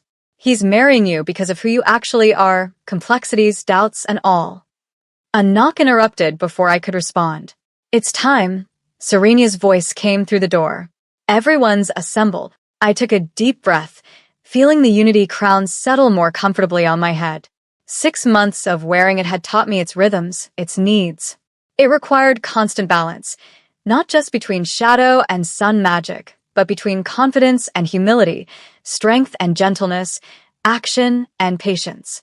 Much like marriage, I supposed. Ready? Calliope asked.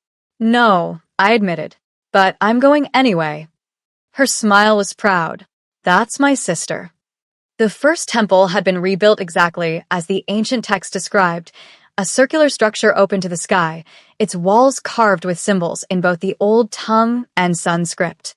7 pillars supported the domed roof, each representing one of the major territories. And in the center, where the altar once stood, was a circle of moonstone and sunstone woven together like clasped hands. The wedding would take place in that circle. Every seat in the temple was filled. Council members sat in the front rows, all 7 territories represented now, including the 3 new members who'd replaced Kellen's faction. Behind them, pack representatives from across the territories. And behind them, the common wolves, hundreds of them, come to witness the union that would seal the restoration of balance. But I only had eyes for Theron. He stood in the center of the Moonstone-Sunstone Circle, wearing ceremonial armor that somehow managed to be both practical and elegant. His dark hair was pulled back, revealing the strong lines of his face. And his silver eyes.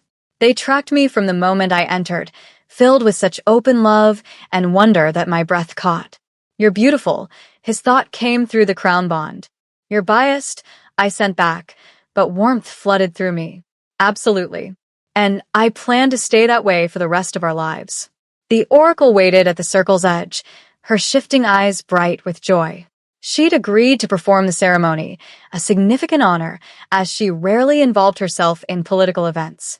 We gather today, she began as I reached the circle and took Theron's offered hands to witness the binding of two souls, two bloodlines, two halves of a whole that was broken 300 years ago and is finally being made complete. Her voice carried across the temple, magically amplified, so even those outside could hear. But this is more than a political union, more than the fulfillment of prophecy. This is two wolves who've chosen each other, who've fought for each other, who's proven that balance isn't just an ideal, it's a choice you make every day. She turned to Theron. Alpha King Theron Ravenclaw, do you swear to stand beside Zephyra Nightwhisper as her equal partner? To value her wisdom as you would your own strength? To remember that ruling together means neither dominates, but both enhance. I do, Theron said, his voice steady and sure. I swear on my bloodline, on the sun itself, that I will be her partner in all things. In triumph and hardship. In certainty and doubt. In light and shadow. For as long as we both live. The oracle turned to me. Shadow heir Zephyra Nightwhisper, do you swear to stand beside Theron Ravenclaw as his equal partner? To temper his fire with your darkness? To remember that ruling together means trusting him as you would trust yourself. 8 months ago, I would have hesitated. I would have questioned whether I deserved to make such a promise. But now, wearing the Unity Crown, feeling Theron's warmth through our bond, surrounded by wolves we'd fought beside and protected. I do, I said clearly. I swear on my bloodline, on the shadows themselves, that I will be his partner in all things. In peace and conflict. In growth and challenge. In darkness and light. For as long as we both live. The oracle smiled. Then by the power vested in me as keeper of the ancient traditions, by the witness of these assembled wolves, and by the blessing of the moon goddess herself, I declare you bound. Sun and shadow. King and heir. Partners in balance. She gestured, and the moonstone-sunstone circle beneath our feet began to glow. Not with harsh light or deep darkness, but with something in between. Something that was both and neither perfectly balanced. Seal your vows, the oracle instructed. Theron pulled me close and kissed me, and the world exploded into light and shadow dancing together. The Unity Crown blazed in response, recognizing the completion of something that had begun the night Theron found me in Ironwood Pack. Not destiny forcing us together, but choice binding us by our own free will. The temple erupted in cheers. Wolves howling their approval, voices raised in celebration. When we finally broke apart, both breathless and grinning, Theron rested his forehead against mine. Hello, wife, he murmured. Hello, husband, I replied, testing out the word. It felt strange, foreign, but also right. What now? Now. His smile turned mischievous. Now we face the truly terrifying part of today. What's more terrifying than binding ourselves to life? The reception, where every dignitary and pack leader will want to congratulate us personally and subtly lobby for their political interests. I groaned. Can we just skip that part? Unfortunately, no. But he squeezed my hand.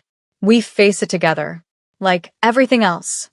Together, I agreed, and let him lead me from the temple into our new life.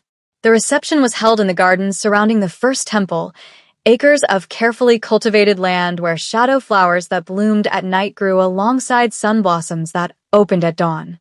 Lanterns floated overhead without visible support, held aloft by gentle magic that neither burned nor froze. Everything in Luminera was designed this way. Balanced, thoughtful, intentional, Alpha King, Shadow Heir. A voice interrupted our moment of peace. We turned to find Lorcan, the Borderlands representative, approaching with a nervous expression. I wanted to offer my congratulations. And my apologies. Apologies for what? Theron asked, though I could feel through the bond he already knew. For not supporting you sooner. For being one of the voices questioning the Shadow Heir's legitimacy when you first arrived. Lorcan met my eyes directly. I was wrong. And I wanted you to know that I've spent the past 6 months trying to make amends by fully supporting every reform you've proposed. You have, I acknowledged. Your territory has actually been one of the most progressive in implementing the new council oversight procedures. Because I saw what corruption did to wolves like Ciro, like Kellen. His jaw tightened. I don't want to become that. Don't want the Borderlands to be remembered for standing on the wrong side of history. Then help us build a better future, Theron said. That's all we're asking. Not perfection. Just honest effort toward balance. Lorcan bowed deeply. You have my word. He left, and I leaned against Theron's side. That's the 5th apology we've received tonight. Wolves are adaptable. When they see which way the wind is blowing, they adjust their sails. His arm came around my waist. Some do it out of genuine belief in what we're building, others out of self-interest. But as long as the outcome is the same, supporting balance over corruption, I'll take it. Pragmatic. Realistic. He pressed a kiss to my temple. We can't change hearts and minds overnight, but we can create systems that make corruption harder and accountability easier. Eventually, the culture will catch up to the structure. Movement at the garden's edge caught my attention. A group of the freed wolves, the ones we'd liberated from Silpha's corruption, had gathered near one of the shadow flower beds. They'd chosen to stay in Luminera, many of them taking positions in the new city guard or administrative offices. The young male who'd spoken so powerfully at Silpha's execution, his name was Darian, though he went by Dari now to distance himself from painful associations, noticed me watching and raised his glass in a toast. I returned the gesture, feeling the weight of responsibility settle more comfortably on my shoulders. These wolves were counting on us. Not just the freed ones, but every wolf who'd suffered under the old system. Every wolf who'd been told they were less than because they didn't fit neat categories of powerful or weak, pure-blooded or common. We'd promised them something better, and we'd spend the rest of our lives delivering on that promise. Speech time, Calliope announced, appearing at my elbow. The oracle says it's traditional for the newly married rulers to address their guests. Of course it is, I muttered, but let Theron guide me to the raised platform at the garden center. The crowd quieted as we took our positions. Hundreds of faces looking up at us, some friendly, some neutral, some still skeptical. But all of them are listening. Thank you, I began, my voice carrying across the garden through the same magic that held the lanterns aloft. Thank you for being here, for witnessing this union, for supporting the restoration of balance even when it meant changing everything you'd known for 3 centuries. I paused, gathering my thoughts. 8 months ago, I was nobody, a broken omega in a pack that treated me like disposable labor. I'd been told my entire life that I was worthless, that the mark on my collarbone was a curse, that I would never amount to anything. The crowd was silent now, hanging on every word.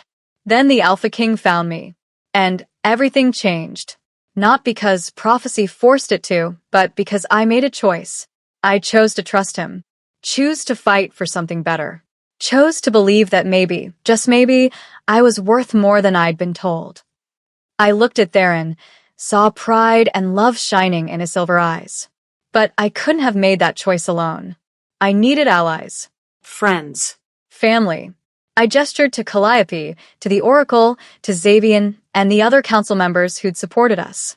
I needed wolves who believed in balance before they believed in me personally, who fought for what was right even when it was dangerous. This city, Luminera, represents that same choice.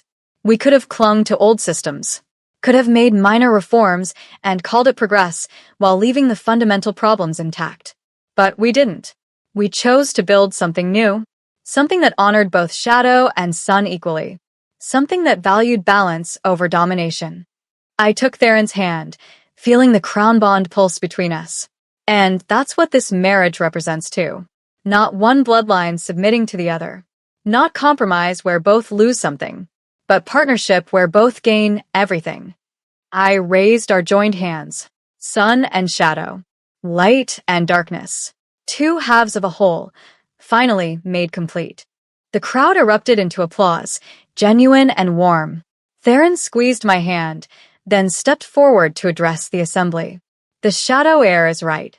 Change is never easy. These past 6 months have tested all of us, forced us to examine systems we'd taken for granted, pushed us to imagine something better than what we've always known. His voice carried absolute authority despite the celebration around us. But that's what balance requires. Constant examination, constant adjustment, constant willingness to admit when something isn't working and try something new. He looked out at the assembled wolves. Some of you are here because you believe in what we're building, others because it's politically advantageous, and some because you're still deciding whether to trust us.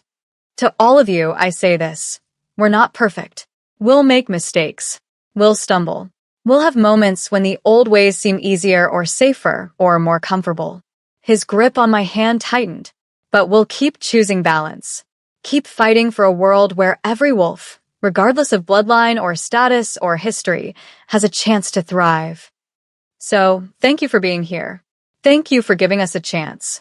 And thank you for being part of something unprecedented in our lifetime, a government built on partnership instead of domination, on balance instead of control.